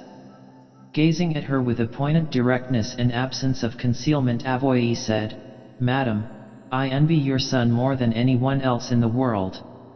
He had his chance and took it, whereas I... Virginia de Courtommer could resist no longer. She stooped over her and possessed herself of her hand. Oh, my dear, surely it is not too late yet. Forgive me, but I am so much older than you, and I do desire M. de la Rochette's happiness, which I am sure is bound up with you alone. And Avoye clung for a moment to the kind hand. Then she loosed it, as one who has no right to comfort. Yes, it is too late. He could not forgive the things I said to him that day. And I shall never see him again now. I have deserved it all, because I had so little faith. And he went through martyrdom for me, martyrdom. He is going through it again now. That alone, the inquiry, Aymar being what he is enough to kill him. Only, I do thank God that he is not by himself there, that your son is with him. She rose, in a calm of despair more moving than tears. Madame de Courtommer, looking at her in pity, suddenly heard a door bang downstairs, and a voice. Was it? Wait, madam, pray. Do not go yet. That sounds like Laurent. If it is, he can give us news. Avoye shrank back. Madame de Courtommer caught her hands. My child, have courage. It must be good news. Apparently it was. There was the further sound of a light foot running up the stairs, a voice outside saying cheerfully to someone, "Is Madame la Comtesse in here?" and a hand on the door. The mother of this presence left her visitor, who shrank still farther back towards the windows. The door burst open. Maman chérie, me voilà. Yes, of course it's all right. His sword given back to him untarnished, as the general said, and quite an ovation afterwards. Supper with Diandin, no less. It was he who first, I must tell you that I've brought back a friend from Orange with me, rather against his will in fact. I had the deuce of a tussle over it, so you will give him a warm welcome, won't you? He can't run up the stairs like me, so I came on in advance. But who is it, dearest? Asked his mother, disengaging herself from the whirlwind. And you have not seen, Laurent, that I have a visit. But Laurent had gone to the half-open door and flung it wide. The guest who could not run up the stairs had just arrived on the threshold. There was a faint cry from the other side of the room. But Aymar only saw Madame de Courtommer. I really was brought by brute force, that must be my excuse, madam, he said, smiling. To inflict myself on you was no part of my plans. It has been as near a case of kidnapping as I ever remember to have heard of. Madame de Courtommer, the tears coming into her eyes, gave him both her hands. My dear Vicomte, she said rather unsteadily. And Aymar bent his head and raised her hands to his lips. It was at this juncture that Laurent became aware of Madame de Villecrescen's presence. The shock, in his state of effervescence, was almost calculated to unseat his reason. But perhaps so many shocks in one room counteracted each other. Aymar was the only person who had not yet received his. At any rate, Laurent was able to cross the room and kiss Madame de Villecrescen's hand. He did not quite know what he said to her, nor she, doubtless, what she said to him.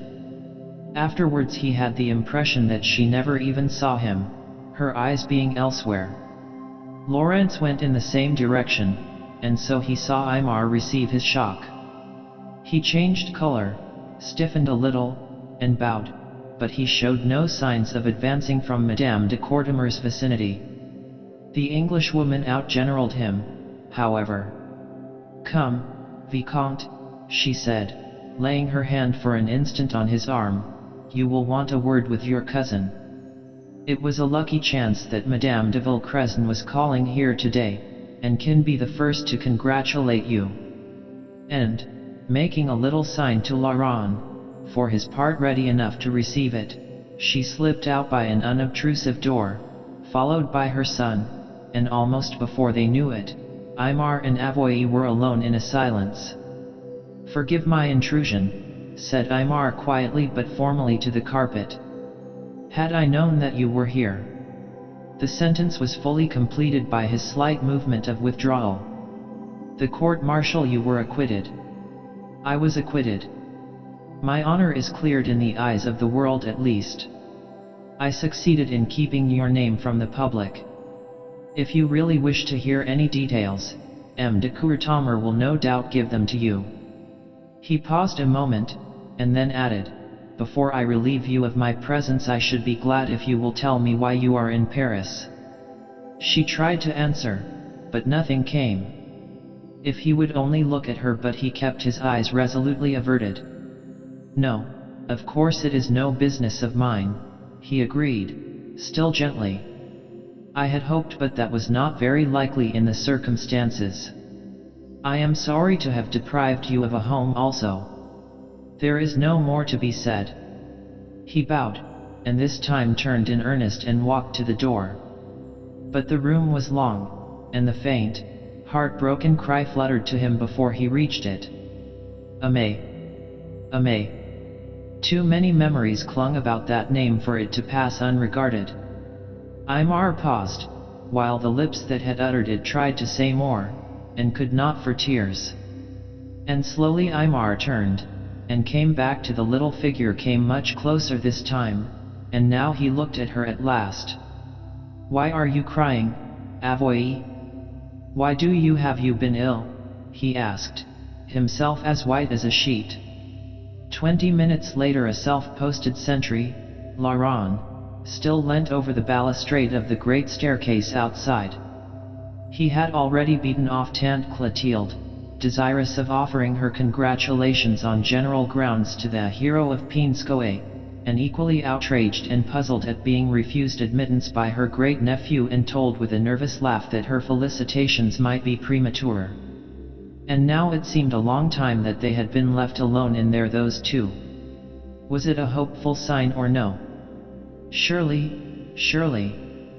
But when Aymar was hers in very truth, would he be less his friend? A surge of loneliness went over Laurent, but he fought it back. What did that matter, if Aymar had his heart's desire? He heard the door open at last. He was afraid to turn round. Then he felt a hand on his shoulder, and a voice said Laurent, and he did turn to learn what Aymar's eyes were like when he was really happy. "She wants to speak to you to thank you. She owes you so much." "But Laurent, how shall I?" He paused as if to steady himself, and, abandoning the sentence, merely whispered, "Friend of friends," and laid his hand over Laurent's where they clutched the rail. Their looks met, and Laurent knew with certainty, that he would always be that to him, that happiness would not loosen the bond which unhappiness had so securely forged. Then he suddenly perceived Avoye de Villecrescent standing there beside her lover. And her face, too, was wonderful. But it was at him that she was looking. "I shall never forget. Laurent," she said, and held out both her hands. The end.